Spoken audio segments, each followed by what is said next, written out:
Good morning. Welcome to the Nancy S. Grasmick State Education Building, home of the Maryland State Department of Education. Pleased to call our June meeting of the State Board to order. Mr. Schoen, do we have quorum? Excellent. Please join me in our Pledge of Allegiance. I pledge allegiance to the flag of the United States of America and to the republic for which it stands, one nation, under God, indivisible, with liberty and justice for all. It is certainly a privilege for us to come together as we do each month as we continue our shared mission of ensuring that every student in Maryland, no matter their background, zip code, or learning needs, receives a high-quality public education. First, I want to speak to something that lies at the heart of our work and that the board will be considering today and in the coming months: high academic standards. These standards are more than benchmarks. They are our commitments. Commitments that every child will be challenged to reach their full potential, taught with high expectations, and given access to the knowledge and skills that they need to thrive in an ever-changing world. Our dedication to academic excellence must remain firm, because when we raise the bar, we raise opportunity. That responsibility includes every student in our public schools, and that's why we are particularly proud of the work done by our special education work group, and we're pleased for them to share recommendations and action plan with us today. Their focus on inclusion, equity, and access is critical.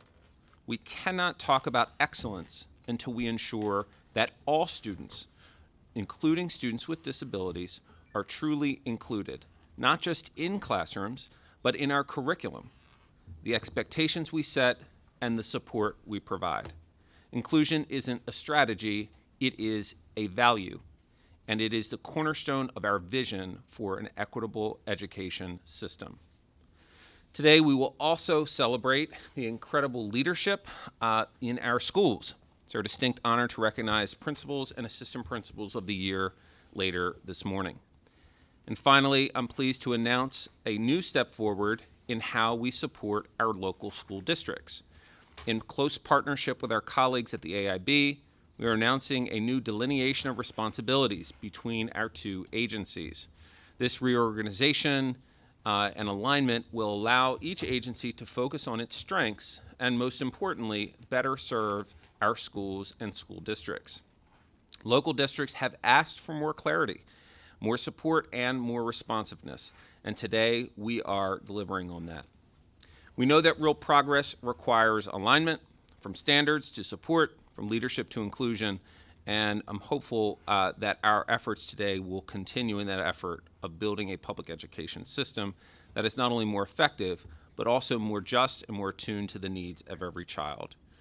Thank you for your partnership and our work today. A few housekeeping items. First, all State Board of Education meetings are recorded. The public can access meetings via live stream from the State Board MSDE website and on YouTube. Let's see. People registered to give public comment can do so either virtually or in person. And meeting videos, agendas, and materials are posted online. All right, we have two additional announcements, board announcements this morning. This is our last meeting with two of our members of the board. It is first my pleasure to honor Mr. Abi Gadam, who has served as the student member of the Board of Education for the past year. Student from Parkside High in Wicomico County, Mr. Gadam has trekked up and down the shore and across the bridge countless times to be present to ensure that students are represented at this table and across the state, continuing this rich tradition of a voting student member on the state board. Abi will be continuing at College Park in the fall, and just colleagues, I'd ask you to join me in congratulating Abi on a wonderful year of service. We have our gift for you. Zach will present that, and Abby, we invite you to say a few words and share a bit about, a little bit more about what you'll be doing this fall.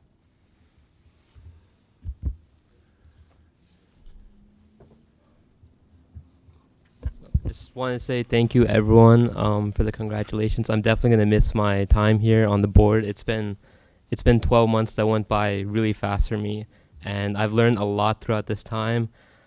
Stuff that really will carry me forward throughout my college and career journey.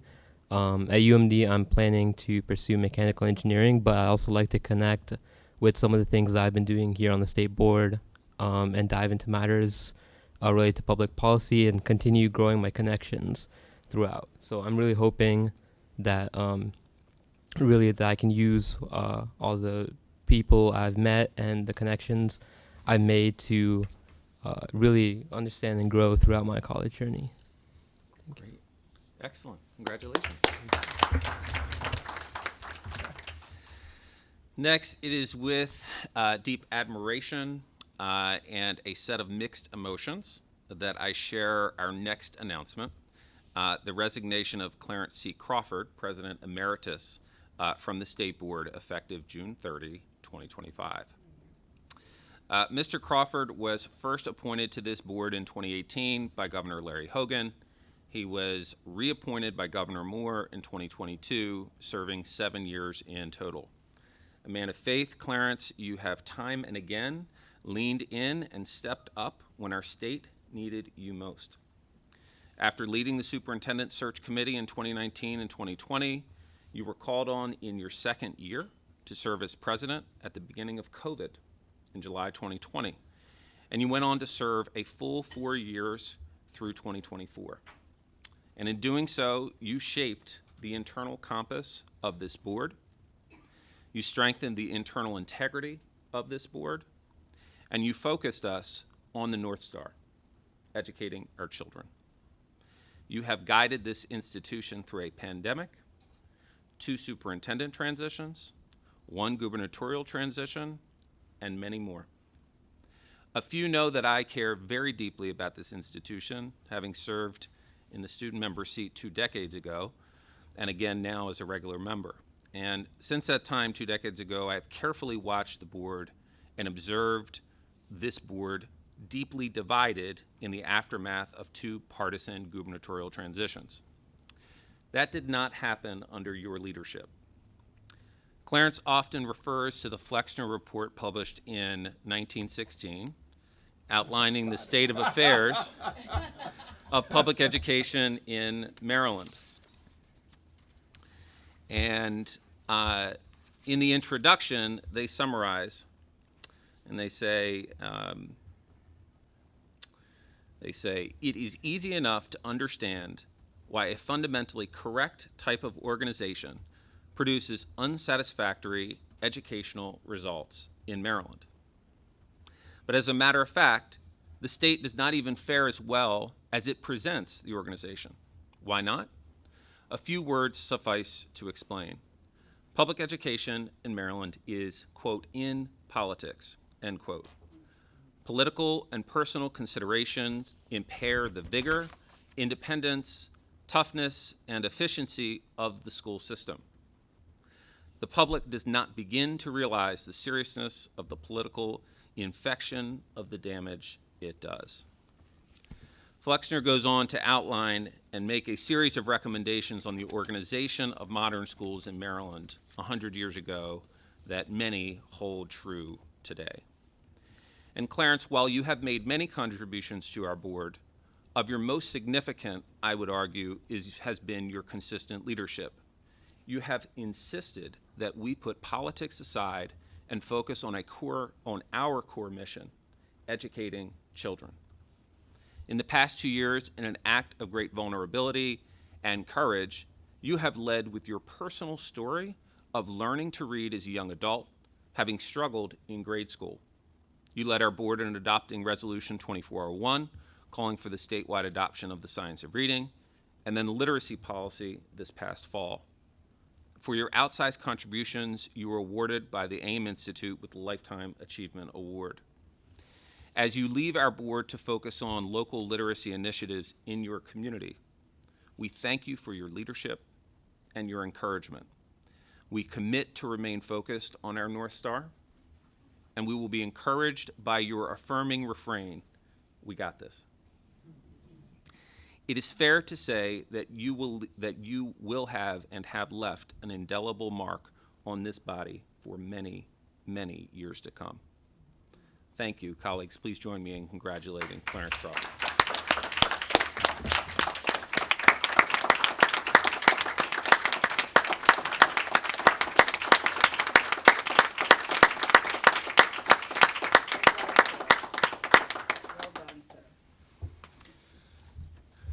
Clarence, we have our gift for you, and we invite you to say a few words. Thank you very much, President Michael and everyone present. We've accomplished a lot, and we did it because we were a team. This is, when you're involved with a board, one person can't do anything. It's you. We've been blessed here in the state of Maryland, in my judgment, and having over the years one of the best state boards in the country, made up of great people who made up their minds and said, the number one thing that we must do is educate our children. So with that, it has been a pleasure. I'm going to go back to the Flexner report just for a minute and say one of the things that I've challenged people in public education as we were going on the road show around the state. There have been a number of reforms underway since Flexner, and there have been some improvement.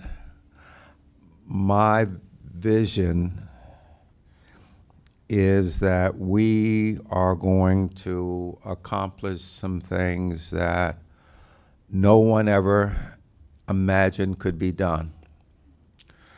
My vision is that 100 years from now, people are going to look back and they're going to ask the question, what did those people do 100 years ago that changed everything for children in the state of Maryland? We all of us in public education, whether you're at the state or the local or whatever your role is in public education, you have an opportunity to be involved in something that is far bigger than you, something that is lasting, something that will change the lives of millions of children. And whether you're at the end of your career, at the beginning of your career, you'll be able to look back and say, I had a part in that. I had a part in that. The big thing for us now, as President Michael said, is stay focused. We stay focused, we deliver on the results, and we will do some extraordinary things for the children in the state of Maryland. Again, I want to just thank you. The board, guys, have been great. Y'all have tolerated me. My good friend Joan would always correct me, come and tell me, and it's just good people. These are just good people on the board who've made a decision that said educating children is our top priority. We have a great superintendent. We have a great MSDE team. So I'm absolutely confident that we will continue. We will do extraordinary things. And again, thank you for the opportunity you've given me to serve the board and to serve the children here in the state of Maryland. Thank you.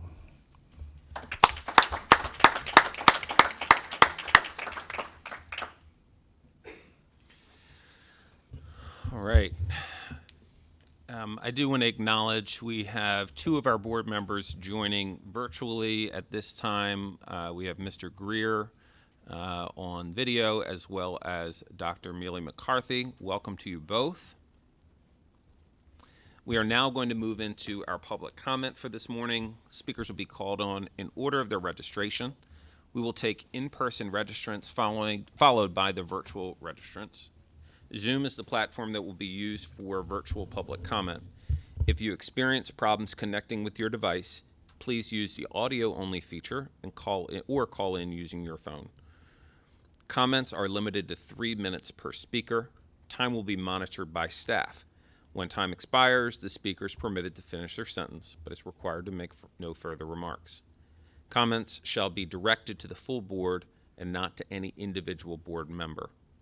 For future commenters, to request accommodation for providing public comment, please contact Charlene Necessary in the State Board office no later than 24 hours in advance of the State Board meeting date.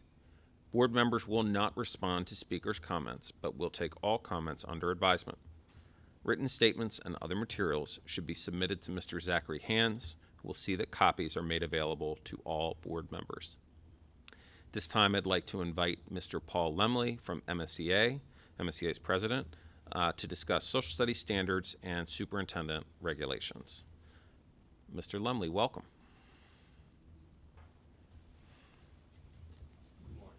Morning. President Michael, Vice President Goldson, Superintendent Wright, members of the State Board of Education. Nope. All right. President Michael, Vice President Goldson, Superintendent Wright, members of the State Board of Education. My name is Paul Lemley, and I'm a National Board Certified Social Studies teacher and president of the Maryland State Education Association. We represent about 75,000 educators here in Maryland from birth through higher education.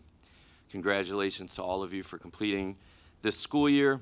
I've been here several times, and I'm aware of the time and effort that you put into updating your policies and regulations to support the work happening in our schools.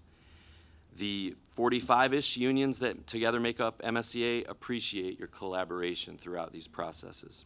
Comment today on 2 items that you'll consider this afternoon. First, the association commends the board for their quick action earlier this year concerning the Social Studies Standards and Framework Validation Committee's revision process.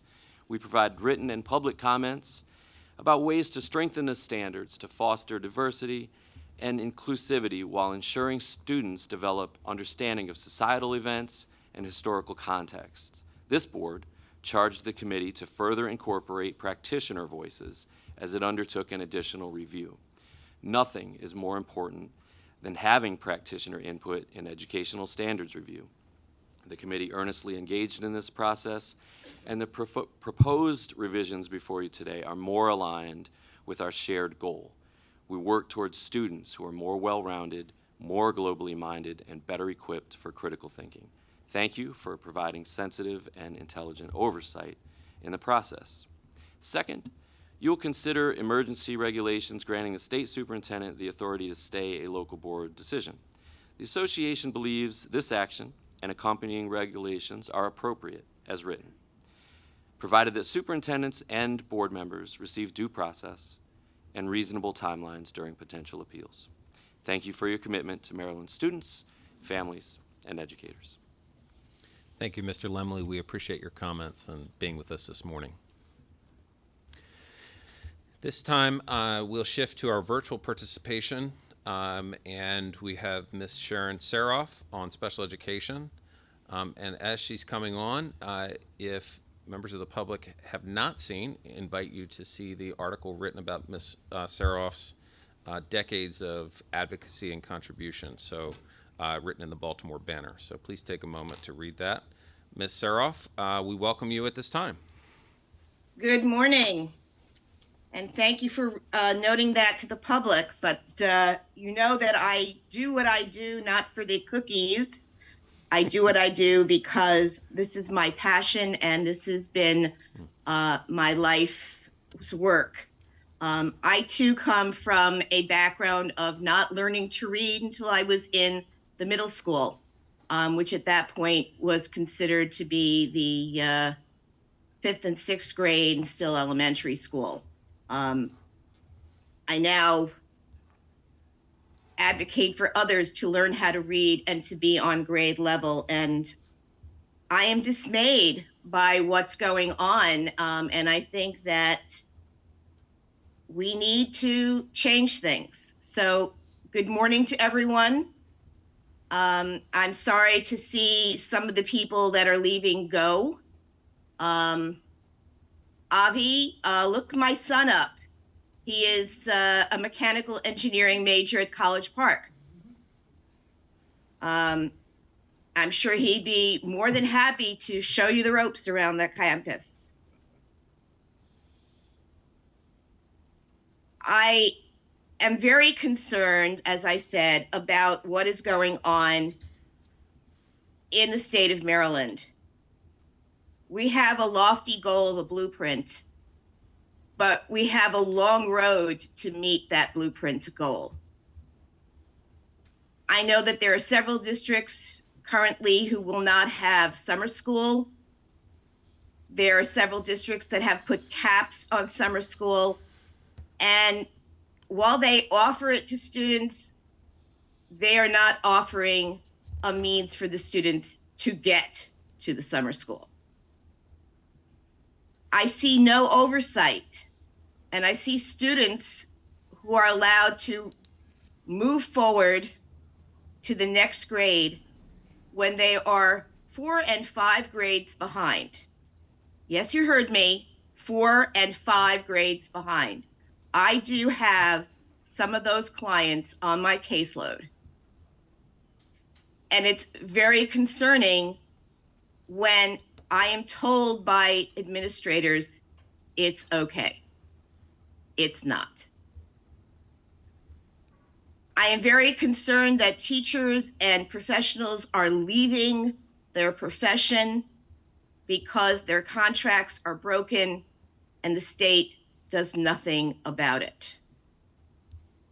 We can and we need to do better for our students, because otherwise the education that we provide in the state of Maryland means nothing. And I think we can do better. Thank you. Thank you, Ms. Saroff. We appreciate your comments. All right. At this time, we will transition to our consent agenda. We have meeting minutes, personnel actions, budget adjustments, and Comar 13A 070603, incorporation by reference, permission to adopt. Is there a motion relating to the consent agenda? We've got a motion to approve by Mr. Chesterfield and a second by Dr. Lewis. All those in favor of approving all 4 items on the consent agenda, please raise your hand and signify by saying aye. Aye. Any opposed? Okay, motion carried. Oh, online. Thank you very much. Online, Mr. Greer and Dr. Emil McCarthy. We can't see you, so we're waiting on that. Aye. Yeah. And Mr. Greer is aye as well. All right.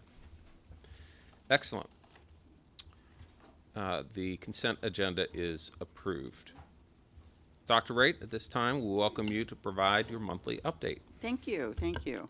So I want to start off by saying, when I first got here, I was anxious to see how we were communicating with our locals. And we have a transmittal that goes out each week to our superintendents. And as I've been meeting with principals and teachers around the state, I was finding that not all of them were getting the message all the way down to the classroom. So I asked my IT department to work very closely with Do It to create a listserv that now reaches all educators across the state.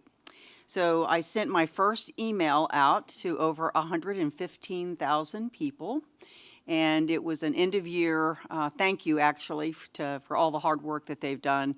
But it also gave me time to let them know about some of our professional learning offerings that are available to them for free around the science of reading.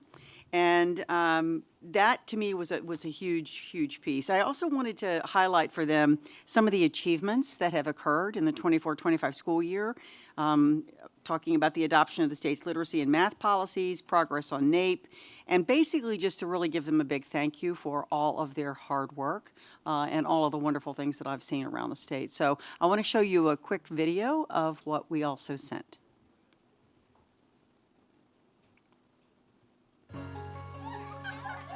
So for me, this is very personal. I chose this profession because this was where my heart led me, and I graduated from Prince George's County Public Schools. I went to Maryland for the 3 degrees that I have.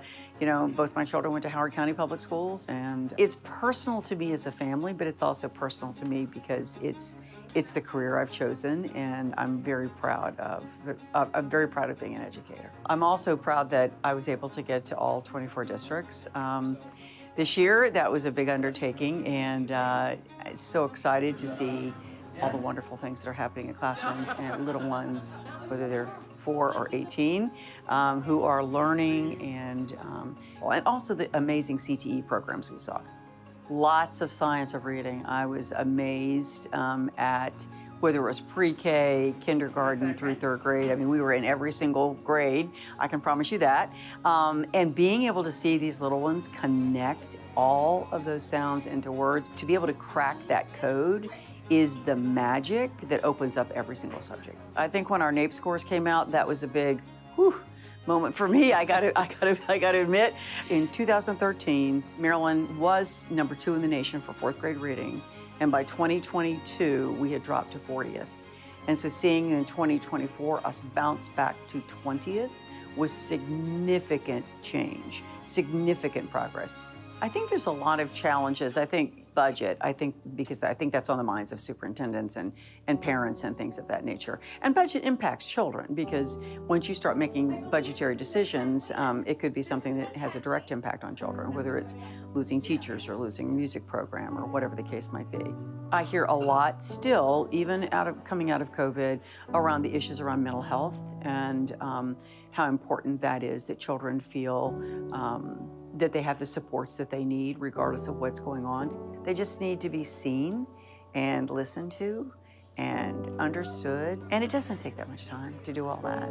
But to feel like you've had a positive impact on someone's life is something that is truly special. Yep.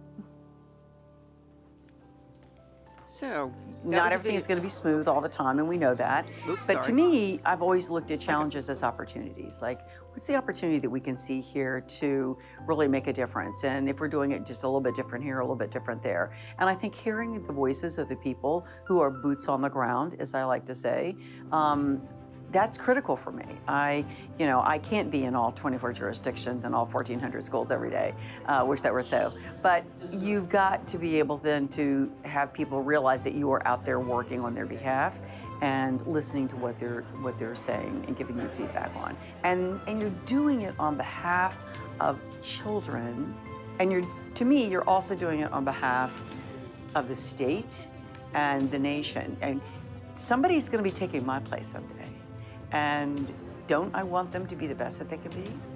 The power of what you can do in education is just limitless. And so for us, it's how do we garner all this energy together across the state and with our General Assembly and with the elected leadership and with our board, our superintendents, our principals, our teachers, our families. How do all of us come together to really make sure that this is the best that it can be for every single child in the state of Maryland? So that was the video that went along with the email. Furthermore, we had a retreat this past month with all of our assistant state superintendents at Towson, and I want to thank Towson for hosting us. But it was a great time for us to really get a chance to reflect on what's been accomplished this year, what we need to get accomplished. We've been working, obviously, on our strategic plan and updating that, and there'll be more of that to come to you over the summer. But I just want to say I feel blessed to work with the talented people inside this department who are all focused on the same thing. I did participate in the Talent Ready executive convening in D.C. That is senior education and workforce leaders in D.C., Maryland, and Virginia. Talent Ready is a regional initiative for expanding career pathways for young children in the D.C. area with a focus on students from underrepresented communities. And so this was a great way to connect K-12 and higher ed and provide work-based learning. I also was nominated to participate and did in the 2025 Maryland Public Policy Conflict Resolution Fellows Program. This was a 2-day intensive training sponsored by the Maryland Judiciary, the University of Maryland at Baltimore, and the University of Maryland School of Law. And it brought together a very diverse group of leaders to build our skills in negotiation, conflict resolution, and consensus building. It was a really intense 2-day process, but it was 2 days worthwhile. We also held the final meetings of our advisory councils, which included our family council, our teachers council, and our principals council. It also gave us an opportunity to get input once again in our strategic plan outcomes from all of those people. And I really want to thank the people that attended, because we had really good attendance at each of the council meetings. It wasn't like we started out with a lot of people and ended up with very few. They were all very well attended. And I'm also excited to announce the launch of this coming year of the Maryland Student Advisory Council. We are going to start that this year as well. And applications for all of those councils are now available on our website. And so with the school visits, we thought today, Daniel takes such amazing pictures, and we don't always get a chance to see them. So as I talk about some of the schools that I visited, we're going to show you some of the wonderful pictures that Daniel took. But I've also got to say, I am so happy that can say I have visited all 24 school districts and been in schools in all 24 school districts and seen some amazing things in all 24 school districts. And I think this is just an opportunity to lift up the work. We visited some very impressive schools, and I'm going to start with Longfields Elementary School in Prince George's County. Longfields is known for its effective instructional coaching practices in ELA and math, which are credited for significantly improving proficiency rates. And it is also, instructional coaching is also a key feature of the Excellence in Maryland Public Schools Act, which the governor signed.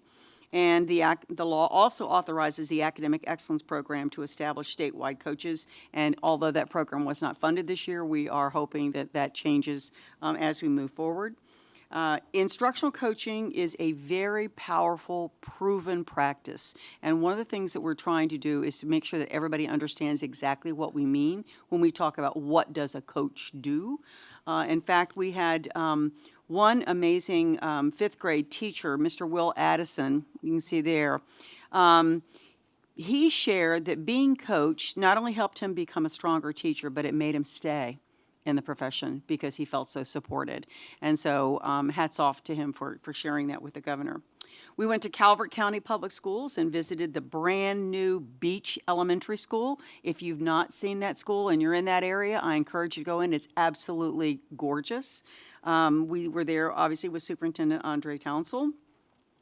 It is a Governor's Green School.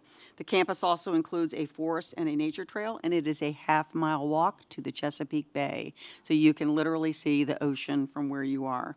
We visited classrooms in kindergarten, third grade, fifth grade, and received a musical welcome from the school choir.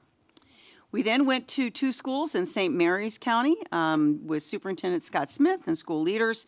First stop was Leonardtown Middle School. And has made significant progress in closing achievement gaps. We visited the ELA classrooms, toured the media, and saw students learning about butterflies in an outdoor lesson. And our final stop was the Dr. James A. Forrest Career and Technical Center, which offers a wide variety of career-specific programs. They spend part of their day at their home school and then part of the day at the center. And also, we talked with future educators in the Teacher Academy of Maryland, which was amazing. That's the TAM class that you see there. I've got to tell you a quick story. Can you back up one slide? I got to tell you the quick story. I'm not going to point out, but there's a little person in that room. So after the whole visit was over, we were walking outside, and he came up to me and he said, "Can I just shake your hand?" And I said, "Well, sure, you can shake my hand. What for?" He goes, "Well, while you were talking to us in the TAM class, I Googled you." He said, "And I found out what you did in Mississippi." And he said, "And now you're here doing this in Maryland? Well, I just want to say welcome to Maryland. Oh, there's my mom. Bye." And off he went.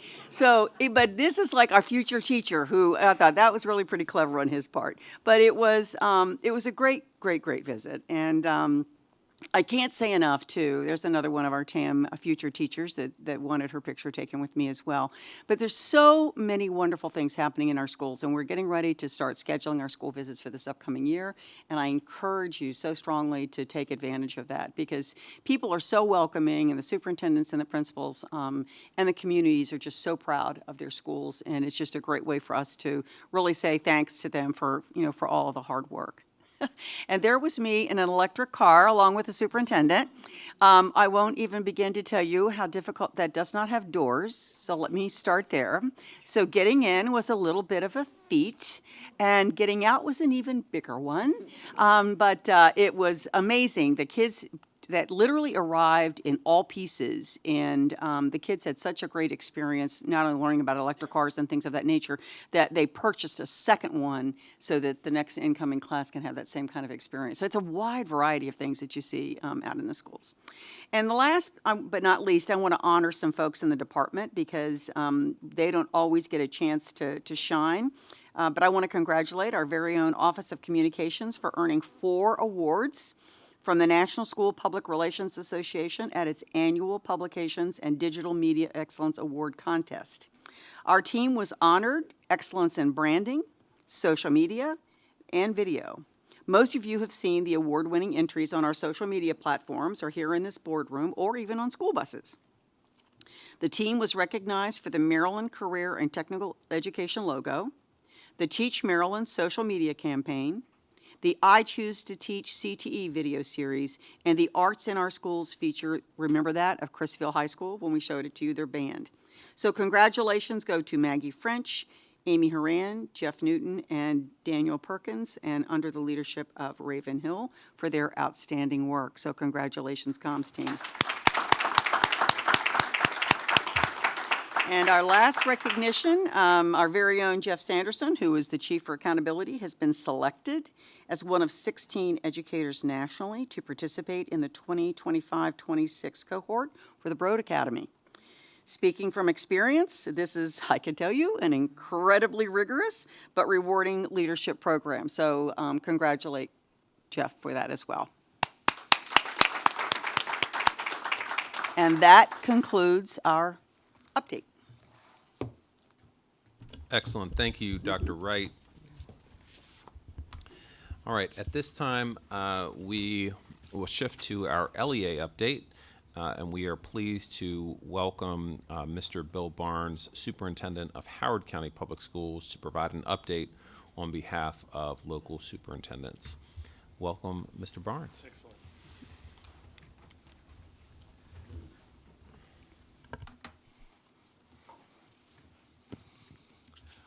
Well, good morning, State Board President Dr. Michael, members of the State Board of Education, and State Superintendent Dr. Wright.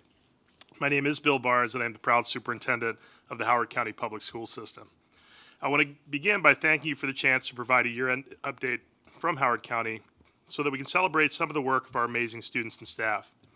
This is the end of my first year in the position, so I want to express my appreciation to a few people, starting with Mary Pat Fannin, who does outstanding work on behalf of state superintendents in PASAM, and she also supports other district leaders. And I want to thank Dr. Wright and other superintendents from around the state for always answering the call when I needed to reach out for support.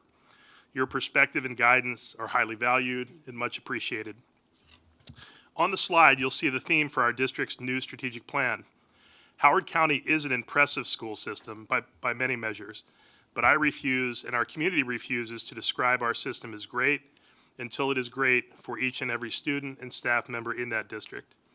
And this includes experiencing greatness on the academic arena, experiencing social emotional greatness, and experiencing a true sense of belonging. And that is a tall task. So I constantly remind people that this work is not about me. It is bigger than me. And it's not really about any one of them because it's bigger than them too. But it is definitely not bigger than us. Working together, I'm confident that we can achieve the kind of greatness we aspire to achieve. But there's a lot of work to be done. And so how do you achieve greatness? You do that strategically. Our strategic plan challenges us to make bold moves in support to all students, but especially those receiving special education or English language services. And it's designed to fully realize each pillar in the blueprint for Maryland's future. But we cannot do this work alone. I know I speak for my colleagues across the state when I say we believe that differentiated levels of funding for special education and multilingual learners should be evaluated and considered. As we just concluded our work to develop the Howard County fiscal year 2026 budget, we were unable to accomplish all we wanted in the area of support for special education. And we had to decrease other programs by nearly 100 positions, both school-based and central positions, just to realize a modest increase for students receiving special education services, and also to achieve alignment to minimum school funding.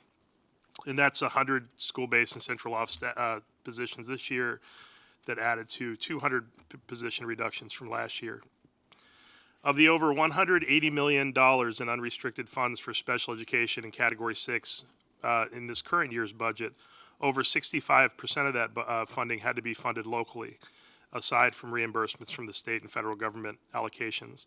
And this becomes a significant portion of our entire budget and impacts our ability to fully fund compensation and benefit increases and other programs that are valued by our students and staff and families.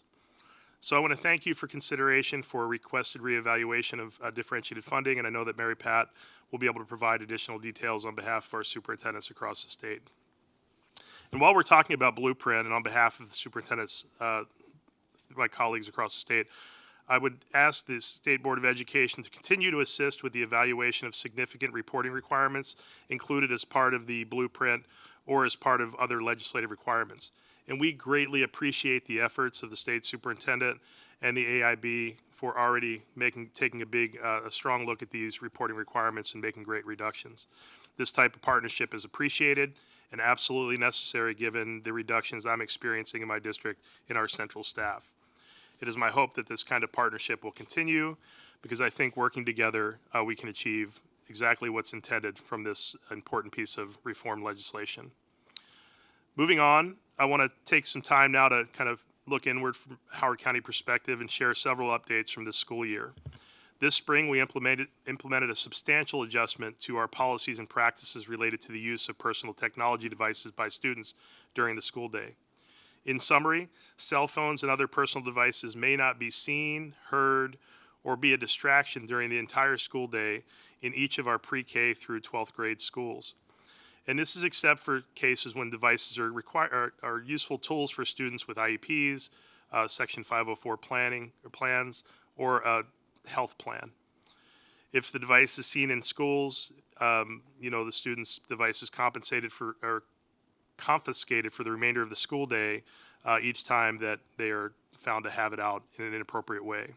And I can share that without a doubt that this policy has reduced the number of distractions and increased the focus on learning in ways that we'd hoped for, but we were a little skeptical about how it was planned. So in buildings, I want to commend our principals and our teachers in those schools that are implementing this practice with fidelity. It has absolutely been a game changer. I also want to celebrate a program that's unique to Howard County in the way that we implement it. It's our simulated congressional hearings program, which is implemented in a way that's not, that's a little different than it's implemented across the nation. It's not a gifted and talented program as it is in other schools and school districts. Instead, every fifth grade student participates in simulated congressional hearings, developing and presenting a comprehensive understanding of the founding of the U.S. Constitution and the impact of its creation. Our program was adapted from the Center of Civic Education's program for high schools and was modified for our elementary school students so that it was aligned to the standards from the Maryland State Department of Education. It's a great program, not just for social studies, but for the authentic application of language arts skills, informational literacy, and cooperative learning. As someone who has attended many simulated congressional hearings at our school and served as a judge, I can attest to the impact that this program has to the depth of learning and the rigor of learning that students are receiving. And I would invite anyone from the State Board of Education to serve as a judge or just to come to visit the program next May. It always is held during the busiest time of year, so we understand. But we'll continue asking because it's something it fills our buckets. And so I want to close with just a celebration of our two Howard County Educators of the Year. These are two educators that are at the beginning of their careers and who have already made such a significant difference in the lives of our students and their peers across the school.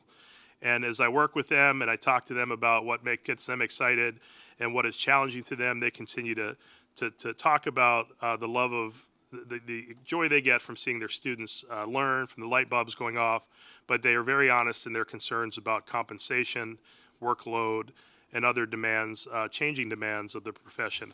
And they're young teachers, and so I'm anxious when I think about how we're going to keep them and colleagues in their generation connected to the work. But I'm super proud of both Tyrone and Natalie for the work they do. They're both music educators at the middle school level, and so they enrich our community in more than one way. And so with that, I'm just going to close out and say thank you so much for the opportunity to present to this Board of Education. Howard County, as I said, has been an impressive school system, but we are setting out to not rest on laurels and instead become the great school system that each and every one of our students deserves. So thank you.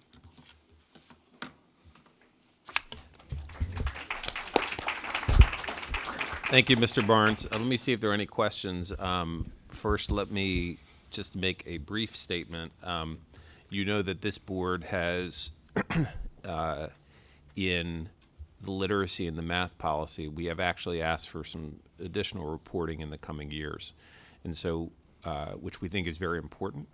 But we also recognize that we're asking for new stuff, and so just being as transparent as possible. We don't always know all of the reports that the agency and that the AIB and that legislators are asking for. So I just want to state clearly here that we welcome that continued ongoing dialogue about the types of reporting that we're asking for at all levels, where the duplication is, which reports are no longer as useful as they may have been originally. And just want to state, we appreciate your comments. We know we've done some work in the past year, but we know that there's a lot more work that needs to be done. So thank you for raising that. I appreciate that, and I have to say that it's the responses from the AIB and the State Department under Dr. Wright's leadership has been significant, taking well over 100 reports into the down to several dozen reports. Still a lot, but what makes me most appreciative is the continued question, like how might we do more? What else is left to be done? Because this is, at a macro level, it's hard to cull these things down, what's important, what's not, while we're all figuring out what's the least we need to have to make really good decisions at policy. So I appreciate that, and we will, we understand it. It's just, and we appreciate just the offer and to continue to dialogue, because that's been a game changer as well. Great. Colleagues, any questions or comments for Mr. Barnes? All right. Thank you very much. I appreciate the work each member of this board does, too. Thank you, and have a good day. Thank you.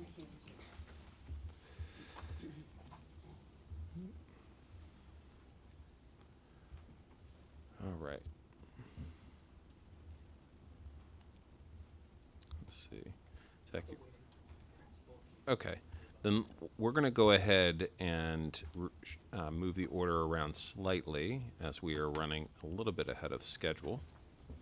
Colleagues, we're going to move to the 1035 item, State Board and AIB Roles and Responsibilities, MOU.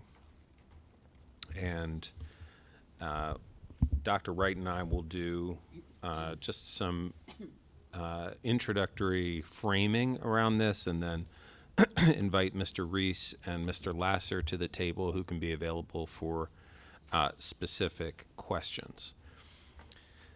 So as I mentioned earlier, I am pleased about this new step forward in how we support our local school districts.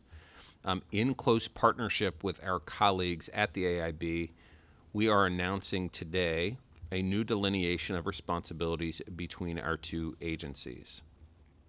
Today, we are considering approval of a memorandum of understanding between the AIB and the State Board.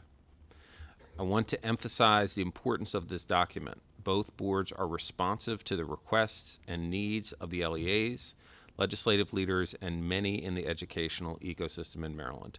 The document guides us into the next phase of the blueprint implementation and charts a clear course in roles and responsibilities for the two governing bodies at play here, the AIB and the State Board, and staff with both of those governing groups.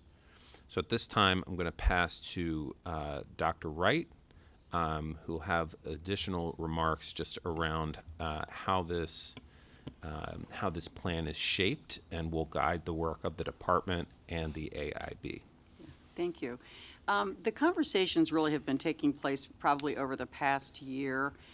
There's been a lot of conversations with stakeholders about some confusion around who's in charge of what and who do I turn to? You know, is this a state board decision? Is this something that the AIB has to decide? Is it something that we've both got to decide together and jointly? And so through our monthly meetings, as you well know, the AIB leadership with Chair Leggett and Co-Chair Kerwin and Executive Director Heiss, and then our Board President, Vice President, Dr. Michael and Dr. Golson, and me, along with Zach and Alex as well, meet monthly with to talk over issues that are confronting us either jointly or things that have come up or trying to resolve things before they get you know, too busy and too difficult to solve, quite frankly. And one of the things that we've been talking about is strictly who owns what in the blueprint. Like, if we could clear that up, that would make it a lot easier for superintendents and principals, et cetera, community members, providers, whatever pillar you're talking about. So we took on the task of really delineating all of the responsibilities that we felt were either attributed to either AIB or the board, and tried to decide which one of those should we own as the state department, which one should the AIB own, and which one should we jointly own, because we have a joint responsibility. So what you're going to see today with Alex and Phil talking you through this, there's been a lot of back and forth, which has been great. It's been a real collaborative opportunity, I think, for us in AIB, and I think what we've landed on is a good place to start, and will provide clarity to the field. And so I'm going to turn this over to Alex, and so Alex and Phil will kind of lead you through that, but I think you're going to see this is much clearer and more carefully defined in terms of who owns what, where the blueprint is concerned. Alex. Well, good morning, Dr. Wright and Dr. Michael, members of the board. So we'll just give a brief high-level overview. You have both the draft MOU and the more detailed delineation of responsibilities that Dr. Wright just spoke on. But the broad idea is to better position each agency, the AIB, the State Board, MSDE, to focus on its statutory charge and its strengths.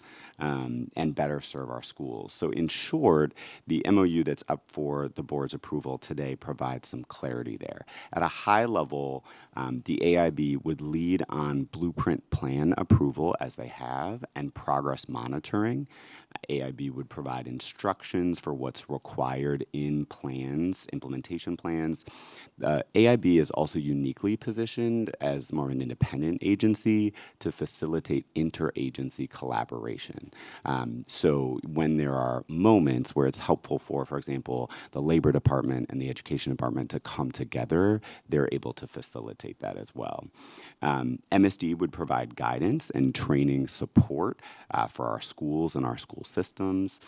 State Board and MSD would lead on policy implementation of policy, including the blueprint.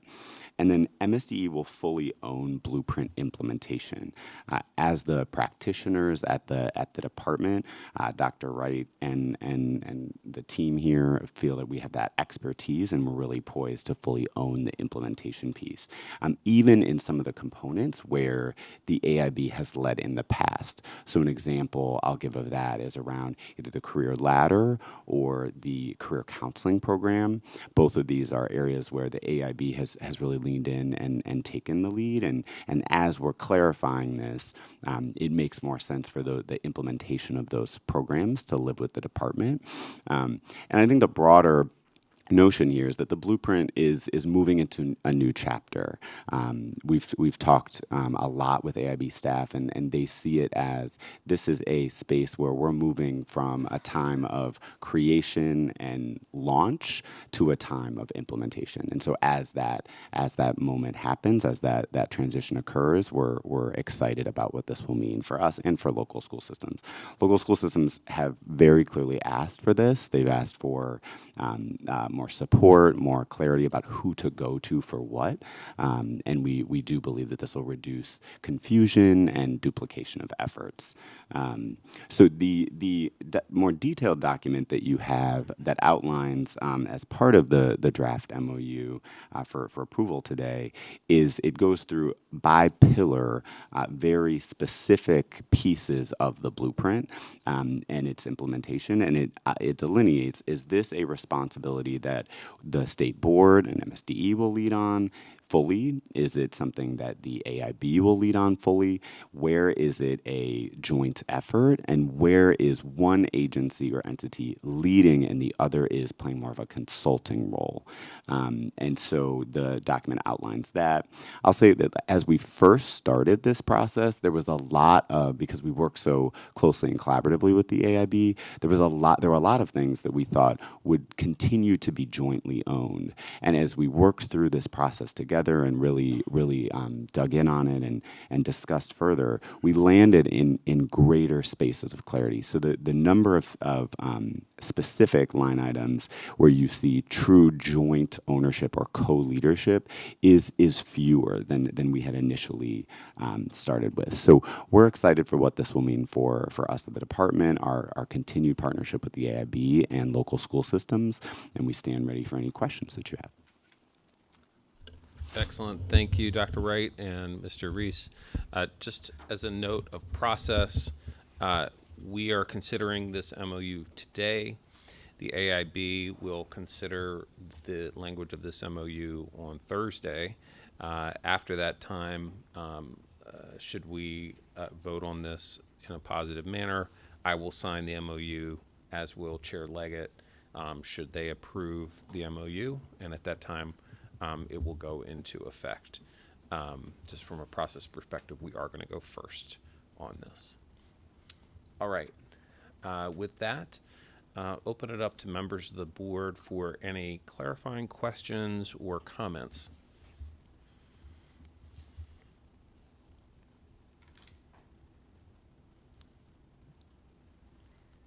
I have one, Jeff. Mr. Greer. Dr. Michael. Yep. Yeah. Thanks. Thank you, team. I know this has been a long haul, and I appreciate this document. All the documents here really help to better understand.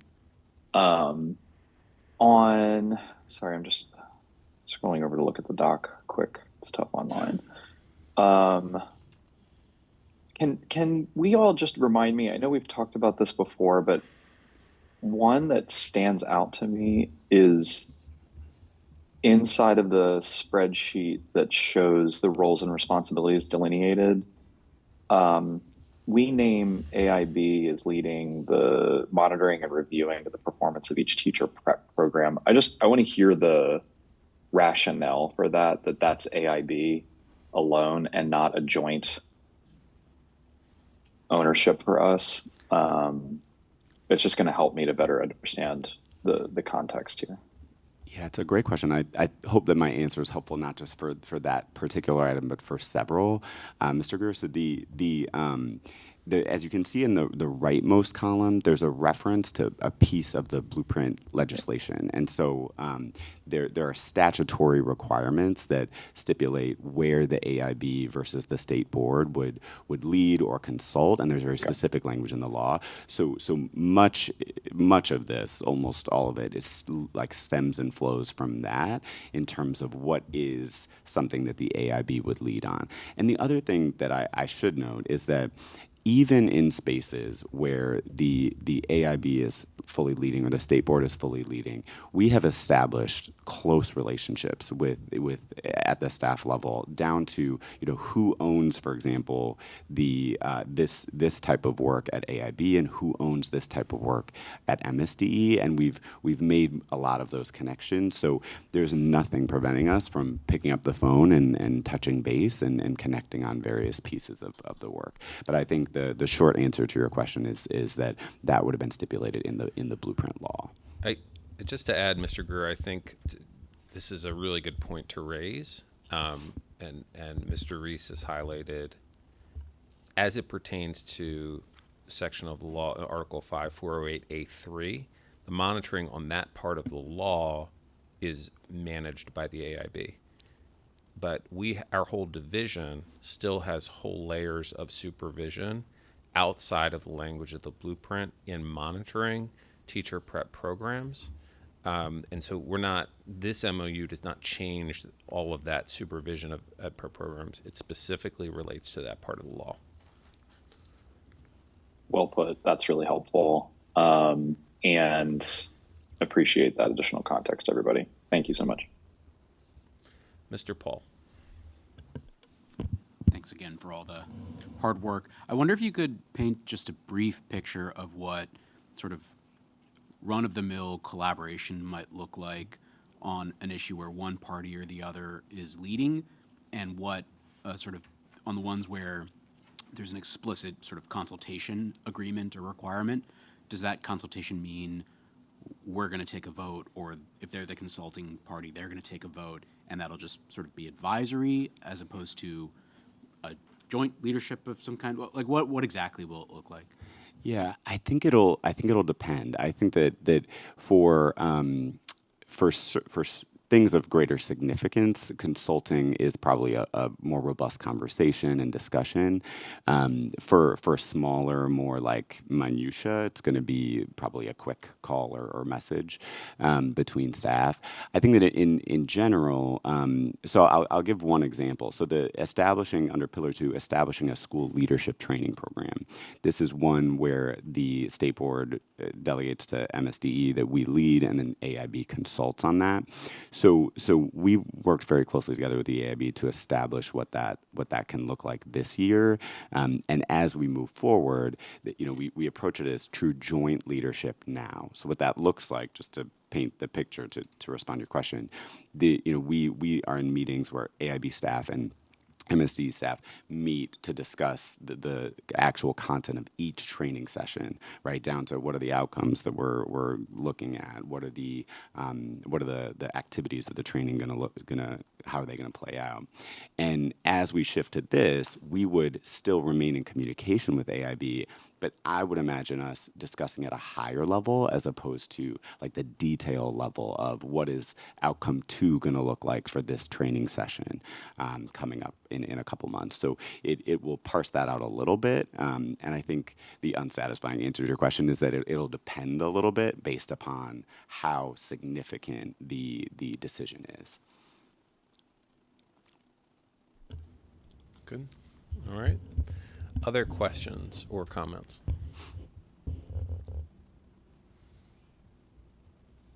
All right. If there are no additional questions, then I'd welcome a motion to approve the MOU on behalf of the State Board.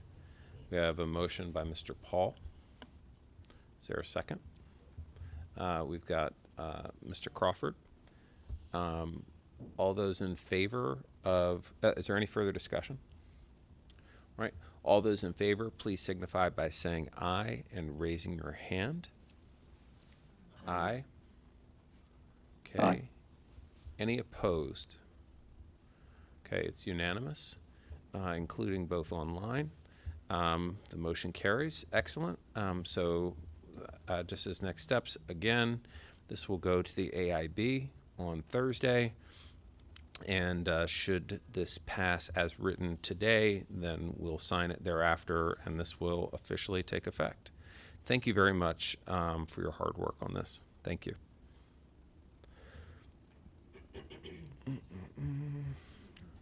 All right. Mr. Hans, should we go ahead and roll, or should we take a break? Okay. All right.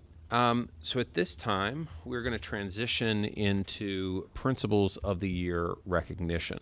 It is my distinct honor for us to join and celebrate truly an extraordinary group of educational leaders, our Maryland Principals and Assistant Principals of the Year.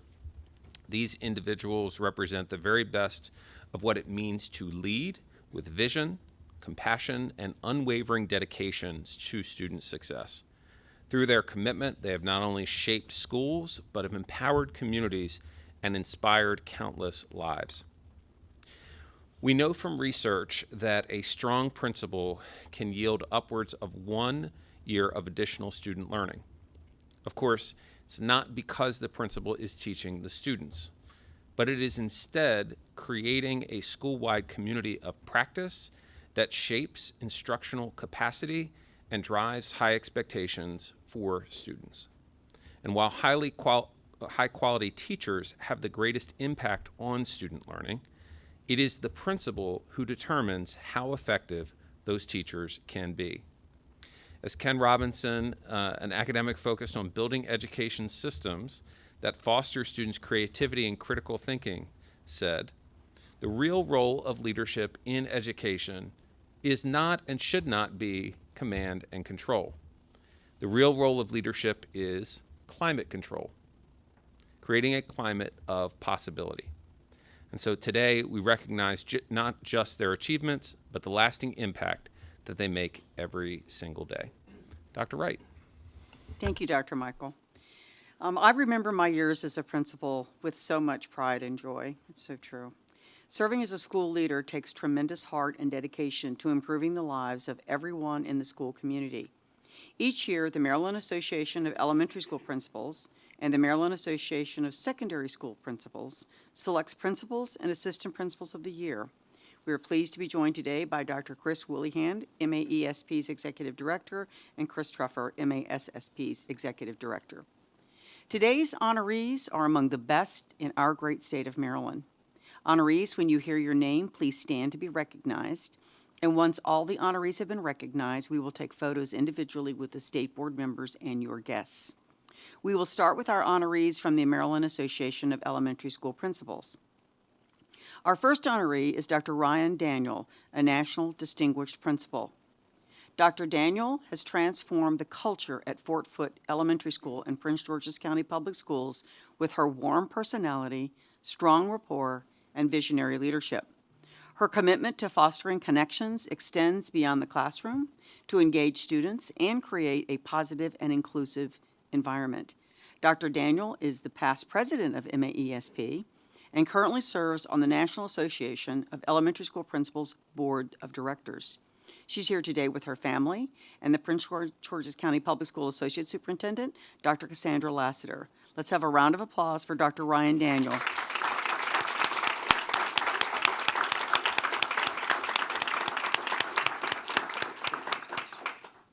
Dr. Sonia Matthew, Outstanding Assistant Principal, is known for establishing, fostering, and sustaining strong community partnerships. She has galvanized the Mary B. Neal Elementary School community in Charles County Public Schools by creating collaborative programs that improved culture throughout the building. Dr. Matthew has the heart of a learner, which enables her to effectively mentor teachers and staff. A National Board Certified teacher, she has worked with the Maryland State Educators Association to increase the number of National Board Certified teachers across Maryland. Dr. Matthew serves on the MAESP Executive Board and co-chairs the DEI Committee. Dr. Matthew was unable to join us today, but let's give her a round of applause as well. We will now recognize our honorees from the Maryland Association of Secondary School Principals. Chris Hemstetter, Principal of the Year, started her career as a middle school English teacher, served as an elementary principal, and now leads Kent County High School as a high school principal. A former local teacher of the year and MSDE master teacher, she is a recognized expert in math instruction and fluency. Under her leadership, Kent County High School has realized transformational gains. The school boasts a 94.2% graduation rate, placing it among the top 5 high schools in Maryland. She currently serves as the president of the Maryland Association of Secondary School Principals and is an active member of the MSDE Principal Advisory Council. Ms. Hemstetter is here today with Kent County Public School Superintendent, Dr. Mary McComas, and her husband. Let's have a round of applause for Chris Hemstetter.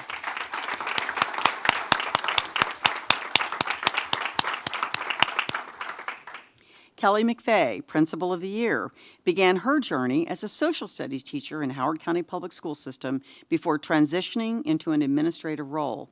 More than a decade ago, she stepped into leadership as an assistant principal in Anne Arundel County Public Schools, taking the role of principal at Southern Middle School in the 21-22 school year.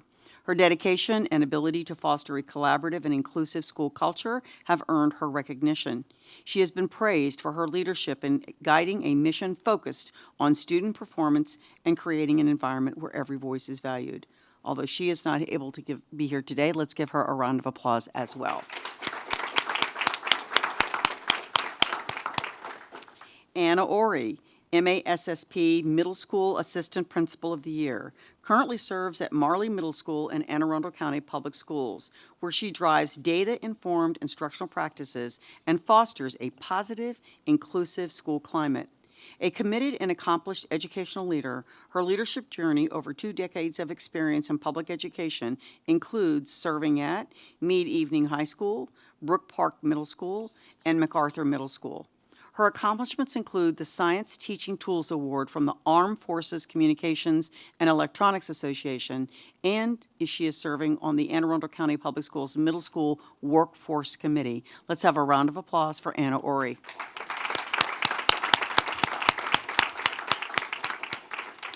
And our final honoree is Dr. LaFay Howard, MASSP High School Assistant Principal of the Year and NASSP Assistant Principal of the Year finalist. She is concluding her 9th year as an assistant principal at Winston Churchill High School in Montgomery County Public Schools. She is committed to providing the best educational experience for students that leads to desirable academic, social, and emotional outcomes in school and beyond. As an instructional leader, Dr. Howard recognizes and facilitates discussion around good first instruction, as well as coaching and feedback to promote reflection and continuous improvement. She coaches new assistant principals in Montgomery County, and she is enrolled to participate this fall in the Harvard Graduate School of Education School Leaders of Color Organizational Development Collaborative. And she was unable to be here today, but let's also give her a round of applause. Dr. Michael. Thank you, Dr. Wright. We're now pleased to, we'll join in the center colleagues, and we invite honorees to come forward for photos, and we'll start with Dr. Ryan Daniel.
Oh, let us move. Let's move.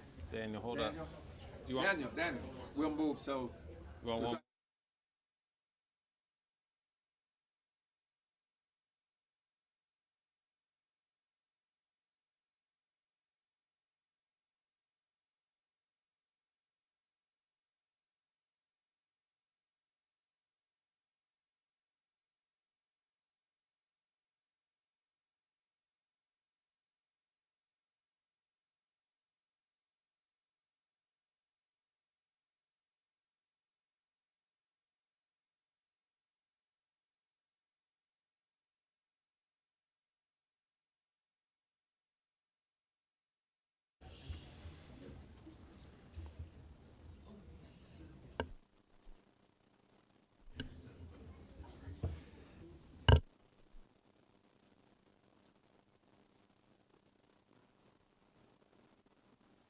All right, we're going to take a 10-minute break. What? Oh, okay. Break is good. Let's take a 10-minute break. We'll come back at 10:30. Yes, exactly. All right, thank you.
Okay. At this time, we are, I'll turn it over to Dr. Wright in just a second. We are going to be reviewing a standards review and validation process, and then we'll be considering action thereafter on social studies standards. Dr. Smith and Dr. Brown will first provide, again, that update on the review process. Mr. Ramsey is going to be presenting on social studies, noting, and then we'll hear our recommendations from Dr. Lewis on the Ed Policy Committee. Just want to note for the public at the top here that, and we'll go through this step by step, but we are engaging in a significant undertaking of reviewing and validating standards across the state and across the disciplines in the couple-year period here. So at this time, we'll turn it over to Dr. Wright to kick it off. Thank you. And we're coming to the table will be Dr. Jeanette Smith, Dr. Elise Brown, and Peter Ramsey. They're going to provide, as Dr. Michael just said, just an overview of what the process itself has been and the wide variety of folks that we've had involved in this process. And then at the end, Dr. Michael, I'm going to ask that the state board adopt the social studies standards as presented. So I'm going to turn this over to, who's going to go first? Dr. Brown. Thank you. Good morning. Good morning. Thank you, Dr. Michael, Dr. Goldson, Dr. Wright, and members of the board. I appreciate your time today to talk to you about the process of our standards and framework reviews and validation. I am going to walk you through just the general process of where this originated, talk to you about the objectives and goals of the groups that we convened, as well as connections that are across all of our work streams that are impacted by our standards reviews. After that, open up for any questions and then turn it over to Finn to see if we can get some standards approved for social studies.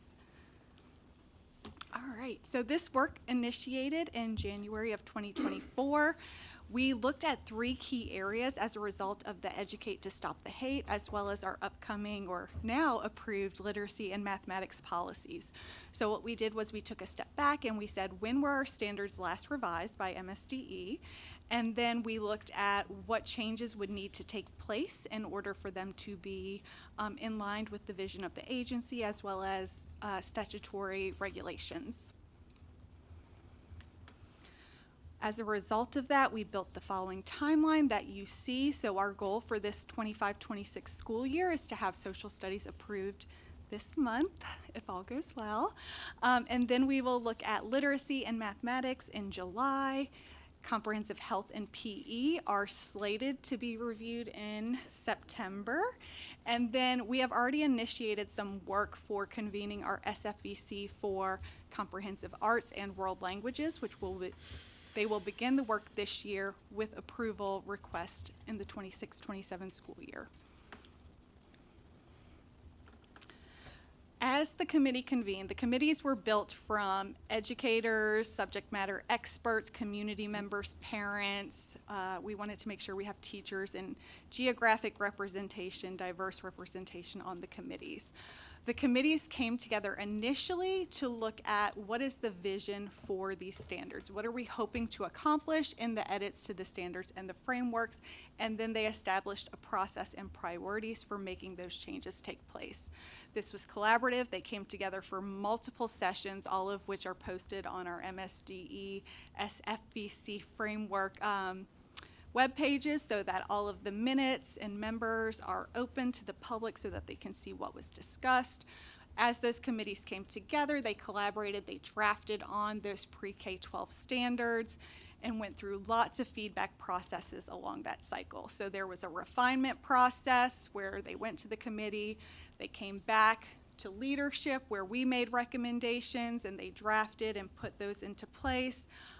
And then went public for those responses. We are trying to be as transparent as possible and sharing that information with you on the front end as well, so that we can have those open office hours for you to ask questions, hopefully moving forward, so that this can be a smooth process.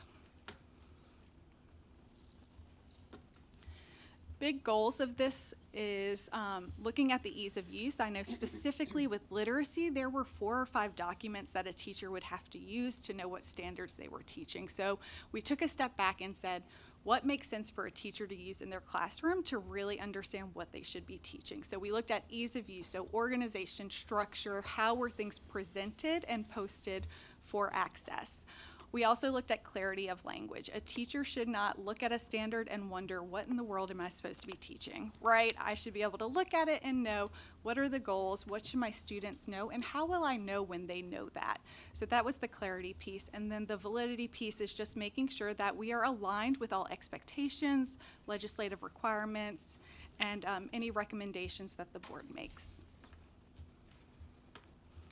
And I just want to elevate connections across work streams, because sometimes standards can feel like an isolated topic, but approval of standards impacts several bodies of work. So we have assessment and item development that's impacted. That's, I think, top of most teachers' minds, is how do these standards impact the assessments my students will be taking at the end of the year.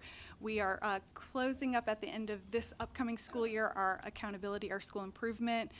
So we'll be looking at a new accountability model and identification of school improvement schools. We are right now also in the process of identifying high quality instructional material. So that work has kicked off this summer, where we are training our review teams composed of Maryland educators on how to determine if materials are high quality, so that we can start signaling to teachers and districts for adoption. We are also looking into professional learning and coaching. Dr. Wright spoke about instructional coaching. I am a firm believer in coaching, led coaching pieces in Mississippi and continue to do so here, and I think it is a huge lever. So as we are releasing these standards, we're gonna look for making sure supports are in place for implementation for those teachers, making sure coaches are in there modeling and supporting that work in the classroom. And then last, we have our multi-tiered systems of support, MTSS, where we have students who are struggling academically, so a teacher will need to know, how do I level up or down to provide them the supports that they need. Anything to add? Okay. Any questions on our standards process? Great. Dr. Johnson. Good morning. Thank you so much for your work. I have just 2 questions, and I guess they really center around guidance. You did indicate that the standards should be easy to read, but do you have a guidance document that will assist teachers with unpacking those standards? So yes, we will have guidance, but we do hope that a teacher can read and move forward. We're also creating professional learning sessions that will be free online for teachers to take on their own time, self-paced courses to support them through implementation. Dr. Johnson, may I add that we want to get away from unpacking standards. We want our standards to be so transparent and so easy to understand that we don't have to go back and unpack them. So we are looking to use plain language so that people understand this is exactly what a kiddo should know and be able to do at the end of a grade level. I asked that question because we have so many teachers who are conditional teachers, Yes, ma'am. who don't have the background Yes, ma'am. in teaching that we all have. Yes, ma'am. So it may be conducive for us just to create that document. Yes, ma'am. The second question that I have is there a crosswalk between the connections between your assessments, your accountability, the assessments in high quality instructional materials? So we have an RFP out right now for the identification of an assessment that will be in alignment with our standards. So we have to have the standards, we release the standards, and the standards are used to identify and select the assessment items. Okay. So when we get to the assessment part of adopting the assessment, then we will be able to provide that type of document. Okay. And as far as the high quality instructional material is concerned, we have yet to start that because we don't have standards to release to select the material. So once we have the standards adopted, then we will submit those to the vendors and they will submit their best thinking. This is how our standards our material are in alignment to the Maryland state standards for ELA or mathematics. And so the vendor will submit that crosswalk for our teachers and our committee to use to review the material. Yeah, I just want to make sure that we're in alignment, because so often I hear from principals that there is not an alignment. So when the students take the assessment, they're not really being assessed on what is being taught. So that crosswork will help them in that area. Thank you so much. Yeah, I'm glad you brought that up, Dr. Johnson, because that's something that's very important to me. When we develop our statewide assessment, and as we're looking at item development aligned to our standards, I want our teachers to feel confident that when the test is administered at the end of the year and they have been teaching the standards during the year, that the test will take care of itself because they will have taught the standards that are reflected in the assessment. So I can assure you that's at the top of our list. So thank you for bringing that up. Thank you, Dr. Johnson. Other questions or comments? I'll just double down and add for the public that standard sets will be reviewed at least twice in the Ed Policy Committee before they come. So the dates we're looking at here are when they're scheduled to come to the board after they've gone to committee. So literacy and math standards have already been reviewed for the first reader of sorts in Ed Policy, digesting that. We welcome the public to be reaching out to board members with further concerns, to engage or feedback beyond the extensive feedback that has been provided. But just wanted to lift that deliberative process we're going through. And then also on the backside, we're balancing deliberative process with the work that you're raising, Dr. Johnson, which is the alignment of all of these processes.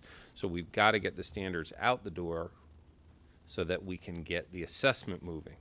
And so just want to honor the work of the department. I know there's a lot of stakeholder engagement, work with teachers this summer, aligning that's going to be happening with these standards that will happen subsequent adoption of the standards as they come. So, great. Are there any other process-based questions before we move to social studies? All right, turn it back over.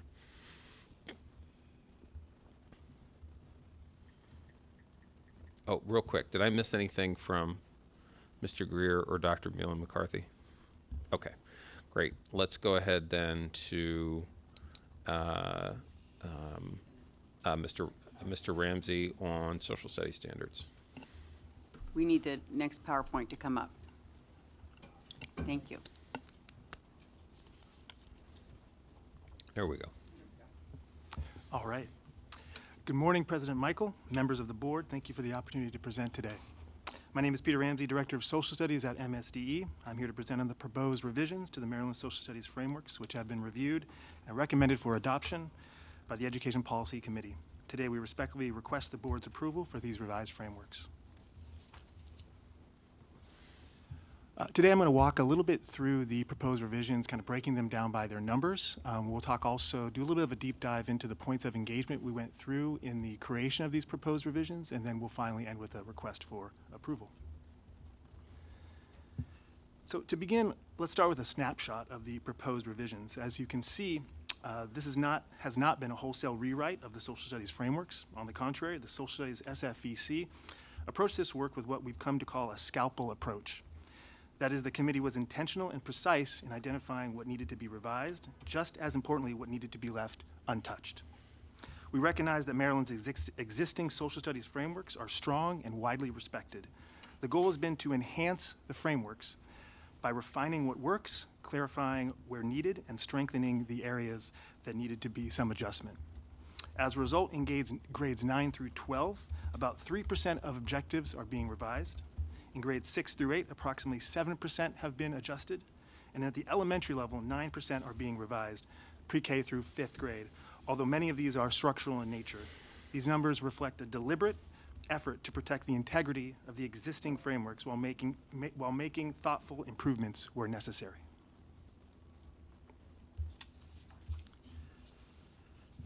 These revisions reflect the contributions of a wide and representative group of stakeholders. The initial drafting and review process was led by the Social Studies Frameworks and Validation Committee, or SFEC, as I mentioned earlier. This committee unanimously approved the first iteration of the proposed changes early in December 2024. Importantly, the SFEC was made up of social studies supervisors and coordinators from across the state, parents, teachers from Central, Western, and Eastern Shore of Maryland, as well as community leaders, which ensured that both instructional and civic perspectives were at the table. After this foundation was laid, we moved into deeper collaboration with district leaders and the broader public. This timeline shows how engagement was layered and sequenced across stakeholder groups. After the SFEC unanimously approved the initial set of proposed revisions, we moved directly into a round of targeted engagement with local social studies supervisors and content coordinators. These instructional leaders were invited to respond to a structured feedback survey, which was administered in early December 2024. Their input resulted in a series of edits applied later that month. Once the local feedback was incorporated, we launched a public comment period, opening the process to educators, family advocates, and community members across the state. The feedback, much of it thoughtful and constructive, was reviewed in partnership with the SFVC and used to further refine the proposed revisions. The final and perhaps most in-depth layer of engagement took place in May of 2025, when we convened 4 3-hour feedback workshops specifically designed for LEA social studies supervisors and coordinators. Immediately following the first 3 sessions, we hosted a debrief session to explain exactly how the final layer of feedback would be applied, closing the loop and reinforcing transparency in the process. Each round of feedback played a role in shaping the final product. The perspectives of educators, families, and community members led to meaningful refinements that improved clarity, instructional usability, and alignment. The result is a set of proposed frameworks revisions that reflect statewide expertise and the practical realities of classroom implementation. As I mentioned earlier, a key part of this engagement process took place in May, when we hosted 4 in-depth 3-hour feedback session workshops for LEA social studies supervisors and coordinators. These sessions added a total of 12 hours of structured conversation that went far beyond surface level reviews. 23 of 24 LEAs participated in these sessions. That's a remarkable level of engagement and speaks to the field's investment in getting this right. Following the workshops, we held a debrief session to walk through how the feedback was incorporated, ensuring transparency in the process. The final proposed revisions incorporate a majority of the feedback we received in these sessions, which ranged from clarifying language in objectives to removing previously proposed revisions to fine-tuning how cross-disciplinary skills are supported. As a result of the broad and sustained engagement process, the final edits to the frameworks are focused, purposeful, and responsive to the needs of the field. These changes include clarified language to make objectives easier for educators to interpret and implement, updated examples that promote inclusivity, ensure racial historical accuracy, and reflect local relevance, streamlined content to reduce redundancy and improve alignment across grade levels. The work represents a shared commitment to rigor, inclusivity, and civic readiness. It has been shaped by the educators who teach and lead social studies across Maryland and refined through meaningful engagement with families, community members, and stakeholders statewide. I want to thank the members of the SFVC very quickly. These are community members from across all regions of Maryland who donated countless hours to this work, often after hours. Please know that your efforts are greatly appreciated. I also want to thank our local supervisors and coordinators of social studies. Their insight, feedback, and expertise have been incredibly important to this process.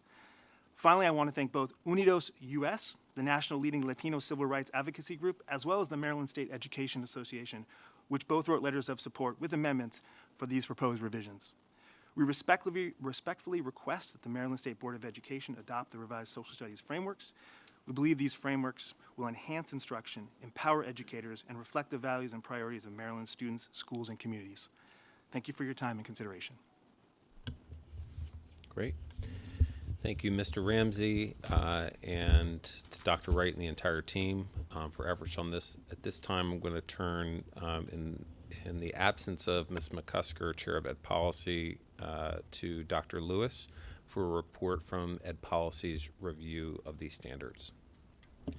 Thank you for your diligence in developing these standards and for gathering feedback from a wide array of folks across the state. The policy committee unanimously approved recommendation to accept the standards. Great. At this time, are there any questions or comments for staff on these standards?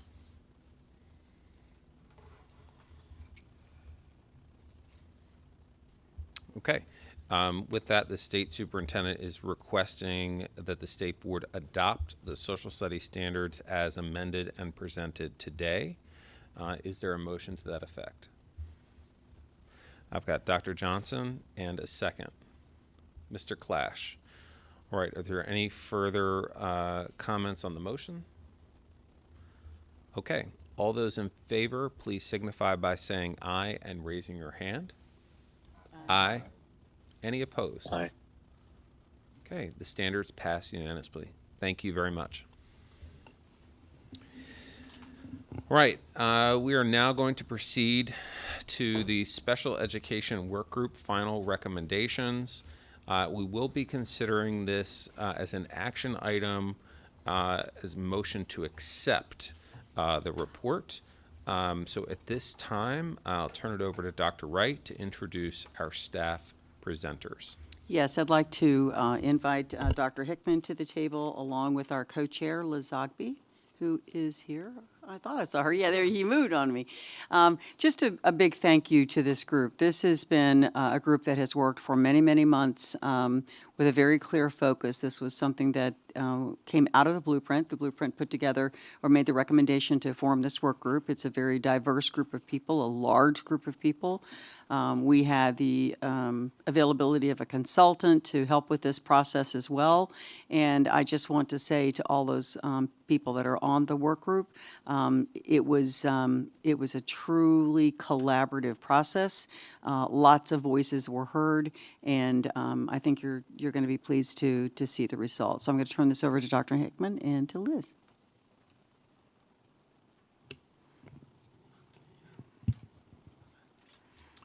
So, Dr. Wright, we also, before we get started, we have a couple visitors from the special education work group here that we wanted to recognize. Would you like to stand? Ms. Winston? Winifred Winston? And? Yeah. Go ahead. Oh. And Leslie Margolis. No strangers, but give them a round of applause. They've taken time out of their schedules to come and support, and we definitely appreciate it. And for those that are watching in the community, we appreciate you joining as well. I've had the opportunity for the past 18 months, or just a little bit longer, to be a part of one of the most transformational groups. The reason and rationale behind it is supporting students with disabilities, and the focus has been, it hasn't swayed. It's been about doing just what was said earlier about making Maryland the top, making our students at the top in the focus. It is about changing and making a decision. 100 years from now, it's a long time. But I would say 50 years ago, 50 years ago, when we're celebrating the 50th year of IDA, the Individuals with Disabilities Education Act. And we've seen some successes, but some things we're seeing are cyclical and they return. We make an improvement in one area, and then we'll see some other issues that have arisen. During the work group's time together, we've tackled most, if not, most. We got a few more. We've tackled most of the issues, at least bringing them to the table and having a discussion, looking at data, looking at research, getting quantitative as well as quantitative data about, how well we're doing in an area, but then, being really honest about where the challenges are. And so it is no secret. As a matter of fact, you can go online and see the videos from each month and see how open the conversations have been. Each month, and maybe I'm getting ahead of myself because I'm excited about this topic and the work we've been doing, and we've been living this together for almost 2 years. But what I want to share is that doing this work and being together and having the focus, the personal part is, my life's work committed to special education, and my partner in crime. You okay with that? Yeah. We've been looking at, what's the reality? How are our students performing and how can they do better? How are our staff performing and how can they do better? What do we need to change and how do we change the mindset, the actions, and the activities that are going on with our students with disabilities? So I'm Dr. Antoine Hickman. I'm Assistant State Superintendent. Liz Zogby, Co-Chair, Special Education Policy and Advocacy.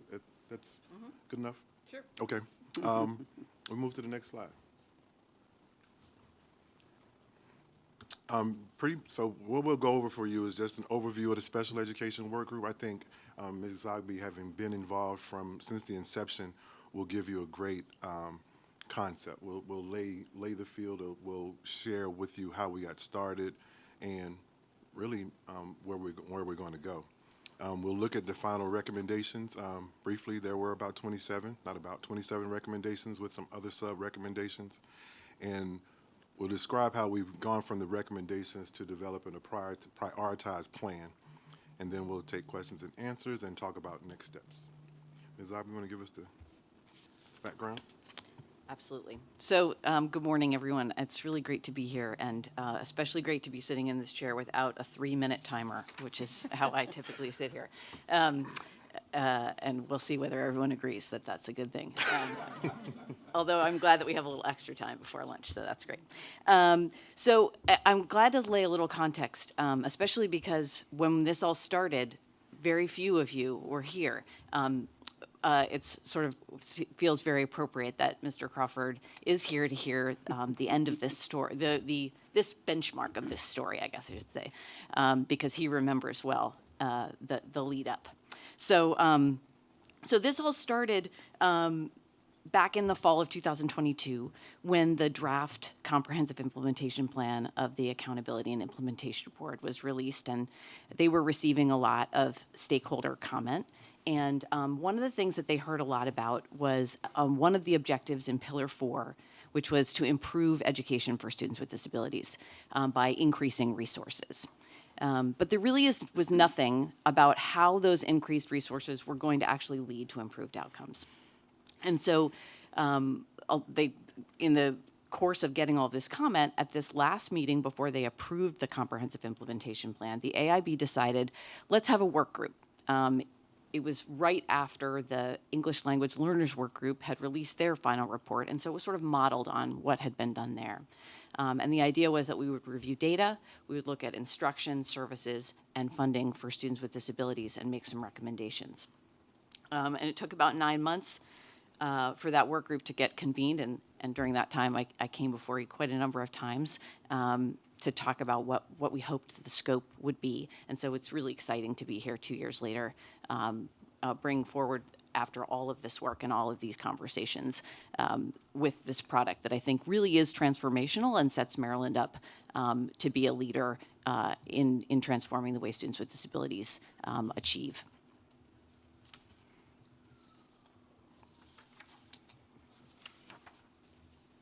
We're going to talk about the members. I'm going to go ahead and talk about the members. We did recognize the two that were here, and there's more in the board members who participated. But as mentioned, the transformational piece, and I'm sharing this as I've traveled and met with my other state special education directors. No one else is doing this. We've had 58 members come together consistently to discuss and address all things special education. That representation, as you see, comes from state agency representatives, higher educators, going from the classroom. We have teachers, we have principals, we have administrators participating. We have our advocates in our attorney community, members of the board, state board, the legislature, pre-K. So we looked at everything from birth through 21, and we had representation there. What we did recognize, and it was near the end, that we did not have student representation, but we had student voice through parent engagement. That would be like a recommendation if we ever do this again 100 years from now. And so with that, we wanted really, again, to say thank you for that time, that commitment, for being present. They were given homework assignments, a paper to read each month. They were asked to respond to questions, and then we even would come back and break into small groups and then address issues that way. So I don't think I can go we can go too much more than say thank you, thank you, thank you for them, and thanks for their time.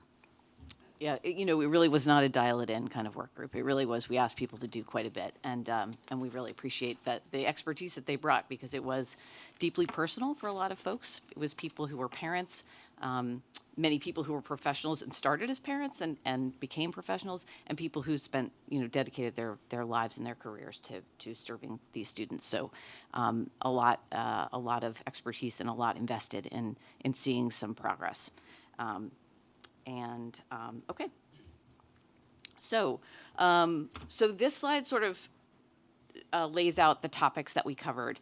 But there actually was quite a bit that we started with kind of before we got to these topics. And so I'm just going to talk about a couple of the consistent things that we looked at in every meeting. So we really started with data. And we took the lay of the land for students with disabilities. We looked at Maryland's data related to every topic, and we looked at trend lines, we looked at comparing Maryland to other states. And, the data really paints quite an urgent picture. We can talk about some of that data. But it also shows a lot of variability amongst our LEAs. And I think that sort of signifies a couple things. On the one hand, it signifies that there are places and spaces where things are going well and where we can really have a lot to learn, and hopefully can share some things that are happening well in certain places. But it also shows where existing standards and guidance are not reaching all the way down to the IEP table or all the way down into certain districts. And so that also kind of helped us think about how we wanted to make sure that that the work we were doing and the guidance that was going to come out of this was going to really make change for kids. So just a few kind of data points to start with. So students with disabilities, there's about 106,000 of them in Maryland. It's about 13% of our students. That's compared to an average of about 15% nationally, so we're a little bit under that average, with a range across states of about 12 to 21%. So you can kind of see that we're kind of towards the bottom of that in terms of identification. Looking at our MCAP data from 2024 on ELA, all students taking the ELA, 53% of students that do not have disabilities were proficient, but 13% of students with disabilities are proficient. So that's a gap of 40 points, so pretty significant. On math, it's a gap of 20, 27% of non-disabled students and 7% of disabled students. And then a graduation rate for all students at 88% in the 4-year cohort and 69% of students with disabilities, so a gap of 19. And all of those gaps are either holding steady or they're ticking slightly up. And that's important because, one of the goals of the blueprint is not only for all students to make greater gains and to achieve, but to close gaps. And if we're going to close gaps, that means students with disabilities have to have a greater rate of progress than other students. That means we have to be very intentional about, how we are directing initiatives and programs to those students. And then 2 other sort of data points that reinforce some of our urgency and were important for context. And, a lot of the experts that were coming to the table were sort of bringing these experiences with them. One is that over the last 5 years, Maryland has been significantly disproportionate in identification of Black African-American students as intellectually disabled and emotionally disabled, and in discipline, and specifically in out-of-school suspension. That's untenable. We need to figure out how to correct that. And number 2 is around placement. So one of the foundational ideas of the Individuals with Disabilities Education Act is that students with disabilities will be educated to the maximum extent appropriate with non-disabled students in gen ed classrooms. It's called being in your least restrictive environment. And it's interesting because Maryland was really a leader, even before IDEA was passed in 1975, of providing education to children with disabilities. But in some ways, we've kind of paid a price for that because we built an infrastructure just to educate students with disabilities in separate schools and separate programs. And we still have the legacy of that today here in Maryland. Our rate of including students in general education classrooms more than 40% of the time is ranked 41st out of 50 states. And we are ranked 6th for educating students with disabilities in completely separate schools, whether they're separate public schools or separate non-public schools. And earlier, Dr. Michael talked about that inclusion isn't a strategy, it's a value, which I completely agree with. The one thing I would sort of tack on to that is that we can't live that value without the presence of students in our classrooms. That's the foundation. You got to be there to be included, and we've created and reinforced systems that have separated our children. The other thing that we talked about before we kind of got into these topics was barriers to implementation. So over 20 years, we have had task forces and commissions and work groups that have brought similar groups of experts together, none quite as large as ours, but still, people equally committed to trying to solve some of these problems. And the people came around the table, talked about ideas, came up with great recommendations. And we, at our first couple of meetings, looked at the recommendations that had come out of these older task forces and commissions and so forth. And they were great recommendations, but they didn't get implemented.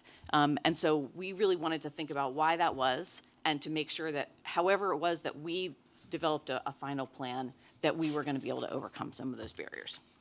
So we talked about it not being a report that would sit on a shelf. So the couple barriers that we talked about were the siloing of general and special education. And it starts in the way we train educators in our educator preparation programs. Professional learning is often done separately. The reporting structures for teachers, it happens in our departments of education at the state level, at the district levels, in buildings, and all the way down to classrooms where teachers talk about my kids and your kids. And that kind of separation has not served our children well. And we talked a lot about how this work and these reforms, it's not separate work. It's not going to be handled all by the Division of Special Education here at the State Department. This is the work, and it's got to be included across everything. It's got to be included in the strategic plan. It's got to be included in the standards. It's got to be included in when we're thinking about assessment. It's interdisciplinary work, and that's just an important thing. So the second barrier we talked about was the balance and tension between state authority and local control, something that we talk about a lot here in Maryland. But the state education agency does have general supervisory responsibilities and authority to make sure that the IDEA is being implemented with fidelity. The policies, practices, and procedures that are being used in all the different LEAs are serving to improve outcomes for students with disabilities. So that was the second piece we talked about, how we're going to make sure that standards and guidance got developed and that there was a good balance of support and enforcement. And then finally, we talked about pervasive low expectations. And there's sort of two pieces of that. There's the mindset that students with disabilities, well, they just can't achieve. So that's, and often internalized, sometimes externalized, unfortunately. So there's that piece that requires mindset shift. But there's also, how can we build structures that will reinforce high expectations for students? And so that ended up being our first topic, this looking at existing standards and expectations for students. And we started with the idea that's in federal law and in state law, that students with disabilities who take the regular assessment, which is about 90% of all students with disabilities, have the ability to meet grade level standards, the same standards as their non-disabled peers, if they receive evidence-based, specially designed instruction, and that's the purpose of an IEP, so of an individualized education program.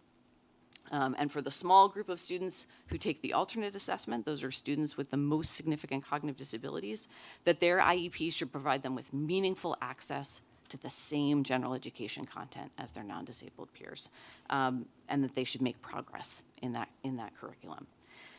So we talked about how we would write goals that narrow and close achievement gaps and reasonably calculate services to achieve that. And that those expectations set the foundation for everything that is to come. So we talked about that, then we talked about teachers, general and special educators, coming through educator preparation programs and professional learning, making sure that they build the requisite knowledge and skills to effectively plan for and teach all students with disabilities. Staffing and service delivery models, so how do we deploy those teachers? What kinds of standards guidance for scheduling and staffing will create sustainable workloads and time for collaboration that will improve their efficacy and the retention of teachers. And then funding, how much does it cost and how should we be allocating those resources? And then we looked at a series of cross-cutting topics. So that foundational principle of IDEA, the least restrictive environment, significant disproportionality. We talked about authentic family-school partnerships. So how do we build those kinds of partnerships in every school before a kid gets identified with a disability, right? If you've got that as the foundation, then when you're sitting around the IEP table, you already have sort of a foundation of trust from which you can begin to have the kinds of conversations that great IEP teams need to have. And then we had some more targeted topics. So we talked about early childhood and infants and toddlers, pre-K, secondary transition, those students with the most significant cognitive disabilities who take the alternate assessment, and then how to support challenging behavior and trauma-informed behavioral support. So that was what we did over about 18 months, and Dr. Hickman's going to talk a little bit about the recommendations that we came up with. So the things that, so thank you. The things that Ms. Zogby just shared, that was the foundation. That was the plan. That was how the topics were laid out and discussed before they even met the first time. So then over those months, as we developed and had the conversations, we were able to respond to each one of the topics. I'd already shared that each month we had a public comment. We started with a guiding question, looked at data, did a presentation of some sort, had a review of prior recommendations, and then we even did breakout groups.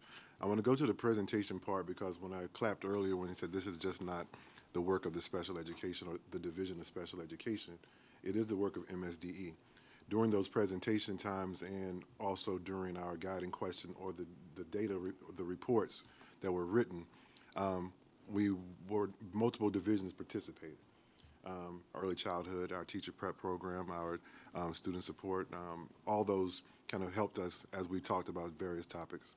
As we went on to, as you know, each month, well, there were reports that were due. We had an initial report that was provided in December, an interim report that was provided July of 2024, and then the final report, December 2024.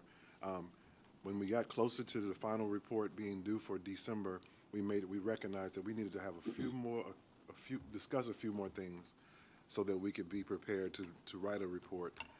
And so the AIB agreed to allow us to go until January in terms of meeting and to provide an addendum to the final report May 30th, which we did. We were a few days ahead in submitting that, and so that's what we're here for the discussion today. So in each one of those conversations and each one of the topics, as mentioned, there ended up being a recommendation or several recommendations made during those meetings. And it wasn't until halfway through when we were meeting monthly, having a topic, meet another time and go to another topic while the team was working on, initiating the work during those times. You may have seen something in your reading about developing plans for a plan. During those times when we were meeting, it was agreed that, hey, at the end, we're going to have to develop a true plan, but we want you to come back with a plan for the plan within 60 days, within 90 days of how you're going to address certain issues. And so we did, but halfway through, we saw that we were just meeting. We were having a topic. Some things were being said and stated, but it wasn't any collection. It wasn't collaborative. It wasn't an overarching view or a focus that we had. So then halfway through is when we decided that we needed to prioritize, and so we developed an initial prioritization from the recommendations and then moving forward. So the final recommendations all stemmed from under each topic, looking at standards expectations, monitoring, comprehensive early literacy plan. As we looked at some things, we were able to check some things off as they were being worked on while we were doing it. specially designed instruction, looking at the capacity. We provided some guidance on specially designed instruction in the form of an SDI guide, in the form of writing a standard. I missed that one. Developing a standard to narrow the gap. Looking at implementation and effective implementation of IEPs. That work was still ongoing, hasn't stopped in terms of making sure that teachers and the schools and the LEAs are receiving that. Looked at teacher qualification, recruitment. Looked at that recommendation 7 was about knowledge, skills, and expertise, and that's when we tapped into our higher ed partners to help us get an understanding of what we need to do, how we can build on that, and we created actions for each. Then it went on to capacity and resources. Can't do any of this without having a conversation about the funding. Just as an update, when we were like capacity and resources, there was a recommendation to do an adequacy study to look at minimum school funding and prevention of supplantation. And what we see right now, we have initiated a fiscal study, a RFP for a fiscal study. It's in the beginning stages. And moving on to looking at least restrictive environment, the data did show, and it still consistently shows that we have a high number of students are in more restrictive settings than most and that we would like to. Significant disproportionality, I think maybe June of last year, or sometime last year when we met, we shared the data on how we are performing. Right now we have 19 out of 24 or 25 of our districts who have been identified for significant disproportionality in a certain area. And it's for eligibility, placement, discipline, and those are significant, but it's mostly impacting our Black and brown kids, and that's a focus that we're working on. We're not waiting for the plan to be in place. We actually have been working with individual schools on looking at their self-assessments. We've assigned, we're working with an outside partner, third party, to help us look at the self-assessments, to write the plans, to look at root cause analysis, and to help address that. Early childhood, looked at how we can help provide higher, more qualified programs for our pre-K kids, and how we can help in providing high-quality childcare and being impactful in that way. Family school partnerships, that was one of was family school partnership an add-on? It wasn't really. It was, we just saw when it was presented, and when we had the discussion, we realized how important that it was to all the work that we were getting done. And so we made sure that as we started with the priorities that we embedded family school partnerships throughout.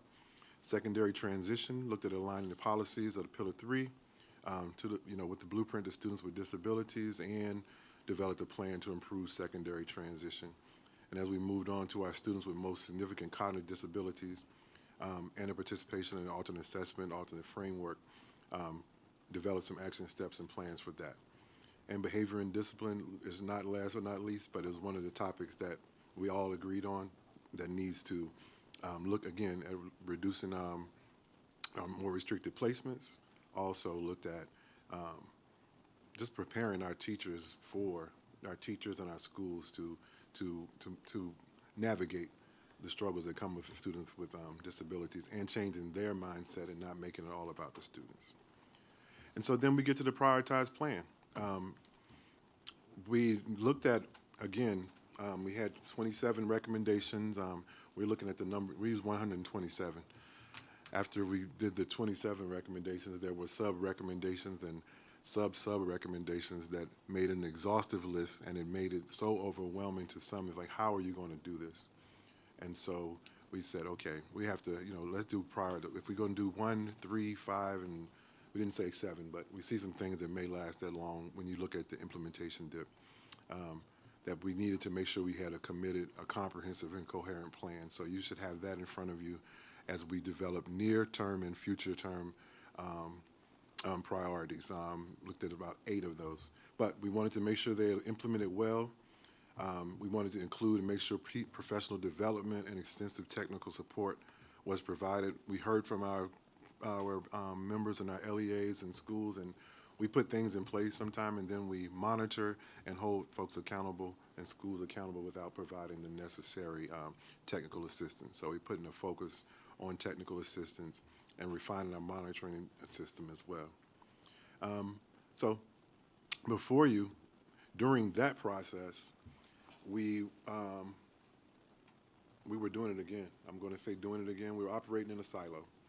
We started looking at special education as just a narrow scope and, understanding what do we need to do to focus laser-like on this population of students, but then as we recognize and know, if we don't do anything at Tier 1, our students with disabilities are gen ed first, so we have to have a focus and align them with the work. Going back to the pillars, we saw that we needed to align our priorities with the pillars, and I won't go for each one of those, as you see from the slide, but we looked at how we align the priorities with the pillars and how we align the recommendations that fall under, and that was the exhaustive work that was going on behind the scenes and getting us to this place. So those are the priorities, and those are the near-term priorities that we developed, and now the work. How do you say it? Now the work really begins in terms of with strategic alignment. We want to make sure that we are aligning in purposeful coordination of these goals and policies. Implementation is going to be translating the priorities into action, which we have an action plan. And under each one, we have a tracker that we're looking to track the whole, not only the work outside of a division or outside of the agency, but to hold ourselves accountable for getting things completed in a timely manner, effectively.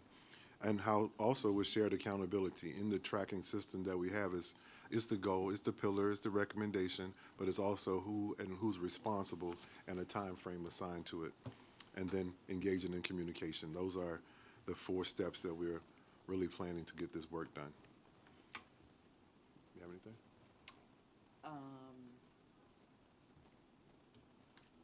So the only things I wanted to add were, we brought these 58 people together and we had all these detailed conversations and we talked about, this incredibly broad range of topics. And one of the things that I think helped us to know that we were on the right track was that there was very broad agreement in almost every topic. I think we know what we need to do. And it's easy to sort of get lost in the weeds of the hundreds of things that we need to do, but really, there's a vision here, you kind of got to clear out some of the haze of the spreadsheets and the tasks and the timelines to see what it is. But it really is. It's actually simpler than it seems in some ways. It's having high expectations for kids, every single kid. It's making sure that every educator is ready to teach the kids that are in their classroom by using universal design for learning, by having evidence-based practices and specially designed instruction, and collaboration between content experts and instructional experts. And it's providing access. It's providing access to the full general education curriculum, to the content and instructional experts, and to non-disabled peers to the maximum extent appropriate.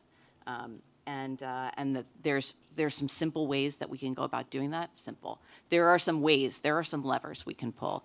There are things like staffing models. There's things like schedules, things that we talked about repeatedly throughout that we can provide guidance, we can provide standards, and we can figure out ways to hold folks accountable, that those changes happen all the way down to the classroom level, so that every kid can get the benefit of the transformational work of the blueprint. I think that's the goal.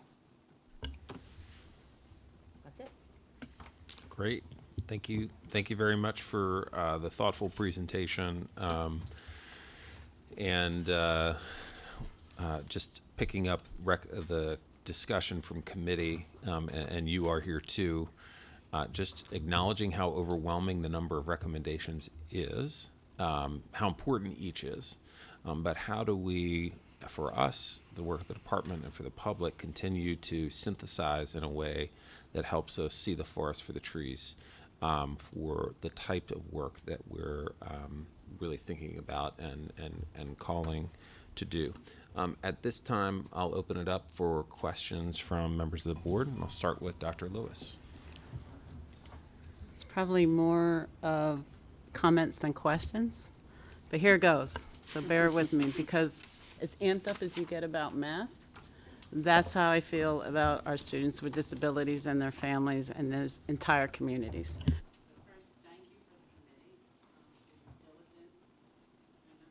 Oh, thank you for your diligence to the committee.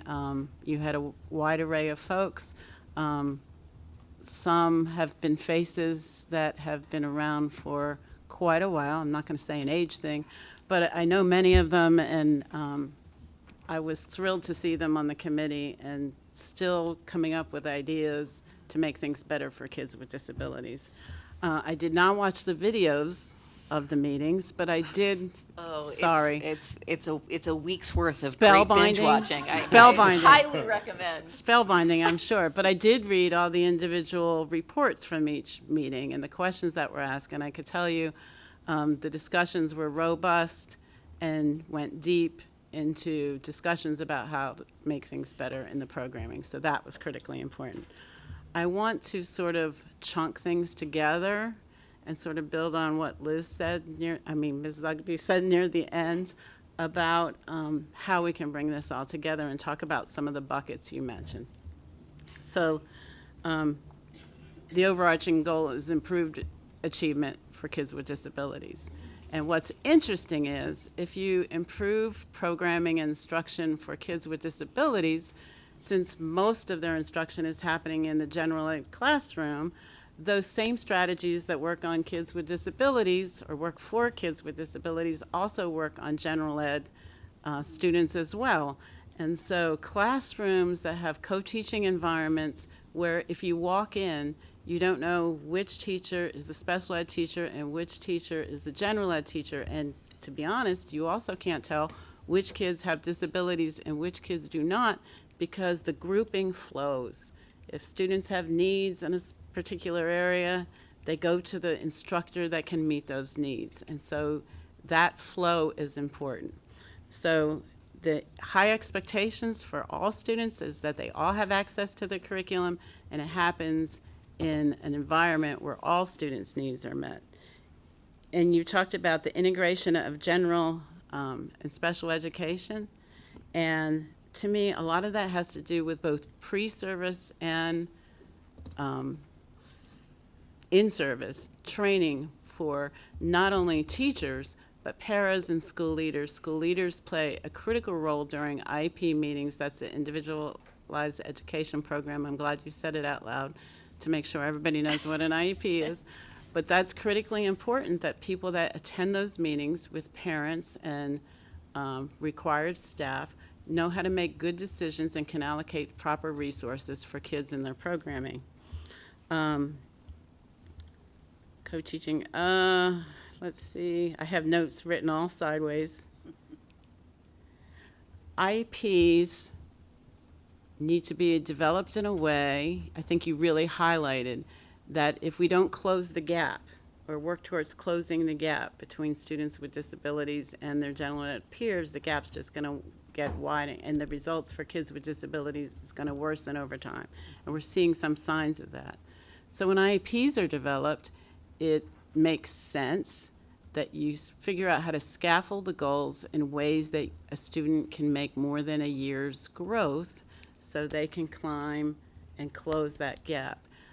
If we're looking at a new IEP tool, I strongly recommend that you consider tools, and there's some already built, that have the tool wizards or tools that help frame goals in ways that you can choose the important levers, the goals that are really the levers, and you can create IEPs so that gap can close. That's really critically important.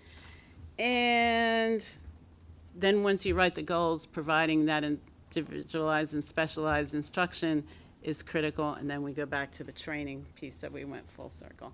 So student achievement, access to curriculum, writing goals that make sense, having folks trained where they can really meet the new needs of students with disabilities, and having that flow in classrooms where benefits to students with disabilities can be shared with all, so we raise all the students' achievement. There wasn't a question in there. Thank you very much, Dr. Lewis. Dr. Johnson. I have several questions. First question, in the service providers, did you include doctors, medical doctors, as a part of the group? We did have a medical doctor, yes. Okay, great. The second question, do you know the number of non-certified teachers who are teaching special education students in the state of Maryland now? I don't have that data with me in this moment, but I know that that data exists. I don't have the updated one. I think it's around 10%. No, I'm looking, but she doesn't know. I don't know, but it's high. Special educators are a particular area of conditional certified licensed Yes. teachers. So when we talk about closing the gap, if we have individuals who are teaching our children with special needs who are not certified, what was your plan with higher ed to increase the expertise of those teachers who are working with our children who have special needs? Yeah. So we have, well, first of all, by having the interaction with those representatives from higher ed at the table, this has to start in the school. I mean, not in our school when we receive them, but in the programs and the teacher preparation programs for students with disabilities. How to make them more attractive, putting things in place, maybe some type of incentive. We talked about incentive, financial. We talked about working closely with them so that they understand the needs of the classroom. We also, one recommendation for someone with Towson, even though, you know, in terms of IEP and the system that we use, true, you have an individualized IEP system. Yeah, not IEP online. And we have our because all they're doing online. is copying and pasting. And so we have been putting guardrails in place for that, but training them in advance so that they aren't doing things like that. So that's just a few. My last question Okay. is, do you think that having administrators take one special education class is sufficient? No. So what was the recommendation for that? So what we're, in not tackling the special education or the principal or administrative piece, that was one that we need to provide a focus on for our administrators from special education perspective. We have been making a mistake of training up our special educators and moving our children and having the children working with our special educators, but there's a gap in the amount of training that we provide for the general education teacher and administrator. Yeah. So this year, although we didn't do it with the principals yet, we did have an LEA, a director academy, and we're finishing the first year of the special education director academy, and we're starting a emerging leader, special education leader academy, and also taking a focus on our birth through 5 population as well. Can't do it all at one time, but we definitely want to make sure that we reach into our principals next. Yeah, I just think that for me, in my understanding, if we want to do better for our children with special needs, the priority is making sure that we have individuals who have the expertise in teaching them. We can do all the planning of programs that we need to do.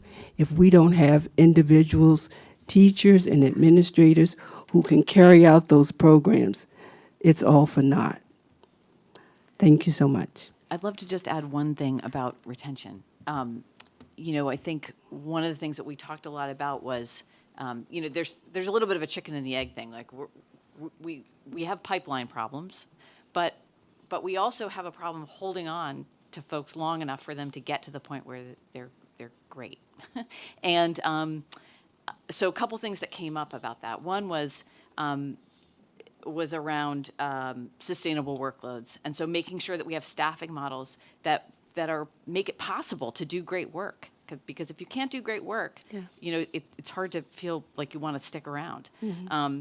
But the other piece is around collaboration and scheduling to support collaboration, because especially for those conditionally licensed teachers, I think that the more time that they can spend working with their colleagues to look at data, to plan instruction, and we talked a little bit in the committee about the school where my daughter goes, where they have 2 hours every Wednesday afternoon to spend time working together. It's not always just special educators and general educators, but it's the middle school team that's everybody, or the, maybe it's about literacy this week, or whatever the different topics are. But that dedicated time can help for the experienced educators to naturally be mentors for the younger educators and people who are new to the field. So I think that those kinds of things, you start small and they begin to snowball. And then we're not just stuck with sort of trying to pipeline our way out of this problem. I agree. I think we agree that it is really the teaching that really makes the difference for any kid, regardless of if they're handicapped, if they have disabilities or not. But we really need to focus on making sure that we have teachers who have the tools that are necessary to decrease the idea that special education is a place and not just a service.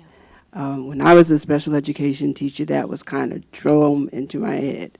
It's a service. My responsibility was to get in and help remediate those students so that they could get back to general education, not to remain in special ed. Yeah. Dr. Johnson, can I say one more thing? Sure. I just as sort of a little bit of a personal example.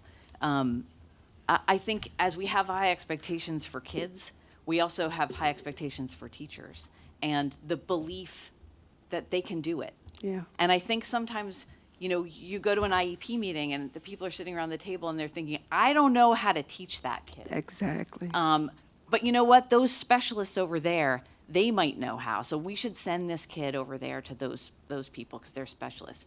And what I hope that we can create is the system where people come around the IEP table and they look around and they say, we don't know how to do it yet, but we're the team. We can figure it out together and do something great for this kid. And, I have a 7th grader with Down syndrome, and her team every year, to watch educators grow as we collaborate together about how is this going to work for her? Well, let's problem solve around it this way, or let's see how, let's try this thing or that thing. I think that her educators year after year would come back and say, I'm a better teacher because I had to stretch to think about how I was going to make this work for this kid. And those tools, those new tools in my toolbox, they're going to help the kids coming along next year. Yeah. It's growing their expertise. Yeah. And I think that's what we need to do. I've got Mr. Crawford, and then back to Dr. Lewis. Appreciate all the hard work and the progress that's been made. One of the comments from our committee meeting was resources. I'm not a special ed person, but I continue to hear that there's a lack of special ed resources here at the department and across the state. So I think we have to address that, and gets back to Dr. Lewis's point about you may have to further prioritize what you want to do, looking at the big rocks and focusing on fewer things, that if you thought if we could move the needle in these areas, it would have the most impact. The other thing is just a more general statement about the need for technical assistance and coaching, whether we're talking about special ed, we talked about with the standards, providing coaching. We've talked about coaching with respect to math and literacy.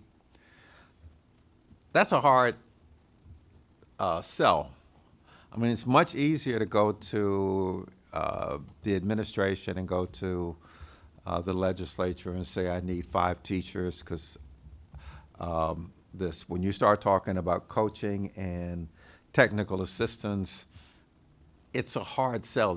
It's hard for them to get their arms around that. And I think as we look at that, as we work with the administration, as we work with the people in the General Assembly, one of the things that we may want to think about as we go, as we work with these members, is why should they care? You know, they've got more need than they've got dollars. Why should they care? If we were doing this at the federal level, I've got a class coming up tomorrow on budgeting.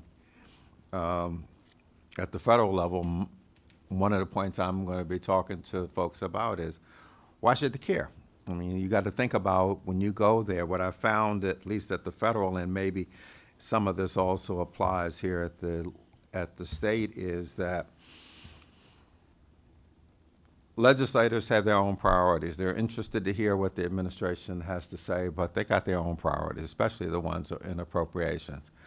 So thinking through why should they care. So looking at, for example, if you've got a chair, being able to talk to the chair about the number of children with disabilities in his or her district, or when you're talking to the chair, talking to them about, if we're talking about literacy, what's the literacy rate in their district? And show how making an investment in technical support or coaching can improve the quality of life for their constituents. So thinking about, again, how we pitch this to them so that it's personal, looking at what their priorities are. So part of what we teach is look at what the chair and the ranking members in appropriations, what are their priorities? So being able to, it's good to be able to talk about it from we're an administration standpoint, but they tend to have their own priorities. So I think making sure we understand what's important to them, and then showing how an investment in this area or that area benefits them or benefits their constituents, we found to work reasonably well. But we're going to have very tough conversations in the coming years. So being and continuing to sharpen our message and sharpen answer this question again. Why should I care? Why should they care? What's the impact? What will be different if we make the investment, and why should they sign up for something like this? Thank you. Thank you, Mr. Crawford. Dr. Lewis. We have a huge lift coming with new standards for language arts, for math, for social studies, and everything else that's coming. Common practice for special ed teachers is when teachers are being trained on curriculum, they go into a separate room and they talk about compliance with IEP process. You hinted at this, but I want to make it transparent and put it out there. Teacher cannot learn curriculum if they are talking about IEP process specifically around compliance. We need to get to quality, and we need to get to quality of instruction.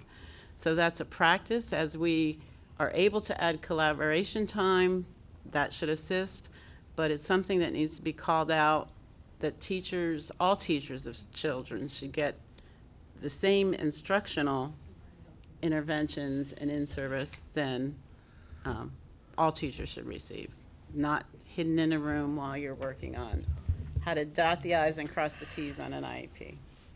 Amen. Other questions? I've got just a comment and a question. The first is, I think, really want to push us to be thinking about bringing to the fore highlights of practices in districts and schools of where this work is going well.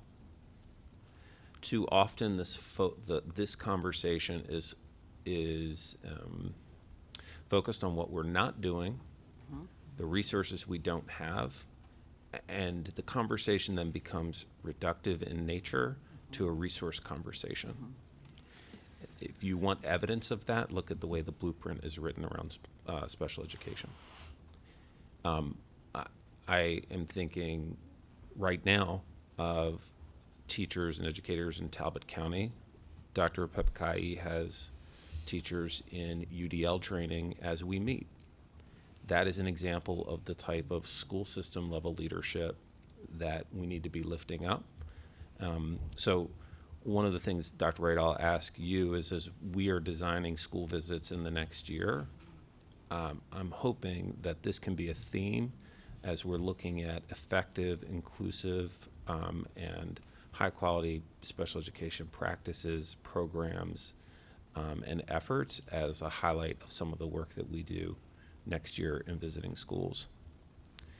The second is, I was struck by a quote in the opening letter from the co-chairs, Dr. Wright and Ms. Zogby, and I'll read it here because I really want to lift it off the page. It says, while the current context may necessitate some adjustments to our plans, many of our recommendations are resource neutral. They require new orientations, reorganization of resources and schedules, and new emphases in instructional and organizational practice. Fundamentally, we believe real progress is achievable. It will require our collective commitment, creativity, and persistence. It really resonated with me. It also, though, it made me think about, I spent 4 of my 6 years in the classroom in an inclusion school. It was a turnaround school designed as, and part of the turnaround was designed an instructional program that was fully inclusive. And it struck me that by design, everything we made in that school wasn't new resources necessarily, although we did have them with school turnaround, but that everything from scheduling, staffing, professional development, was designed with inclusion at the core. And really what it meant is that children were at the center of the decisions. To that extent, or to that point, I was surprised to not see more discussion of collaborative time in the blueprint as a part of this.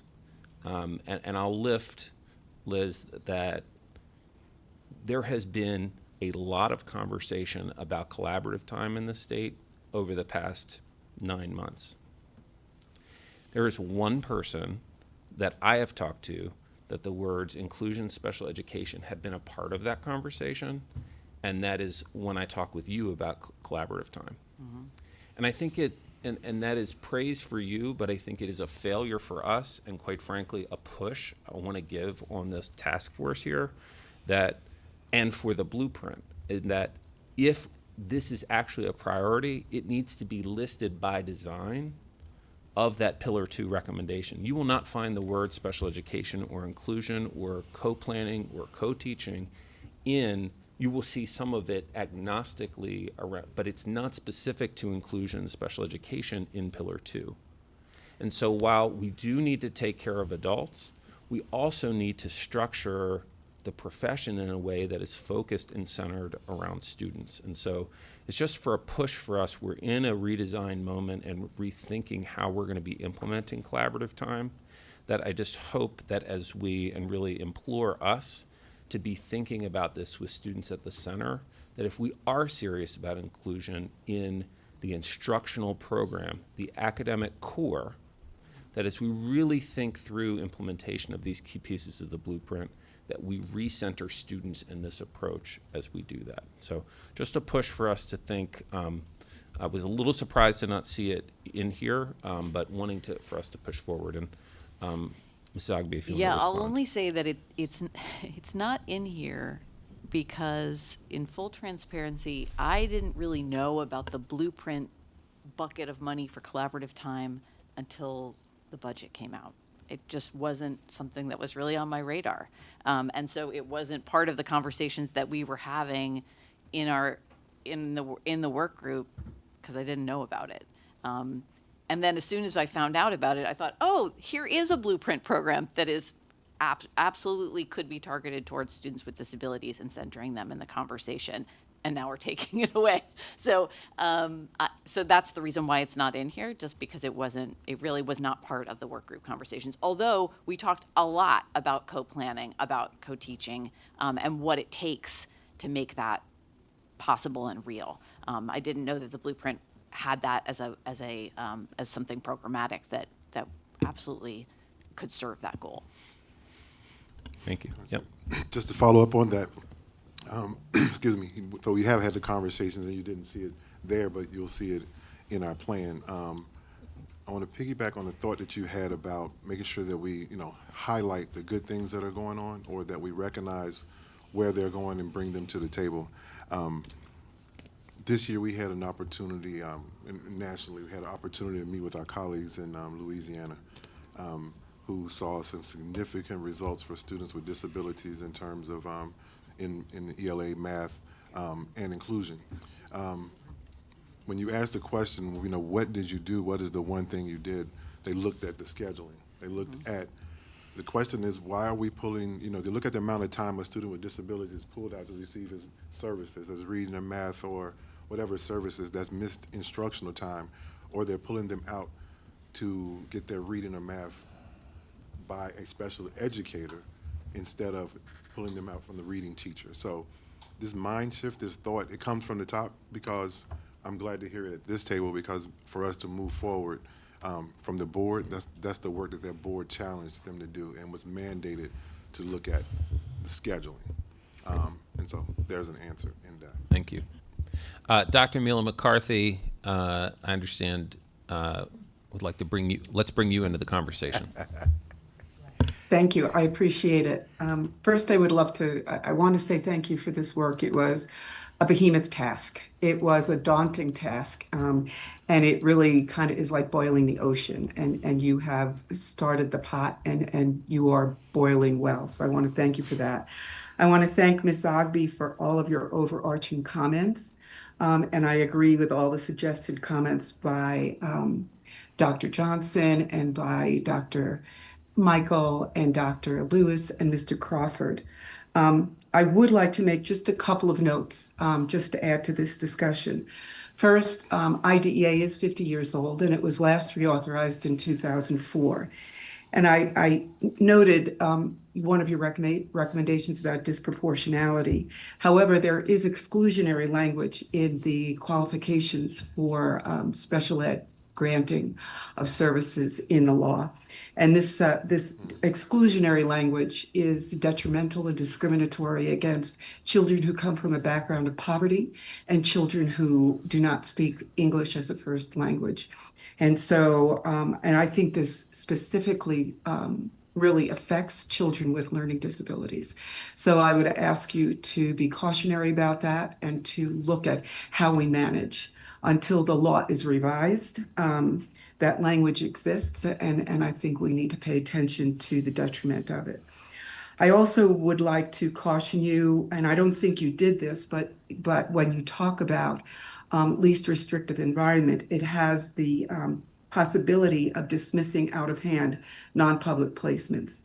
Before you do that, I encourage you to look at the achievement statistics in the non-public placements versus the achievement statistics in general education placements that are very inclusionary. And I'm not speaking against inclusionary. Rather, I'm saying perhaps look at those non-public placements and perhaps use them as a model for success that you can include in the public education system. Another thing is look at the way IEPs are written. Dr. Lewis talked about that. But a lot of times it has been told to my staff that IEPs must be written with grade level standards. Well, when a child is in 5th grade and comes in with a 1st grade reading level, it's very difficult to write an IEP goal at the 5th grade level when they can't even read three sound words or 3-letter words. And so I think that the state needs to look at how the instruction is going out to how these IEP goals are written. Because if you write them at a 5th grade standard and the child is at a 1st grade reading level, it's not going to close that gap. And that being said, and I think you said it, Ms. Zogby, I think you said it, Mr. Crawford, and I think Dr. Lewis, you also said it, that I encourage an analysis of the recommendations, determine which ones could be implemented first with possible ripple or spread effect. In other words, to have the greatest impact, because you have a lot of recommendations, and I worry that in your effort to implement all of them, none get achieved or accomplished.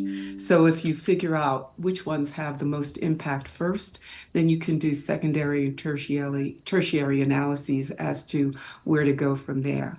So I laud this work. It's very important work. As I leave the board, I encourage my colleagues to keep talking about special education, the needs of children who have special needs, and to really look at their achievement.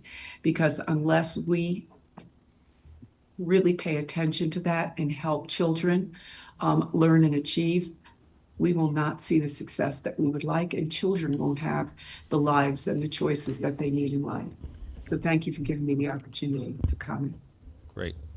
Thank you, Dr. Amelia McCarthy. And without further comment, I will invite a motion for us to accept this report, the special education work group. And Dr. Amelia McCarthy would give you the honor, if you choose, to make that motion. So moved. Is there a second? Second. Dr. Lewis, all those in favor of adopting the report, please signify by saying aye and raising your hand. Aye. Aye. It's unanimous. Thank you very much. All right, we are running ahead of schedule, and so we're going to jump to our afternoon agenda and get started with at least one, if not two items there. So for members of the public, we are moving, we'll invite Ms. Kelly Meadows to join us. We're moving to the 1:30 block item, COMAR 13A0701 induction regulations. This is a permission to republish, and we'll turn it over to Dr. Wright for any further comments. No, just want to welcome Kelly to the table. And following her presentation, as Dr. Michael said, we are asking the board to grant permission to republish amendments to regulations under COMAR 13A0701 induction. Kelly. Good morning. Good morning. Right, so before you today, you do have additional amendments to the induction regulations. As a reminder, these same regulations were before you at the end of January, and you did grant permission to publish. We received 5 submissions. And from those 5 submissions, we heard probably the most concerns about what was considered the rigidity of 180 mentoring minutes a month. We had several individuals recommend that we move to a more flexible model, and so we are recommending, one of the substantive changes that we are recommending is that we move to a minimum number of mentoring minutes per marking period. So that does give LEAs the flexibility in months, such as December, or when there's heavy in holidays, that they can be flexible. The other concern that we heard was that there was no room for differentiation if an LEA is mentoring a teacher who's excelling and doesn't require the same level of mentoring later in the induction period, such as years 2 and 3. So we also did make some substantive changes there, and I'll walk you through them in just a minute. The other concern that we heard was with regard to reporting being an administrative burden. And although we recognize that, as we spoke this morning, there are certainly times when we can eliminate reporting, we do not feel that this is one of them. In order to evaluate whether induction programs are effective, we feel we do need to ask the LEAs to report that information as recommended in these amendments. And then the last concern that we agreed with was there was just a prioritization, a want for a prioritization of when matching a mentor, looking at that licensure area. We know that's not always possible, but when it is possible for LEAs to prioritize matching that mentor based on their licensure area. So you're going to see that change as well.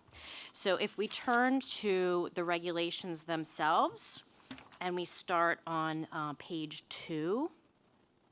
The very first thing that you're going to see, the first change in red that you're going to see in the marked up version, we did get a comment from Pazam concerned that what could be lost in these regulations is the customization of induction at the local level.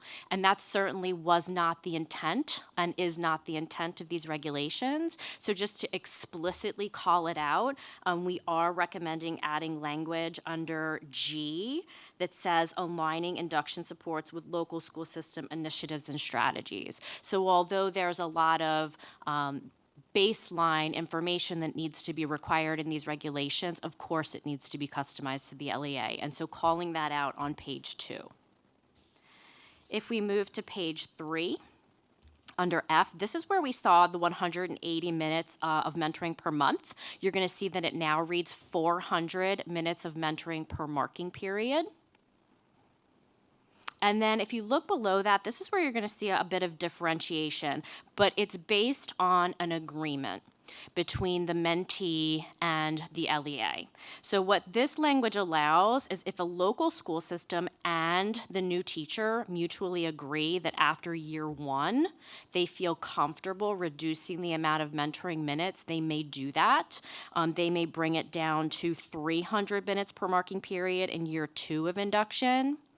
And then similarly, at the end of that second year, again, if there's mutual agreement, then they can bring it down to 200 minutes per marking period in year 3 of induction.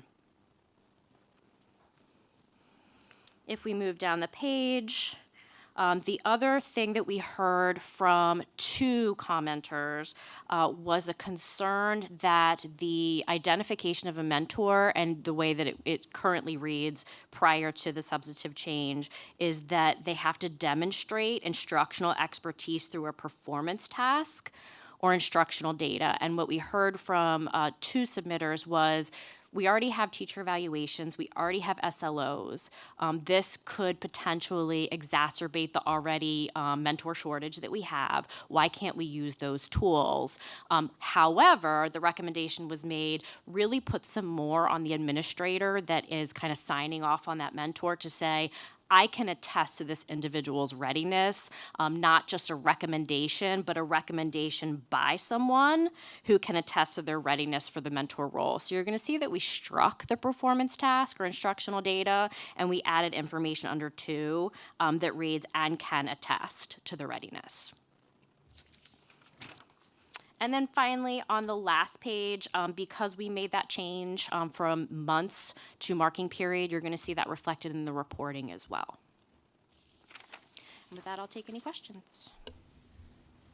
Excellent. Thank you very much. Dr. Lewis, can you report on Ed Policy's recommendation? Ed Policy unanimously approved republishing the regs. Great.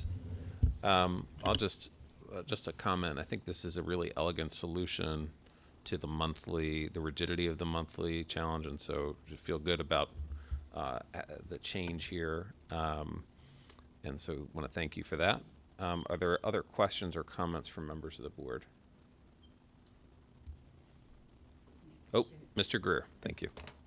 Yeah, thank you, Dr. Michael. Thank you, Ms. Meadows.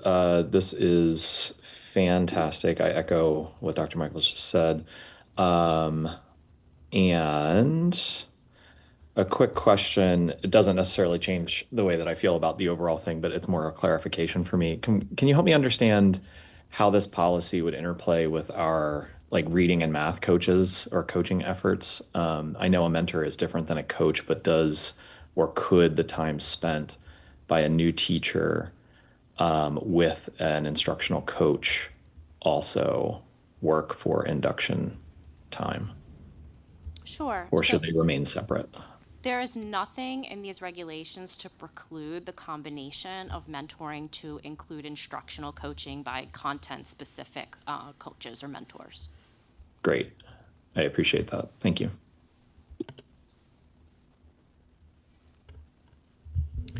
I have one just kind of process question.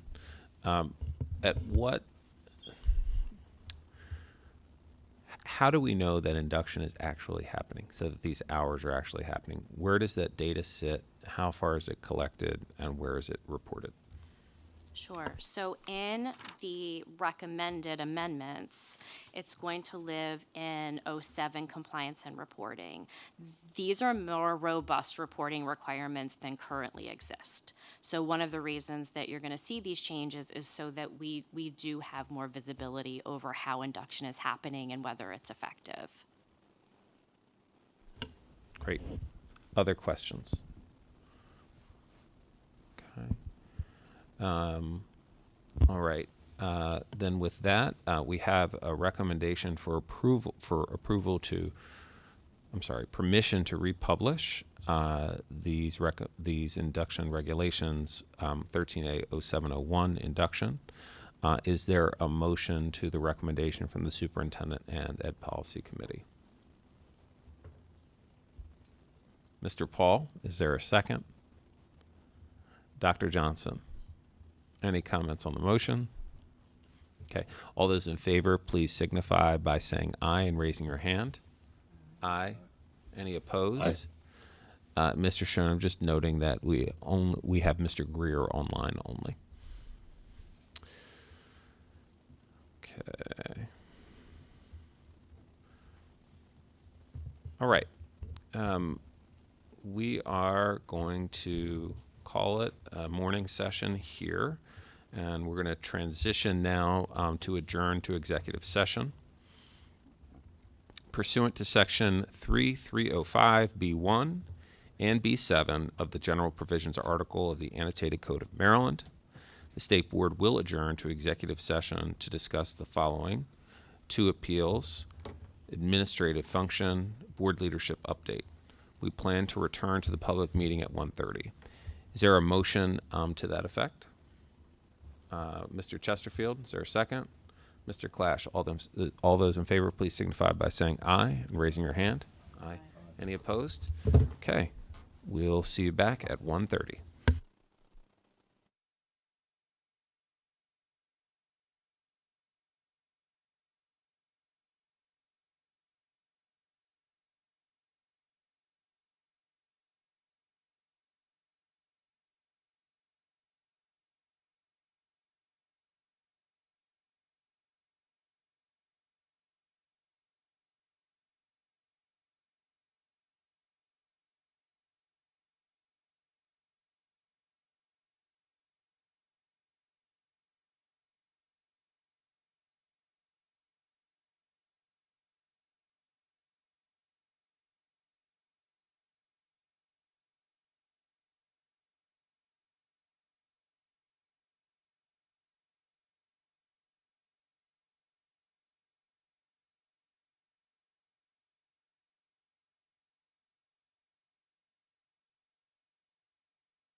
Right.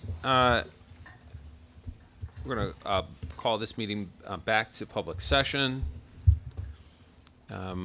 We are going to move in our agenda to straight to the 2 o'clock item. We have 2 oral arguments that the board will hear today. At this time, I'm going to call on Mr. Schoen to provide instructions and introduce parties in the case. And Mr. Schoen will facilitate this oral argument for us. Mr. Schoen. Thank you, Dr. Michael.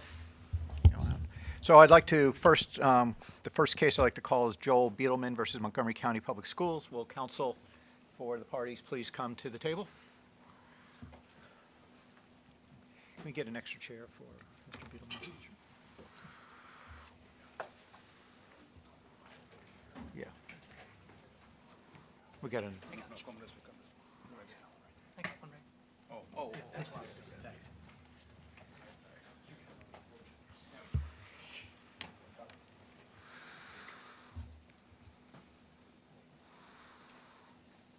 Good afternoon, gentlemen.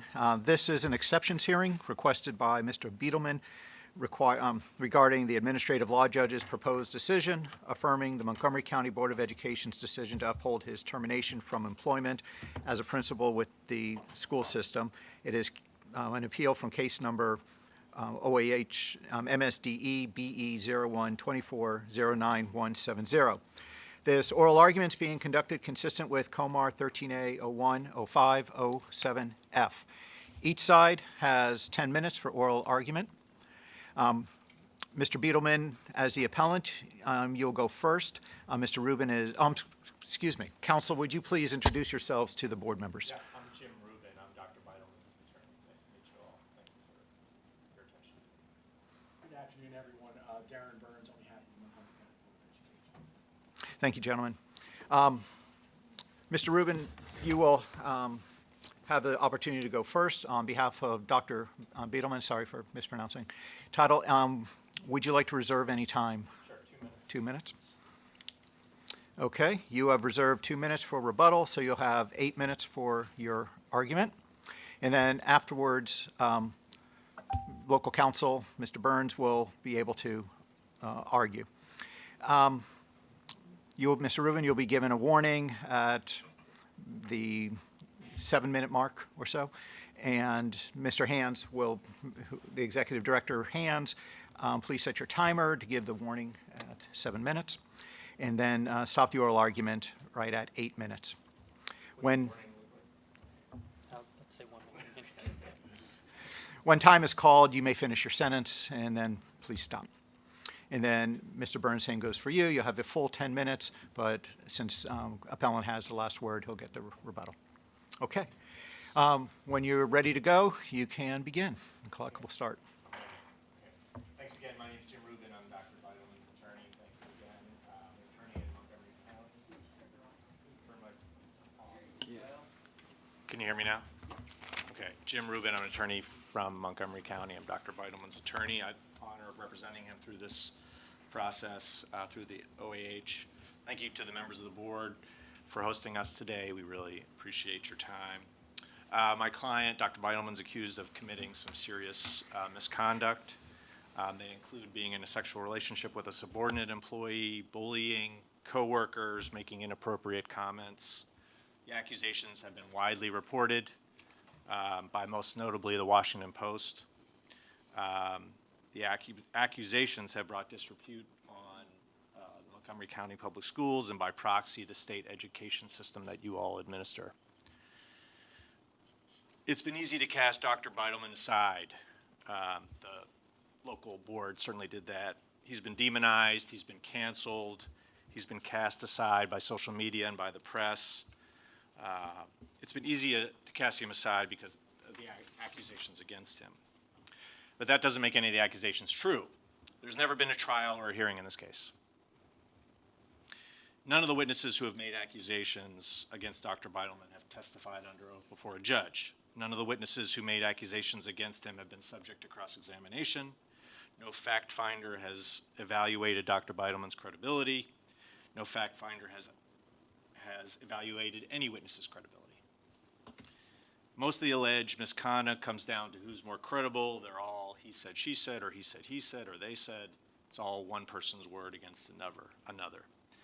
That's important because the amount of due process one gets under the system created by COMAR that you all operate under doesn't change because someone's accused of horrible things. Everyone's entitled to the same due process.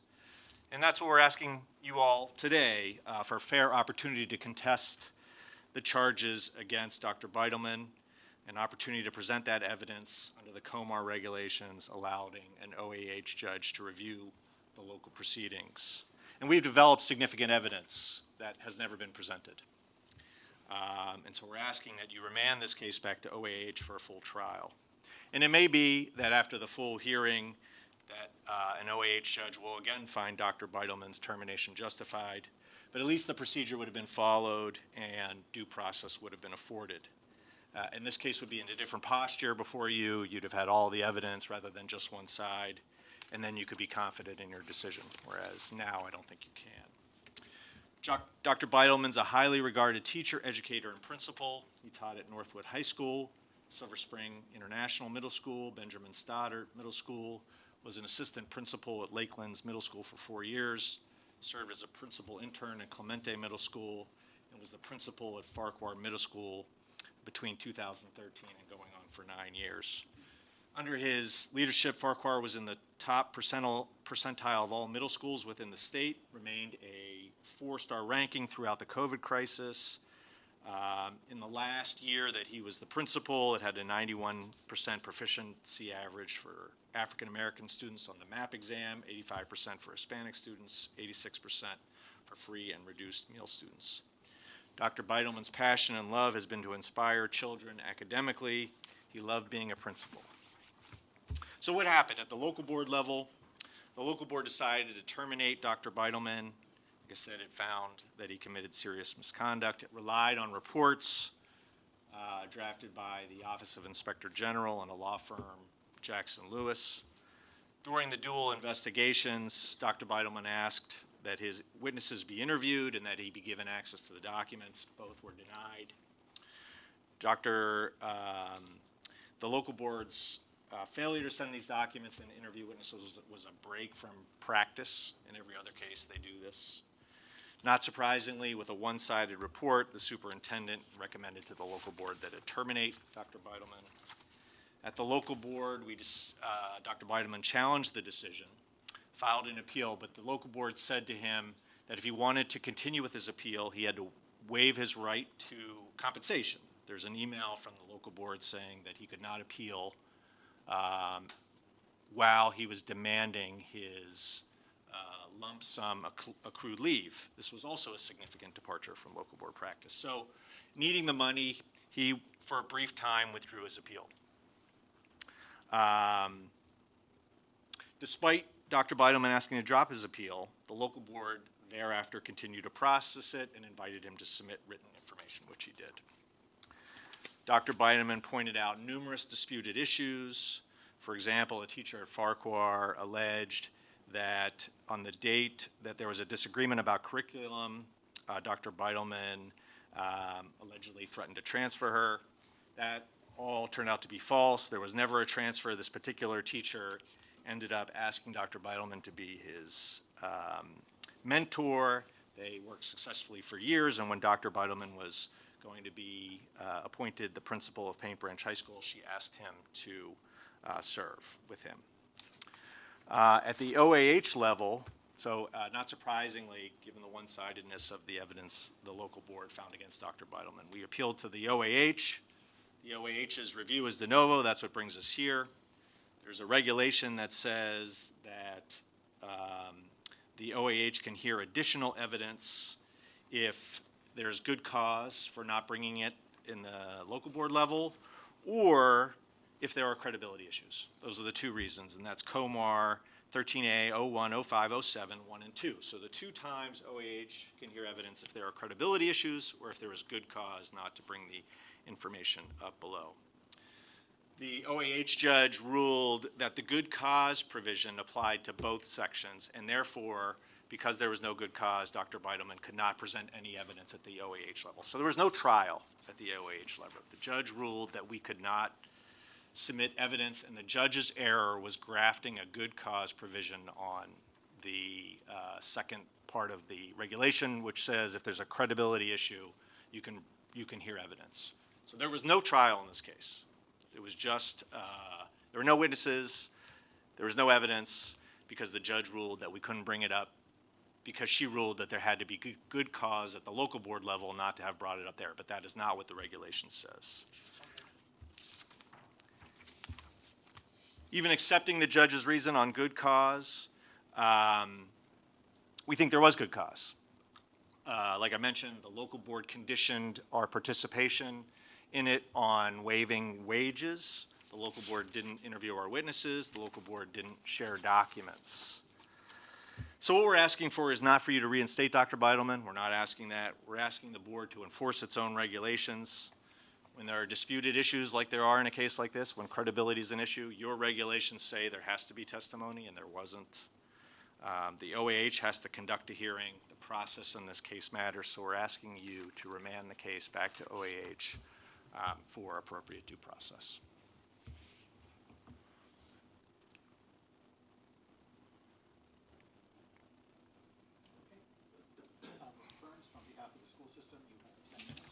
Thank you.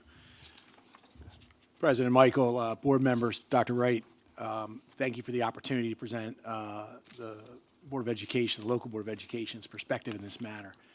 I submit to you that, and I think you just heard good evidence of it, that Mr. Rubin is an able and zealous advocate on behalf of his client. And perhaps had he been involved in his client's case at the local level, it would take a different trajectory. Right? And we may not even be in front of you, who knows? But we're not in front of you because somebody denied Dr. Beidelman due process. We're not in front of you because Administrative Law Judge Frazier denied him some right that he has under the law to present his case at the ALJ level. We're actually here because the appellant wants you to make an exception to everything that makes sense and is reasonable about your process as the ultimate quasi-judicial body in the state of Maryland for your kinds of cases that come before you. Make an exception because Dr. Beidelman chose to waive his rights at the local level. You will find ample evidence about why he was terminated, why he was recommended for termination by the superintendent, why the local board made the decision that it did, and why the ALJ made the decision she did, including as to the limited scope of the hearing. These issues were fully briefed before Judge Frazier. All of what you just heard has been argued before. And as I mentioned in my brief in response to exceptions you have in front of you, Judge Frazier got it right. Because what Judge Frazier found was, at the local level, as I acknowledged before Mr. Rubin was there on behalf of his client, Dr. Beidelman, as a matter of record, chose not to participate in his Loudermill proceeding in any meaningful way in front of the local superintendent. There was that opportunity to present his side of the case. He chose not to. And it's not for us to probe why or what his motivations were at the time. He then had an opportunity, pursuant to 6202, to choose one of two appellate remedies. He could have chosen an arbitration hearing. He could have chosen a local board hearing. Again, the record's replete with information to tell you what route he chose, and he chose the local board hearing. After choosing a local board hearing, in which he would have had, in the normal circumstances, an evidentiary hearing, he then, and again this is in the record, changed his mind. While you heard reference to there being some sort of board quid pro quo for that hearing, that the board, meaning the Board of Education, somehow issued some statement or exchange of rights where, oh, you can have your hearing or whatever it is you want in front of us, but only if you forego some sort of compensation. There is nothing in the record on that. And it's not something we fought about before the ALJ. This is in the local record. What actually happened was, in an email dated January 9th, 2024, from Dr. Beidelman himself to the Board of Education, after careful consideration, I've decided to rescind my request for an appeal, not just for a hearing, for an appeal, and not contest the superintendent's recommendation and not participate in the process. This is, as Mr. Rubin indicated, an intelligent, educated former administrator. That's as knowing of a waiver as you can possibly utter yourself. I don't want to participate in the appeal process. I don't want a hearing. I'm not even going to contest what the superintendent recommends, which was his dismissal. Out of an abundance of caution, which you can certainly read into the record by what the board did next, the board did not simply say, okay, fine, thank you. You've chosen your route or lack thereof, and we'll just issue an order upholding the superintendent's recommendation. Nope. The board said, we'll give you an opportunity to give us whatever you want us to consider. Send us your paper. And he sent paper, and it's in the record. Same record that the ALJ reviewed. He had his opportunity in a limited fashion that he chose to present some of what you just heard and other things. Was there testimony by witnesses? No. He, as I said, knowingly elected twice not to have those witnesses come and testify before him, not to point out who might support his case. And again, it's not for this board in its capacity today to wonder whether that was a good move on his part or what might have happened had he not. The local board took a look at every single thing that he submitted. It's clear from the record of the case that they did that. And they upheld the local superintendent's recommendation, which then begins the next process. He has a right to appeal to this body. This body, having heard from him and his counsel, said, we'll assign it to an ALJ to look at whatever issues are in dispute. Didn't have to do that, but I think you make a good argument under the state board's procedures that it's the wise and prudent move to do, just based on what was presented in argument. Judge Frazier gave us plenty of opportunity to present on both these legal issues of waiver and deciding not to pursue a hearing in front of the local board, and then still allowed for that limited hearing and issued an opinion.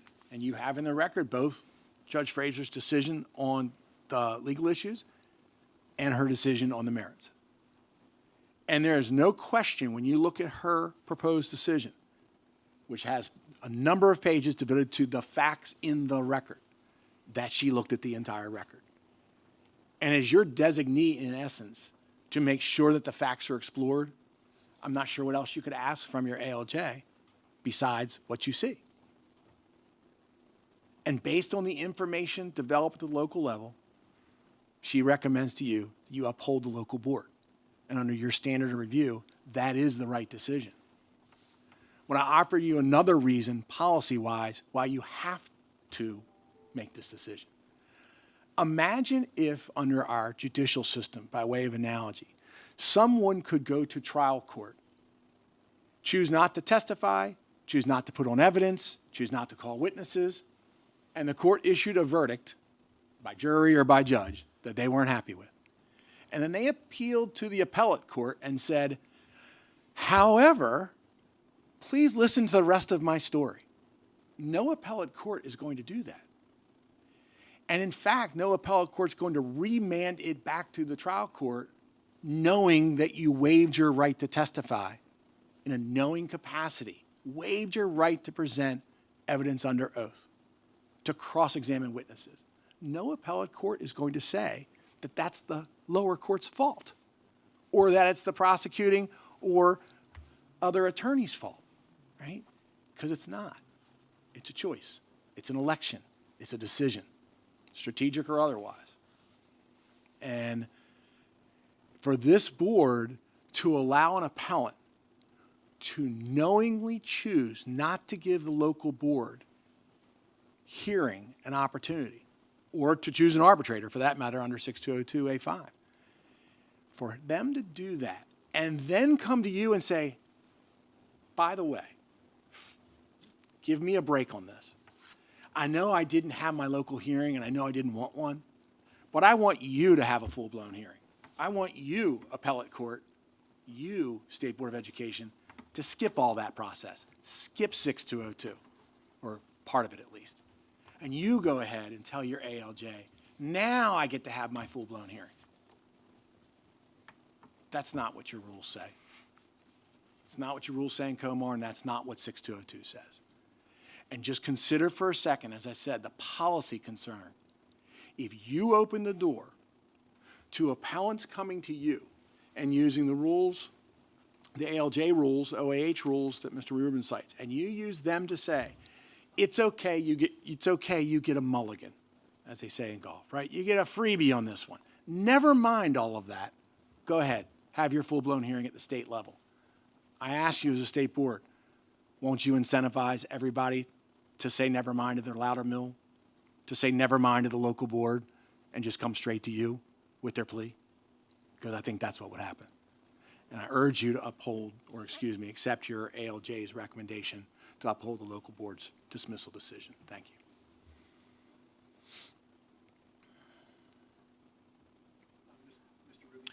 Yep. If I was Mr. Burns, I'd make those same arguments too.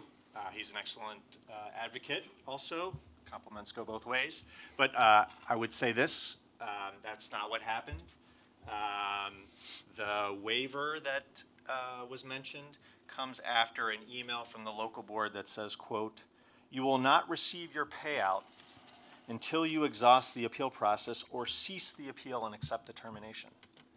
So there was a condition on Dr. Beidelman pursuing the appeal. And in every other case where there was a record before the local board produced documents and interviewed witnesses. That didn't happen in this case.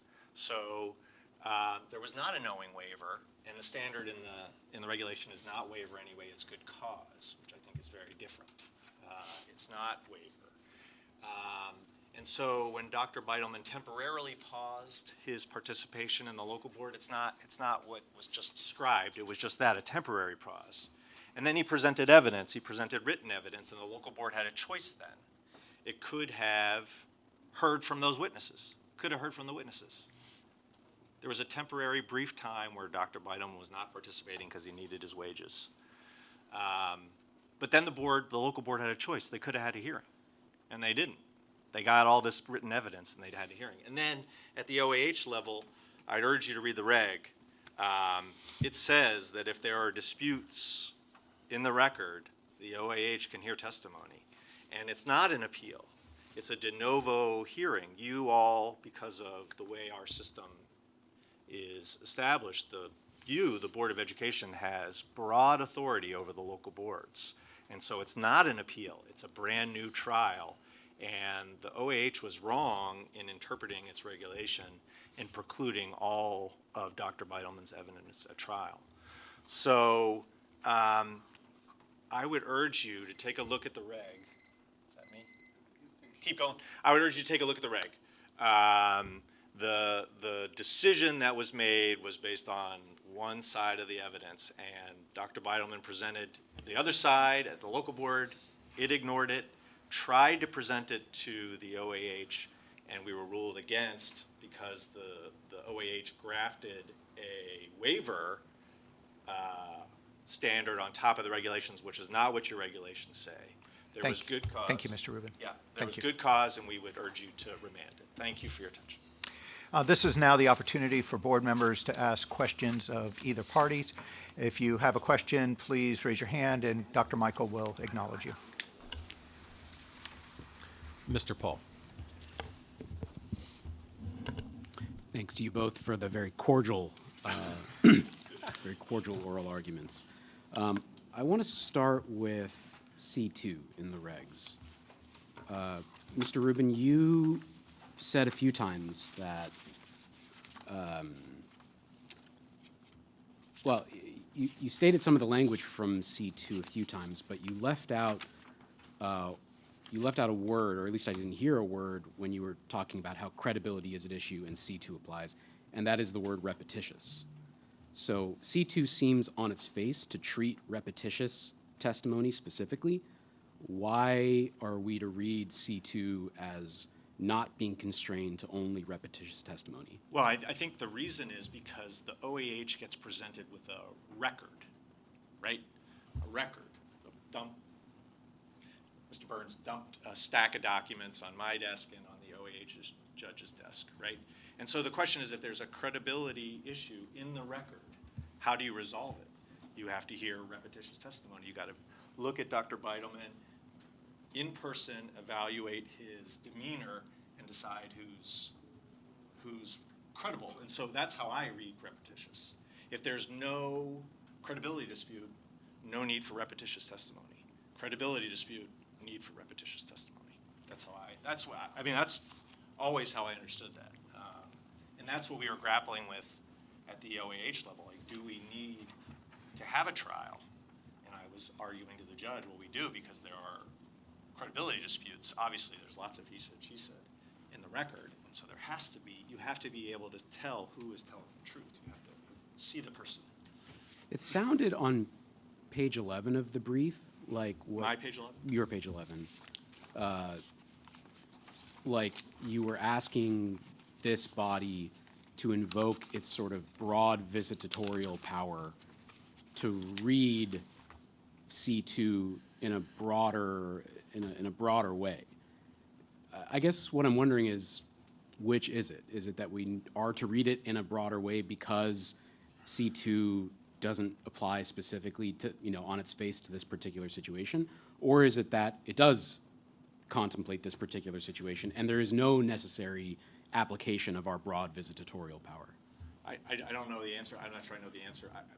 The way I look at it is the reason why it's de novo review and there is a requirement for testimony is because you have these broad, that's evidence of your broad review power over the local boards. That's how I read it. I don't know if I answered your question. It's okay. Thinking about C1 and the good reasons, I've seen in the case law some examples of good reasons that include the evidence not being available. There are 2017 and 2019 opinions issued by this board to that effect. Do you have any comparable cases or past opinions issued by this board that bear any factual similarity? I do not. Certainly not at my fingertips. I do not. Can I just say one thing? I'll defer to mine. Sure. Just like the good cause, to me, I wasn't reading it specific to the board. I mean, good cause is a lawyer, general standard. I wasn't focused on it as interpreted by this board, and that's my mistake. But I was looking more broadly at what good cause means to lawyers. You said that the January 9th email was a temporary withdrawal or a pause to the process. The text of the January 9th email doesn't sound temporary. I don't understand where I'm to get that idea that it was temporary. Well, it was only temporary because Dr. Beidelman withdrew his participation in the local board hearing after receiving that email. And then oddly, the local board invited him to participate again, and he did. And so that's why I'm calling it temporary. I don't think he would have participated but for the fact that the local board invited him, and that's when I said they had a choice to have a hearing, and they didn't. Mr. Burns, what do you have to say to the argument that the sort of good reason is coercion in some sense or another? Well, I don't think that the record, pardon me. Mr. Paul, these are good questions because actually they shine light on what I think is really the fulcrum or the linchpin in the regulatory language, which I'll get to in a second as part of the answer to your question. I don't think the record contains information that would allow the board, or in this case the ALJ, for you to review the finding that council urges that there was some coercion. You're not going to find that in the record.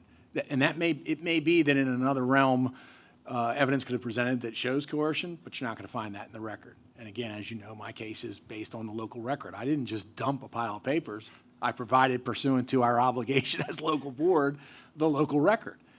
And that local record makes it clear that for no reason other than what appears on the surface of the paperwork, a change of mind.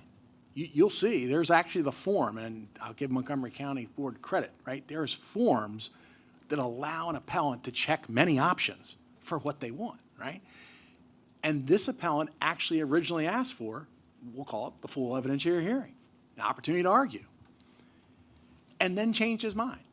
And there isn't any evidence that he was coerced to do so, nor, as you indicate, does that particular email suggest that he felt that way at the time he uttered the email.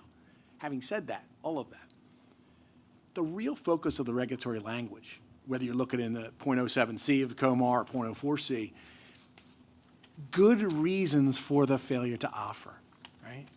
That's the fulcrum that you decide, that the ALJ decide the issue on is, not whether there's what I allow might be repetitious, but I'll allow it anyway because of credibility, or not whether or not somehow something was missed that could have been presented, but there was like a reason that he's excused from for it not coming into evidence, right? It's none of that. There was no good reason other than choice. But I'll point out to the board and final answer to the question is, it's not as if he had no opportunity to present his case. He presented a long paper to the board, and the local board considered it. You can tell from their opinions they considered it. But that was countered by other evidence, and that's the local board's job, just like it's the ALJ's job in the de novo hearing to weigh what's in the record. Thank you, Mr. Paul. Are there any additional questions? I have just a couple. The first, Mr. Rubin, you described a temporary pause in the due process component.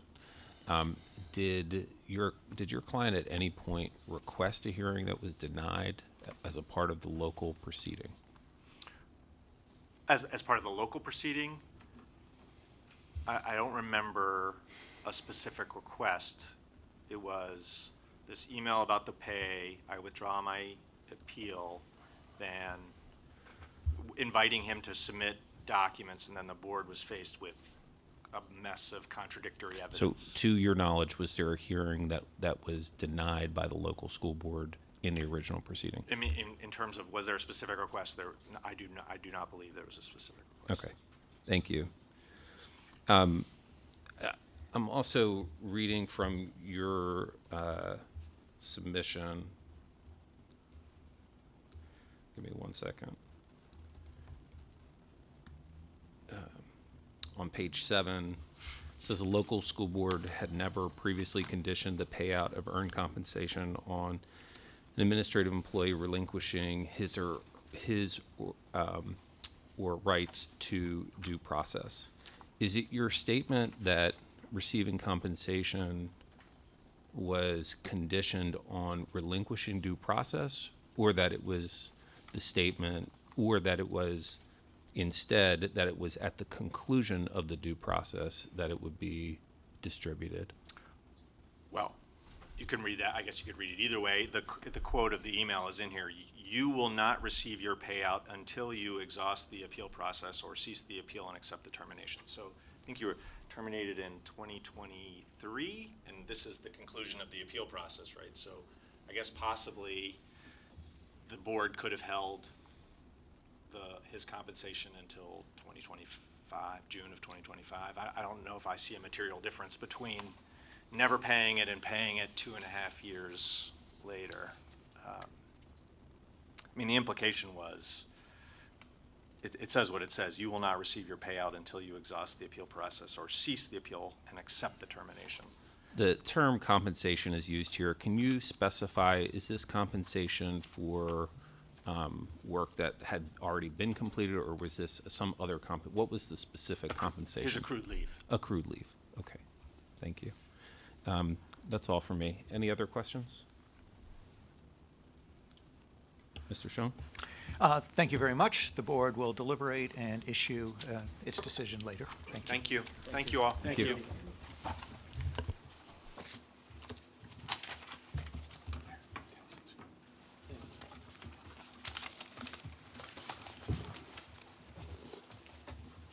this third chair here, just in case.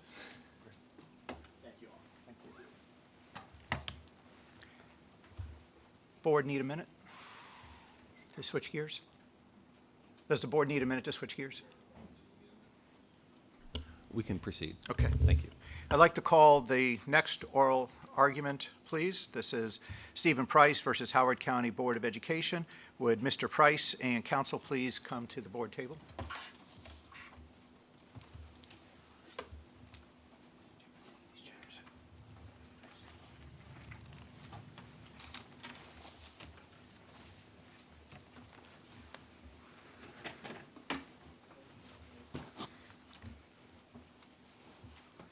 Counsel and Mr. Price, would you please introduce yourselves, starting with Mr. Price? Steve, excuse me, can I just grab my water real quick?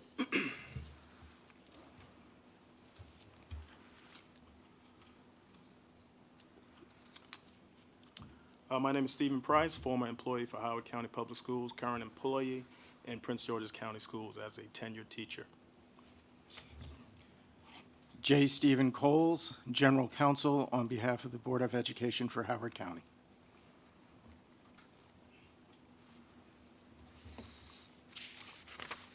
Okay.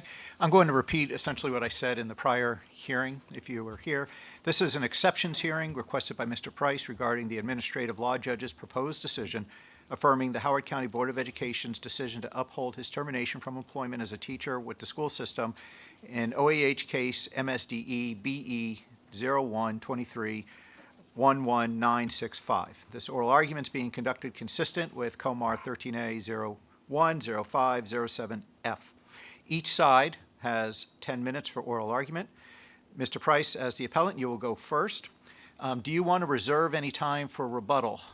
I do not. Okay. So you will have a full 10 minutes. And then after you complete, then Mr. Coles will have the opportunity to argue for 10 minutes on behalf of Howard County Public Schools. And then the board members will have the opportunity to ask you questions or clarifying questions. So when you are ready, Mr. Price, you will have 10 minutes. You will be given a 2-minute warning at about 8 minutes to let you know. And then I'll turn it over to Mr. Coles. Okay, so when you're ready, sir. Okay, I just want to say I do have a lot, and so I'm going to try to get it in the 10 minutes. If the time is up, then I understand your process, and I respect it. I am ready. Go ahead, sir. Good afternoon, members of the board. Thanks for the opportunity to be heard. The State Board has held that a teacher's due process rights under 6202 of the Education Article require both notice and an opportunity to be heard in a meaningful and fair hearing. In my case, the core allegations relied heavily on unsworn and uncorroborated student statements, and the administration failed to produce direct testimony from any students or eyewitnesses to the alleged events. These hearsay statements were accepted without the opportunity for cross-examination or authentication, violating foundational principles of due process. The Accardi Doctrine of 1954 dictates that if an agency has established rules or procedures, it must follow them. If an agency violates its own rules, its actions can be invalidated by a court. The agency's failure to follow its own procedures can be seen as a denial of due process or an abuse of discretion. In November 2023, ALJ Liebensberger failed to correct due process concerns on a 2022 State Board remand by excluding evidence, adding charges, allowing a motion to exclude testimony, using the record from the local board hearing that also violated due process by excluding ADA testimony and evidence, and other evidence such as my reasons for missing meetings, such as plane ticket receipts and laptop repair ticket. The ALJ granted the motion because I did not testify before the local board. I could not cross-examine adverse witnesses because the school system used a prior record and I could not bring witnesses. The defect remains and courts do not accept the do-over that's still unfair. The final decision was not made in a lawful, impartial, and fact-based way, was not independent of the original tainted process, relied on the same flawed facts or bias, and didn't give me an opportunity to defend myself, was declining to testify unreasonable in light of the prior violation. Was a protected choice from a flawed and hostile process where the union refused to represent me. My money was illegally taken so that I could not afford legal representation. HCA colluded with the school system. Mr. Kyle said on the record that I was asked approximately 20 times or thereabouts to testify. You can't fix a prior due process violation by trying to coerce a procedural do-over. Refusing to testify because of constitutional violations is not abandonment of rights. It's a protest or legal strategy. Courts or boards should not infer guilt or support termination solely from a person's choice not to testify, particularly where the process has already been tainted. At the local board hearing, before hearing examiner Roger Cole Thomas in September 2022, he used my silence as a basis to assume the allegations were true, effectively penalizing me for exercising my right not to testify. This burden shifting is legally impermissible and undercuts the requirements that the school system provide its charges with affirmative and credible evidence. My therapist testified live at the local hearing and provided testimony relevant to my disability, mental health impact, and the failure of HCPS to meaningfully accommodate my condition. This testimony was ignored or discounted in the proposed decision without proper basis. When due process is violated, courts and state boards often reverse the termination outright and order reinstatement pending a proper hearing. I was never legally terminated. And in November 2024, I was given credit for years of lost service, pension, and salary advancement in the new school system because HCPS said that I was effective on an employee verification form from 2013 until 2021. The ALJ incorrectly concluded the appellant engaged in misconduct in office by equating the present matter to Recitar versus State Board of Education, despite material differences. In Recitar, the misconduct involved the use of racial epithets directed at a student. Here, the appellant was teaching about social issues and systemic injustice in an academic context, and the record reflects that any reference to slurs were part of a structured lesson using primary sources, not an endorsement of the terms themselves. Justice Scalia and Ben Carson were directly quoted on the conservative perspective on the right to marriage during a mock Congress debate where appellant modeled for students appropriate debate arguments in an activity done for 15 years in my 10th grade government classes. The ALJ's reliance on the Recitar precedent ignores the State Board's 2022 decision, which found that the appellant was denied a meaningful opportunity to contest the allegations and that prior findings lacked sufficient evidentiary support. By reaffirming the same conclusions without resolving these due process concerns, the ALJ failed to comply with the remand instructions. Further, the record lacks substantial evidence that the appellant's instruction violated policy 8050 or 8040 in a manner that rises to misconduct in office. The use of controversial materials was instructional in nature, and the appellant had not been afforded clear guidance or contemporaneous directive barring such content prior to the alleged violations. His findings of misconduct relied on the 2019 reprimand that was already resolved and did not warrant termination at the time. If policy 8050 allows for controversial issues to be taught under certain guidelines, why was the policy changed?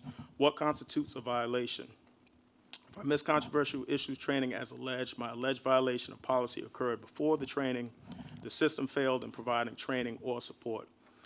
The ALJ claims that the appellant failed to follow job duties and an action plan, but fails to analyze whether those failures were willful or attributable to the appellant's documented disability.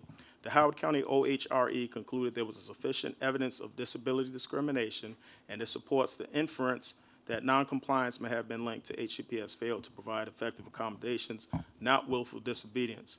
Moreover, the ALJ's dismissal of this evidence, while acknowledging OHRE findings, fails to grapple with the interactive process failures or whether accommodations would have altered the outcome. The finding of neglect is therefore not supported by substantial evidence and is inconsistent with the applicable ADA and Section 504 standards. Does conduct alleged truly rise to the level of willful neglect of duty or insubordination, especially in light of my effective and satisfactory evaluations? Courts and administrative bodies often look for a pattern of gross misconduct or dereliction before upholding termination. For example, a teacher was caught on video performing fellatio in a Long Beach High School classroom. That teacher was never terminated. However, I was. This represents disparate treatment. I experienced technical issues as identified in the Colleen Morris union letter to HCPS and completed the new controversial issues training later in the month. I also was without my work laptop due to it being repaired for a week that ALJ Liebenberger refused to consider as evidence. This delay alone does not support a pattern of willful neglect. The appellant's performance history, including prior positive evaluations and a lack of documented progressive discipline in some of the areas cited, undermines the claim of ongoing incompetence. Moreover, under COMAR 13A 070402A, incompetence must be based on objective written criteria, not subjective judgments of classroom atmosphere. If I never received an overall ineffective annual evaluation, that undermines the legal threshold of incompetence under Maryland law and policy. The ALJ improperly disregarded substantial evidence that HCPS failed to accommodate the appellant's disabilities. The June 2021 OHRE letter concluded that there was evidence supporting disability-based discrimination. The ALJ found no pretext but failed to analyze whether the appellant's performance deficiencies could be linked to the employee's failure to accommodate. The ALJ also misapplied the McDonnell-Douglas burden shifter framework, failing to give due weight to evidence that the appellant was performing adequately before adverse actions, and that similarly situated staff were not treated as harshly for similar conduct. Additionally, the failure to engage in an interactive process to document alternative accommodations is itself a form of discrimination under federal and state disability law. The insubordination charge also cannot be separate from the appellant's medical leave and ADA history. The first alleged incident of insubordination occurred days after the appellant returned from FMLA ADA leave and was tied directly to meeting schedule without regard to his accommodation needs. He was told he would be terminated if he did not return from leave, created coercion and constructive interference with his ability to comply. Further, the action plan that gave rise to the alleged directive was itself improper, as it was initiated without an ineffective or unsatisfactory evaluation per policy. The action plan instituted upon appellant's return from medical leave was not supported by a prior ineffective evaluation or unsatisfactory observation. Contrary to HCPS guidelines, it was used as a proxy for discipline and became the primary vehicle for building a record against appellant. It was implemented 8 months after I had filed a grievance and during a period of recovering from a serious knee injury and work-related mental health trauma. Denying accommodations and then penalizing for noncompliance with the retaliatory plan amounts to discriminatory and procedurally improper conduct by the employer.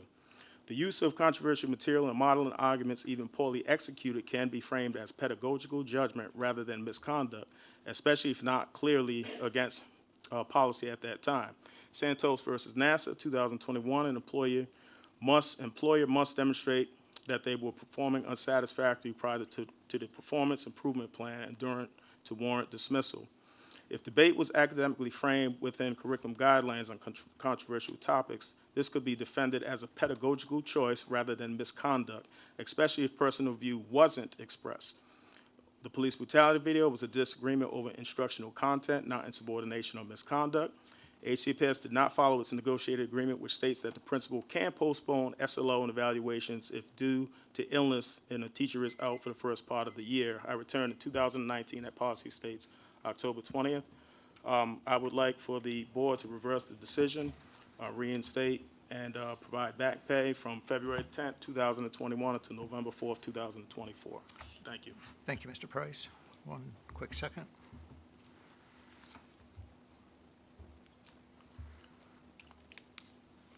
Okay, Mr. Coles, you have 10 minutes on behalf of the school system. Thank you. President Michael, members of the board, Superintendent Wright, I am here on behalf of the Howard County Board of Education for a case that actually started in February of 2021, predating my service with Howard County Public Schools. Mr. Price was recommended for termination by then Superintendent Dr. Michael Martirano. Mr. Price requested a hearing timely from the Board of Education. He then requested arbitration as well. The board said you can't have both. You selected the hearing option. They asked Mr. Price to reconfirm his wanting of a hearing. He did not do so. And based on outside counsel's recommendation, the board went ahead and issued a decision of termination. That was the due process violation. Because under the statute 6202, it says, if you request a hearing, you shall have a hearing, not you have to reconfirm. But that was overturned. The local board decision was overturned by this very state board in May of 2022, and it was remanded to the local board for an evidentiary hearing. Well, that evidentiary hearing, as Mr. Price just said, occurred in September of 22. It was a 3-day hearing. There are close to 72 exhibits from the school system. There are over 160 pages of exhibits from Mr. Price. There is 4 witnesses from the school system, all of whom were cross-examined by Mr. Price. And you heard Mr. Price just now say he participated and called his own witness.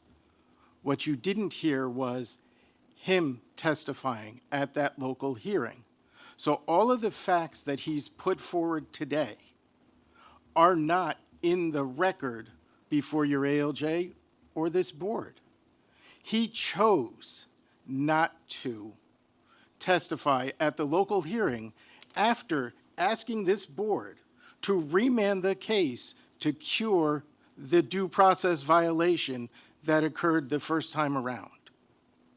I just want you to think on that. He asked this board, he appealed, saying, hey, they didn't give me a hearing. We then give him a hearing. He chooses not to testify. And he is correct. Roger Thomas, the independent hearing examiner, no less than 30 times said, if you would like additional evidence introduced, you would have to testify as to the reasons for its relevance to this matter. Mr. Price's exceptions are all based on the credibility and the weight the ALJ gave to the school system witnesses on a review of the record. Under Comar 13A010507, it requires a complete submission of the record from the local board for the ALJ to consider. We sent the 3 days of transcript. We sent the roughly 400 documents, pages of documents to the Office of Administrative Hearings for that review. Mr. Price, I asked the ALJ to limit his testimony since he did not testify below. Mr. Price, in his response, says he wasn't intending to testify at OAH. No problem there. The problem here now is he wants you to consider facts that are not in evidence. He wants you to consider facts about, he made these comments in a class about homosexuality and gay marriage being a gateway to pedophilia. He wants you to say that the comments he made to a student about flying a magic carpet home, or that Asian drivers are bad drivers, all of which is in the record, all of which school staff testified to, the principal, the assistant principal, the coordinator of social studies, and the chief mile officer, who is the school management instructional leadership officer, all testified at the hearing that Mr. Price participated in. As to the action plan, it was put in place because he had a problem following board policy regarding selecting curriculum materials. He received 2 letters of reprimand for it, and the school felt it was appropriate to do an action plan to help him in that endeavor, so there wasn't a problem moving forward. The action plan required him to participate by meeting with the coordinator of social studies. He never met with her. 1.5 years, no meetings. He has said in his questioning, not his testimony, because he did not testify, that wasn't it true that I had technical problems? Well, Ms. Boss responded, yes, you told me that, so I offered to meet in person. We have the action plan he didn't participate in. The action plan required him to provide lesson plans for his classroom. He never provided lesson plans when issues were coming up. He says he wasn't insubordinate. Well, he didn't meet with the assistant principal who testified to that effect. We have back to school night. Unfortunately, at that time, it was right at COVID, it was virtual.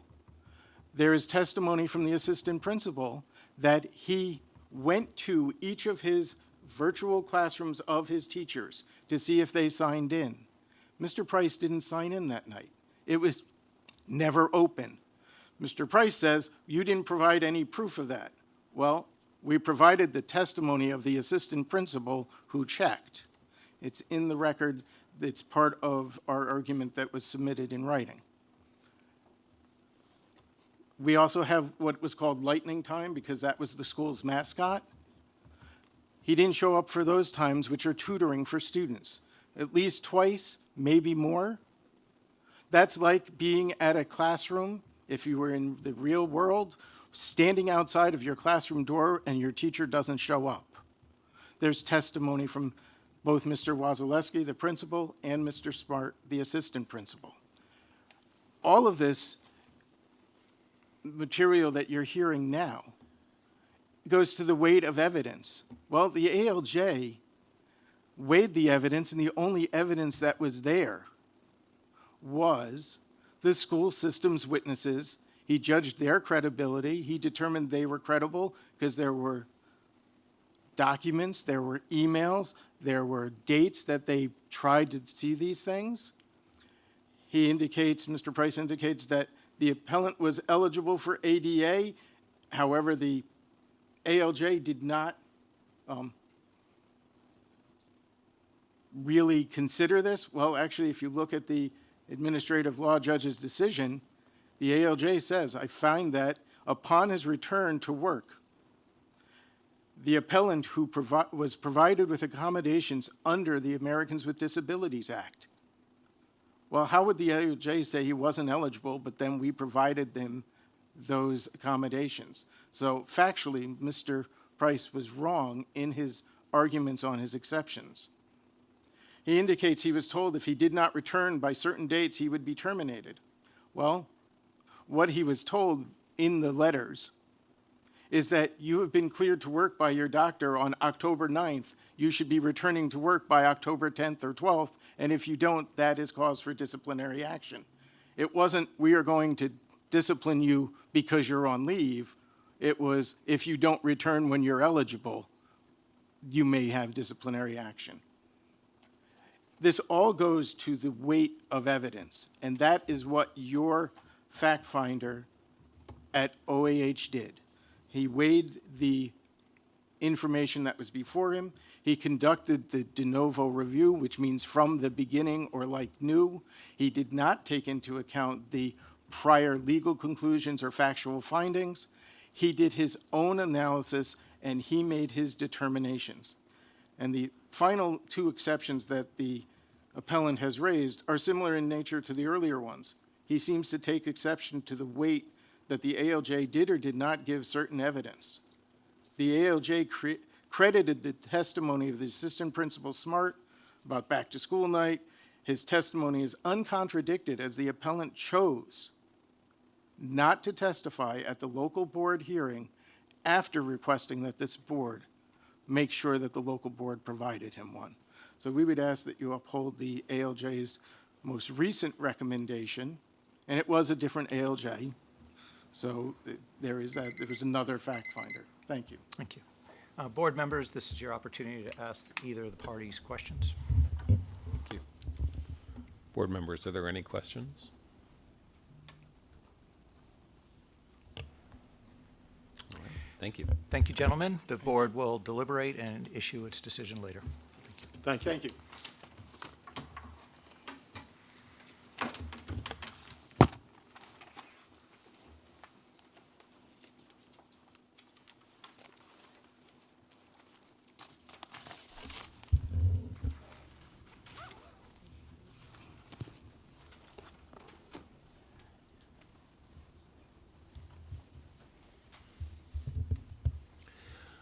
Right, at this time, we're going to proceed with our agenda. We are now going to proceed to agenda item COMAR 13A0504, Library Media Services, permission to publish. Dr. Wright, I'll turn it to you. Yes, coming to the table, Dr. Elise Brown and Kim Coles, who is also the coordinator of our library media program, and they're going to be doing the presentation. At the end of the presentation, we are asking the State Board to grant permission to publish amendments to COMAR 13A0504, Library Media Services. Thank you, and good afternoon. Hello again. Okay, I will be brief. I know Most of you have reviewed the COMAR, and so we are going to kick off with some updates to the definition and then talk about some programmatic additions and removals, as well as how we will look at reporting and monitoring to align with the Freedom to Read Act. So when we started off, we wanted to provide some clarity in definitions. There were some technology-driven skills that were missing prior to these updates, so we added a few words that are defined. Then when we look at the programs, we have some removal to strengthen who is included as far as school library media services goes. So we removed the personnel and support staff. We looked at who participates in the selection of materials and the processes that go through evaluating the curriculum development. We also went through and added specific examples of professional development that could be or should be provided by school library media specialists. And then again, strengthened and aligned with our Freedom to Read Act. Okay. Kim, do you want to touch on any of this? I know this is your passion area. Yes, it is my passion area. Is this on? Can you hear me? Yep. Hi, thank you for meeting with me today. So we wanted to, it says a certified library media personnel at each school. That is in COMAR already, but we're finding that that is not the case, and I'm sure that you've probably been reading the news about things that are going on in school library media, and so some LEAs are trying to replace the certified school library media staff with paraprofessionals or instructional assistants. And so I just wanted to, we just added some language to emphasize that we really do need certified staff in our school library media centers. Okay. Okay, and then we touched on the processes and procedures that our LEA should have for how they collect material or determine what materials are in the school library media center, how they would go about removing anything and circulating to students.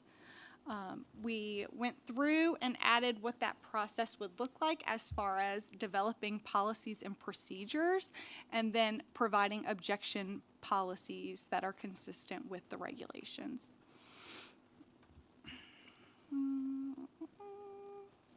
Trying to decide. Trying not to be too brief, but I know we've looked at all of this. Okay, and then as far as the operational procedures, we added specific items that should be included in their policies of how they should select and remove, and then the development of their committees. And this language is right out of the Freedom to Read Act, so it aligns with the, so that way when LEAs create their own policies and procedures, it will align with the Freedom to Read Act. Okay, and then we gave a deadline for submission for their annual survey and a frequency. So those are the major changes, but if you have specifics that you want to dig into, Kim is happy to help with anything. Sure. Excellent. All right, Dr. Lewis, can you provide an update from a recommendation from Ed Policy? Thank you for your work. And the policy committee unanimously recommends permission to publish. Great, thank you. Questions from committee members, or from board members? I have one. Go back to the slide that talks about the requirement for having a librarian. In how the department is interpreting this, what flexibility does a local school district have in assigning a partial librarian? What does it mean for them to be at each school? What flexibility do they have? Right. So I get this question about once a week from school librarians around the state. So the COMAR says that there shall be a certified school library media personnel at each school. That's the language. LEAs are interpreting that as, well, if we have 10 schools, we'll have one library media specialist who can rotate among those schools. So each school does have a library media specialist, although they might only see that person once every 2 weeks. Do you and does the department interpret that as being consistent with this language? I'm sorry, could you repeat? Do you mean like how? So how in the do case we that, let's use interpret a that? different example.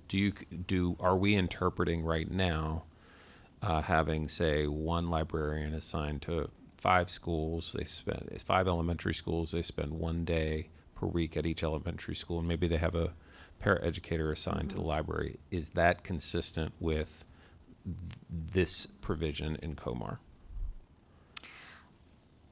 Actually, the LEA has a lot of flexibility. It really is determined by how they interpret this. I mean, that's what I hear back, is that it's the way that they interpret it. So if some LEAs have a media specialist at every school. Some LEAs use that, the one media specialist for 5 or 10 schools. The issue, I'm sorry, go ahead. I was just going to say, there's no specific frequency of how often the school library media specialist is in the school. I think that's the heart of what you're getting at. And so that service is not consistently provided at this moment in every school, depending on how they are leveraging. Okay. Right, it's not, but the issue at hand is that when students are not, they don't have access to a certified school library media specialist every day. They don't have access to the library. They don't have access to the resources. They don't have access to the instruction. So from the last year's report, we have 29% of Maryland students are not receiving information literacy instruction because they don't have a library media specialist in their library. Okay. I just want to pick up on a comment you made. It is, of course, we have local school districts that read and regularly interpret COMAR. This is a part of the work of running schools and school systems. It is this board's and this department's authority to have the final word on what the matters within the education article and our regulations mean. So I think what's most important is that whether, and I think I'm good with this language, but I'm interested to know what our guidance looks like and how we're going to be implementing this. Because to your point, having a librarian, or at the very least having access to someone with the expertise in each school, and maybe there are some creative arrangements that allow for a librarian to be in a day or two a week and providing support for somebody who can provide open access on a more regular basis. That may be the case, but I just want to elevate that if we're going to have these rules on the books, that it should be the department that is interpreting what they mean for something as important, as sensitive as library media and access to books, particularly this day and age. I think with a lot of the budget decisions that have been made around the state, I think this is probably a good opportunity for us to provide that level of guidance. So I'm going to charge the team with doing that and bringing that back to you so that you know exactly what kind of guidance that we're providing the LEAs around this issue. Great. Thank you. Other questions? And I know we've got people online as well. Yeah. Mr. Greer. Thank you, President Michael. Thank you, team, for this. I love this, and I did get an opportunity to see some of the policy committee conversation on it. I do have several questions. I have them kind of broken up into some buckets, though. Is it okay to kind of run through all of them? Not being in the room, I don't want to take airtime from anybody else.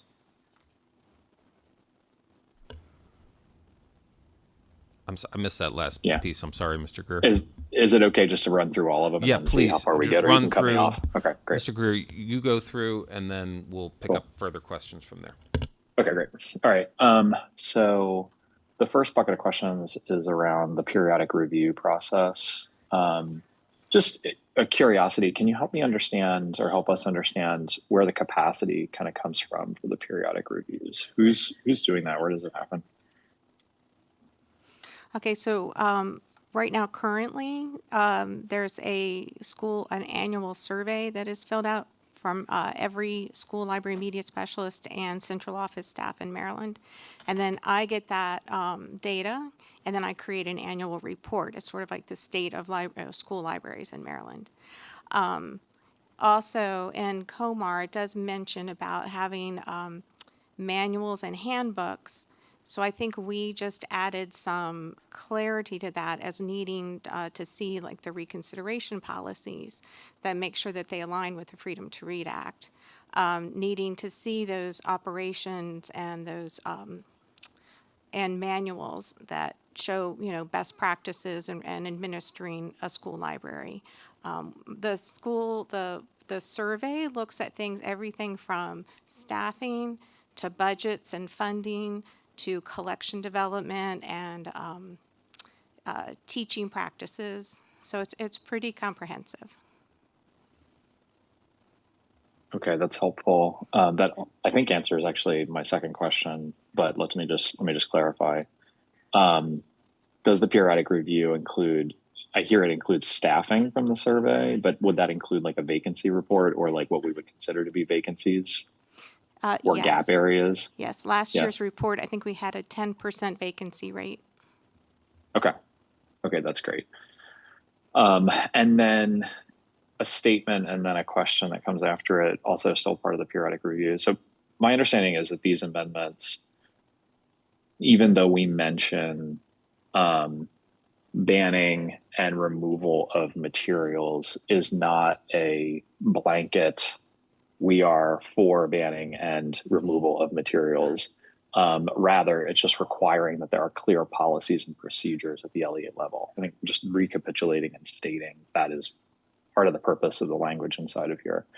But the question is, do we have a standard floor expectation or a model policy that LEAs could just pick up and adopt regarding removal process or banning process or anything like that? So I have met, because we are local control, I have sent some technical assistance to all of our LEAs, and I have met with them many times to go over their policies and make sure that they align, talk to them about, I need to see this here and where is this. So it has been a very collaborative effort, and they've been sending me, I've asked them to send me their documents by July 1, so I already have many of their documents that I will, that I'm reviewing and then meeting with them one-on-one to discuss, if it is an alignment with the Freedom to Read Act. And the Freedom to Read Act, what I've been explaining is that it's really more about transparency. I don't find that it's about, whether we're for book banning or against book banning. It just adds some transparency to the whole process. And so that parents and teachers or whoever, has a objection to a book, that they know exactly what the process is and what criteria that the committee is using to evaluate that book, and that it's very thoughtful and thought out process. Yeah, that transparent kind of bridge building or relationship building and transparent sharing of how those policies and processes work and how parents can access it is most important here. So I appreciate and applaud that. The other thing that I applaud, second group of questions, is into implementation accountability.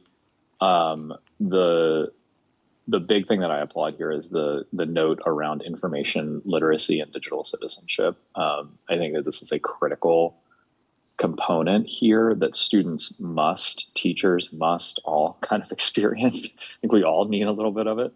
And one thing that I noticed is that this is sort of a requirement, but then I'm curious, like, what's the implementation accountability here in terms of, I don't think that we have a graduation or promotion requirement that compels students to actually receive this set of competencies. That's correct, right? Not as far as I'm aware. No, we don't have that kind of requirement. Now, there are standards. Courses, Yeah, and standards that are taught, but not a requirement, a graduation requirement.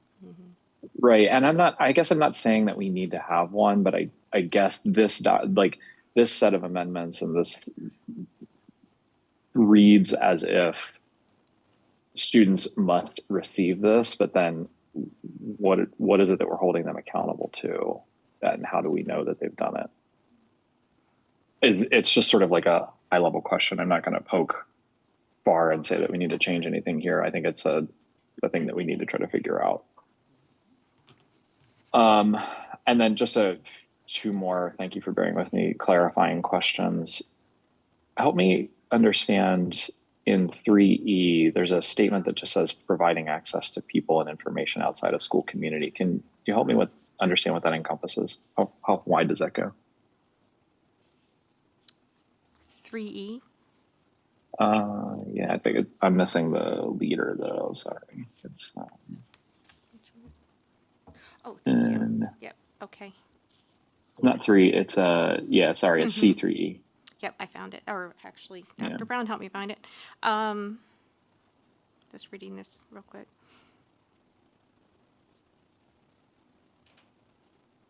Okay, so I think providing access to people and information outside the school community, I think they're talking about teaching skills like how to use the public library, how to use databases like Say Through Sailor, like how to find information when you're not in school, you know, besides just Googling. So it really, I guess what they're saying is, so these students know when they leave school that they know how to find these resources and use them outside of the school community. But I can understand how you would think, I understand where your point is coming from, that it could be construed as. Incredibly broad. Yes, yes, I do take that point. Yeah, Thank exactly. you. I think that is already, I think that might already be in Comar, but I'll check. Yeah, it's that's the already in Comar Comar. document. Yeah, that's fine. I just when I read it, I was like, that sounds It is a little wild. vague. It's like a wild okay. Anyway, all right, and then the final clarifying question is I am noticing an absence, and I think that it's in part intentional in the mention of AI in this document, as well as social media for what it's worth. And so if we have the requirement for our librarians to help our students become informationally literate in an evolving world, as well as digital citizens, I think that we do need to provide some resources as soon as we know how we are going to, or we need to provide some technical assistance around that as we begin to understand how we are going to use, leverage, approve any of those types of things, or anything regarding to AI in classrooms. And I know that we have a question still out in the world on that.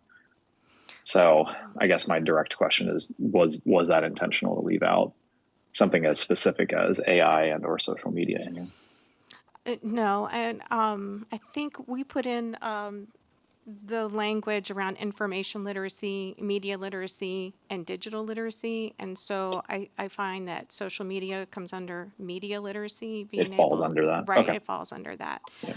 I absolutely agree with you about AI. That's a huge piece of work that I think we're all delving into, and professional learning, and that's a good question, something to think about.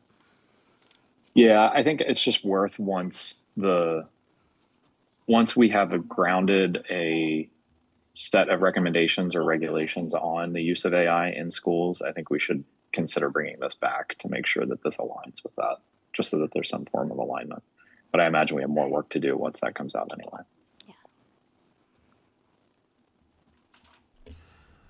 All right, thank you, Mr. Greer. Are there additional questions from board members? Okay, I just have one statement, or just a comment. Talked about the history of local control, and I want to state clearly, local control is a tradition in our state. It is based upon trust and local school districts upholding the high standards of a Maryland public education. In function, though, in the state, our local school districts are agencies of the state that have local representation, but they're to deliver a Maryland state public education locally. And so I just want to emphasize, while we have a tradition of local control, what is on the books is a state public education. And so it is essential that our local schools maintain that trust and uphold the standards. And should those standards not be upheld, that we set the tradition of local control will be challenged. That will be based on the action of local school boards and local officials, because fundamentally, while we have a tradition of local control, the law speaks of a state public education. So I just want to state that clearly, and there are authorities that relate to this as to upholding the program of public instruction. And on this particular matter, this is one that the state legislature has made very clear is a priority of the state. And so I just want to emphasize that adherence to these regulations and to the guidance that is issued subsequently has already been stated by the legislature as a state priority. So I just want to take a moment to emphasize that within our traditional of local control, that meeting these standards is essential. All right, we have a requested action to approve permission to publish Comar 13A 0504 Library Media Services. At this time, I'll entertain a motion for permission to publish on these regulations. Ms. Chang? I have a second from Mr. Greer. Are there any comments on the regulation? I'm sorry, on the motion. Okay, we'll call to question. All those in favor, please signify by saying aye and raising your hand. Aye. Any opposed? The motion carries unanimously. Thank you very much. Thank you.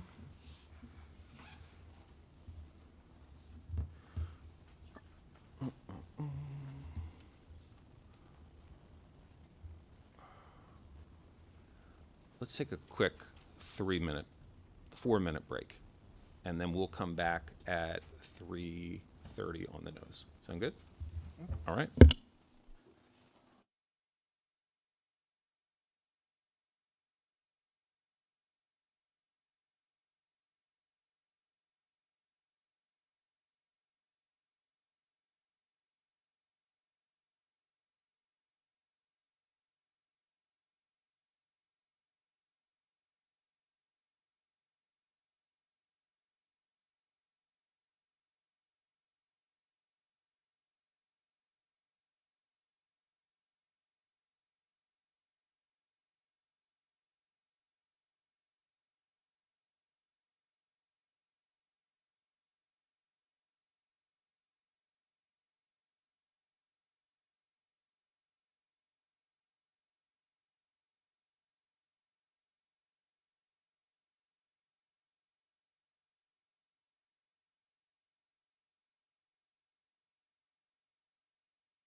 All right.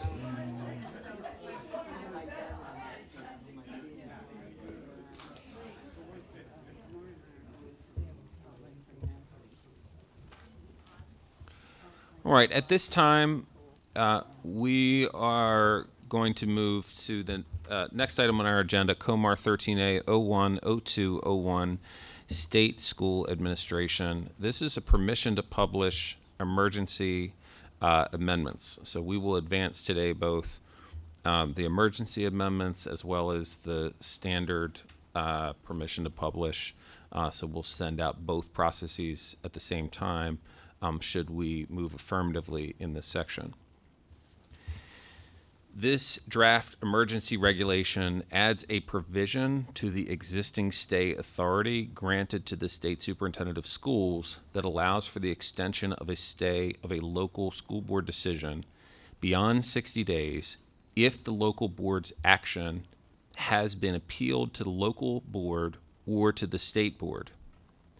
In the proposed case, the stay may remain in place until the state board has issued a final decision on the appeal.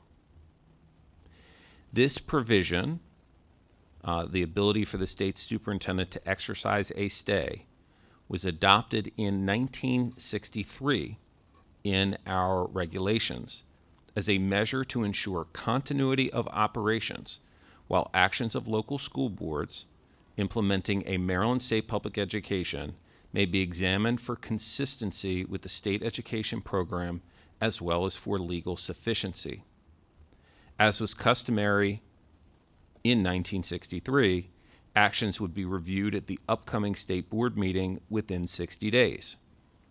Since 1963, we have systematically added significant layers of due process for actions taken across the education system, some processes that take longer than 60 days. The purpose of this action is to extend the stay authority to cover appeal periods to local or state board in order to maintain continuity of the education program. This is being advanced as an emergency regulation given that there is an active stay exercised by the state superintendent, and due process in place may take longer than the 60 days allocated in the original text of the regulation. We will advance, again, both emergency regulations and regular process regulations, which will both subsequently be reviewed by AELR. At this time, we have counsel available. We have Mr. Hands available for questions as well. But open it up for any questions or comments from members of the board at this time.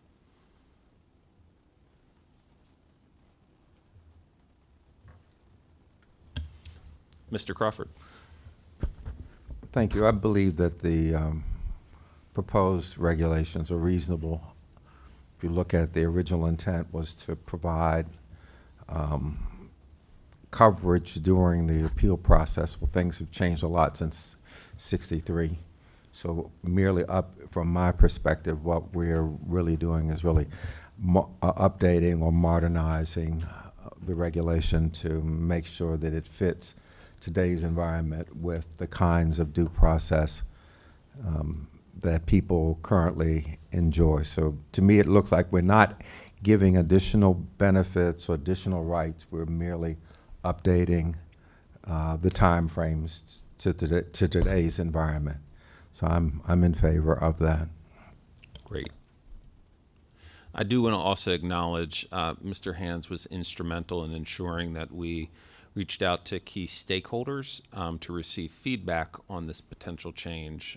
So specifically have shared this language to receive feedback from MSEA, from superintendents, and from local, from MABE, representation from local school boards. Not that there was necessarily a formal process, but wanted to ensure that we engaged up front, giving the sensitivity of an emergency amendment. Are there additional comments or questions? Ms. Chang. Yeah, I have a comment about this 5 days. Do we want to define it as business day or calendar days? I believe it's defined in the section, Mr. Schoen.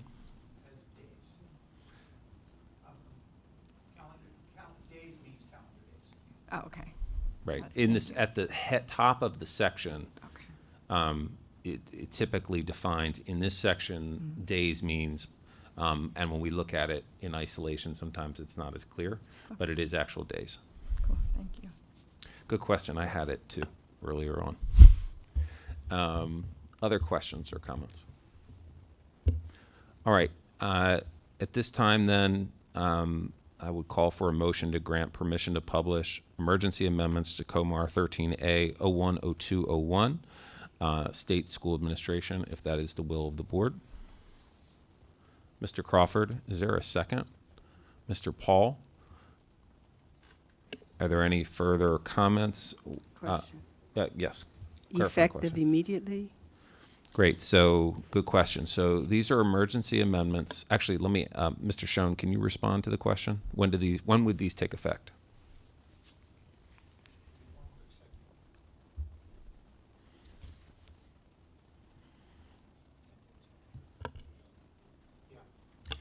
My recollection is that after it goes to AELR, it's 10 days after AELR makes some decision. Mm-hmm. So, so there's some process time to get to AELR, and then it would be 10 days after that. Okay. Are there any further discussion on the motion? Okay. All right, and we'll call to question. All those in favor, please signify by saying aye and raising your hand. Aye. Aye. Okay. Any opposed? The motion is unanimous, Mr. Schoen. Thank you very much. All right, we'll now move to the next COMAR item. This is COMAR 13A 0512, Appeals to the State Board, Permission to Publish. This draft regulation presents an avenue for parties that submit a request for removal of a local school board member to the state board to seek an action of interim relief while the request is in the due process phase up to the final decision by the state board. The motion for interim relief, which can be submitted because the board's members' continued service is likely to cause serious harm to the school system's operations, the safety or well-being of students or staff, or the integrity of board governance, must include a request for specific limitations on the local school board members' participation in activities up to and including suspension of service pending the state board's decision on removal. As our world and unfortunately our school systems become further politically polarized, this draft regulation simply seeks to ensure continuity in our school systems during a request for removal of a local school board member while ensuring due process, fairness, and safety for all involved. I want to acknowledge and appreciate feedback from all the aforementioned stakeholder groups from the previous regulation, and specifically want to acknowledge collaboration from our partners at MABE in developing the specific text in supporting the development of the proposed changes to this regulation. We just want to reiterate this proposed regulation would operate on regular schedule. This is regular permission to publish. This would go through the full comment period and then would come back to us for permission to adopt after that review. Are there questions on this? Or comments? Okay. If not, then I'd welcome a motion to grant permission to publish amendments to COMAR 13A 0512, Appeals to the State Board. Dr. Johnson. Make a motion. Oh, go ahead. A second by Dr. Goldson. Thank you. All those in favor, please signify by saying aye and raising your hand. Aye. Aye. Any opposed? Okay, the motion carries unanimously. All right, thank you very much. At this time, there is no one signed up for public comment for our afternoon public comment section. We are now going to proceed to executive session. So pursuant to Section 3305B7 of the General Provisions Article of the Annotated Code of Maryland, the State Board will adjourn to executive session to discuss the following two appeals. The State Board will return to the public meeting at, I think, around 4:30, but after we have deliberated appropriately. All right, is there a motion to adjourn to executive session? Mr. Crawford, is there a second? Mr. Chesterfield, all those in favor, please signify by saying aye and raising your hand. Aye. Any opposed? Okay, we're headed to executive session. Thank you.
Okay, calling the meeting back to public session. We have just our state board business update. First, want to call on any state board members that have committee reports, updates, and comments. So let's start with committees. Mr. Crawford, can you provide us just a brief update on transformation, finance, and just a quick update on what we'll be doing in the July meeting with around the budget? Sure. Yeah. I think we're starting to get some information for 26 that we're working through. Hopefully that information in terms of funding for 26, we'll have that by the July meeting. We're going to do something historic in July. The board will be meeting with Dr. Wright and her senior team to really start talking about priorities. This is something that we have, at least on my time in the board, we have not done. I think this moves us in the right direction. This positions us especially in an environment where dollars are going to be very scarce. So we can come to priorities, and then from that, then I think with that, I think what we'll do is it's going to be a budget piece, but they'll probably have a legislative piece as well in terms of how we're going to communicate this to the administration and eventually to the Maryland General Assembly. This is a major step forward, and appreciate Dr. Wright and her team in working with us on this. I think this positions us well for the future. Thank you. Thank you, Mr. Crawford. Want to highlight, Mr. Hands, can you provide just a brief update on ed policy moving into July? Sure. Thank you, Dr. Michael. Ed policy will meet on Thursday, July 17th. Some key items that the committee will be considering are particularly the math and ELA standards, and then I believe there will be a couple of other items related to praxis assessments that the committee will review at the July 17th meeting. Thank you. Yes, Mr. Crawford. The literacy standard, which one are we going to be dealing with in July? So this is the ELA standards that have gone through ed policy one time so far. This is the revision to the college and career readiness ELA standards. They were out for permission to publish, and they've gone through the committee once, and now they'll come back for a recommendation from the committee to the full board. Yeah. Just a point of information, when I was in Philadelphia with the AIM folks a couple of months ago, what was most interesting at our table was a legislator from Mississippi. And he was there in Pennsylvania at the urging of members of the Pennsylvania legislature to do something very similar to what we were doing here in terms of our primary education policy. And he was telling me that the new initiative that they're pushing in Mississippi is to have another check at middle school. They've seen the improvement in the primary grades, but they're seeing a little bit of a drop-off in middle school. So he said they're now working on legislation to do the same kind of thing.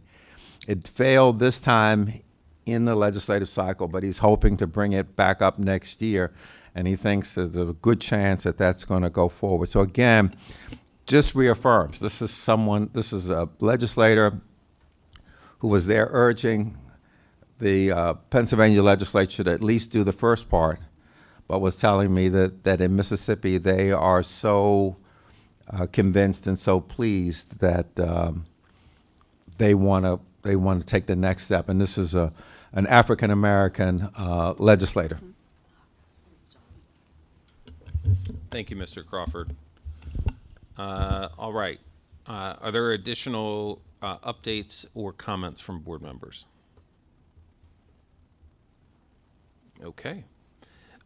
Any input on future agenda items?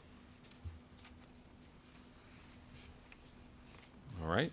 With that, Mr. Schoen, can you read today's opinions for announcement? Yes, thank you, Mr. Michael. We have two decisions to announce today. The first is JL versus Montgomery County Board of Education. This was a student transfer matter and a matter regarding student records. There's two parts to this decision. The first part, the state board affirmed the decision of the local board related to the change of school assignment and transportation. And the second part is the state board is remanding back to the local board the parts of the appeal that are related to providing the educational records and any corrections needed to the educational records. And the second decision is TA versus Montgomery County Board of Education. In this case, the state board affirms the local board's decision denying the appellant's request for a rehearing of a local board decision and dismisses the appeal of the local board's February 4th, 2025 decision for untimeliness. And the two matters that you heard oral argument today will be decided later. Great. Thank you very much, Mr. Schoen. Are there any additional items for consideration today? All right, with that, I'll entertain a motion to adjourn. So moved. Is there a second? Mr. Godom. All those in favor, please signify by saying aye and raising your hand. Aye. Any opposed? The meeting is adjourned.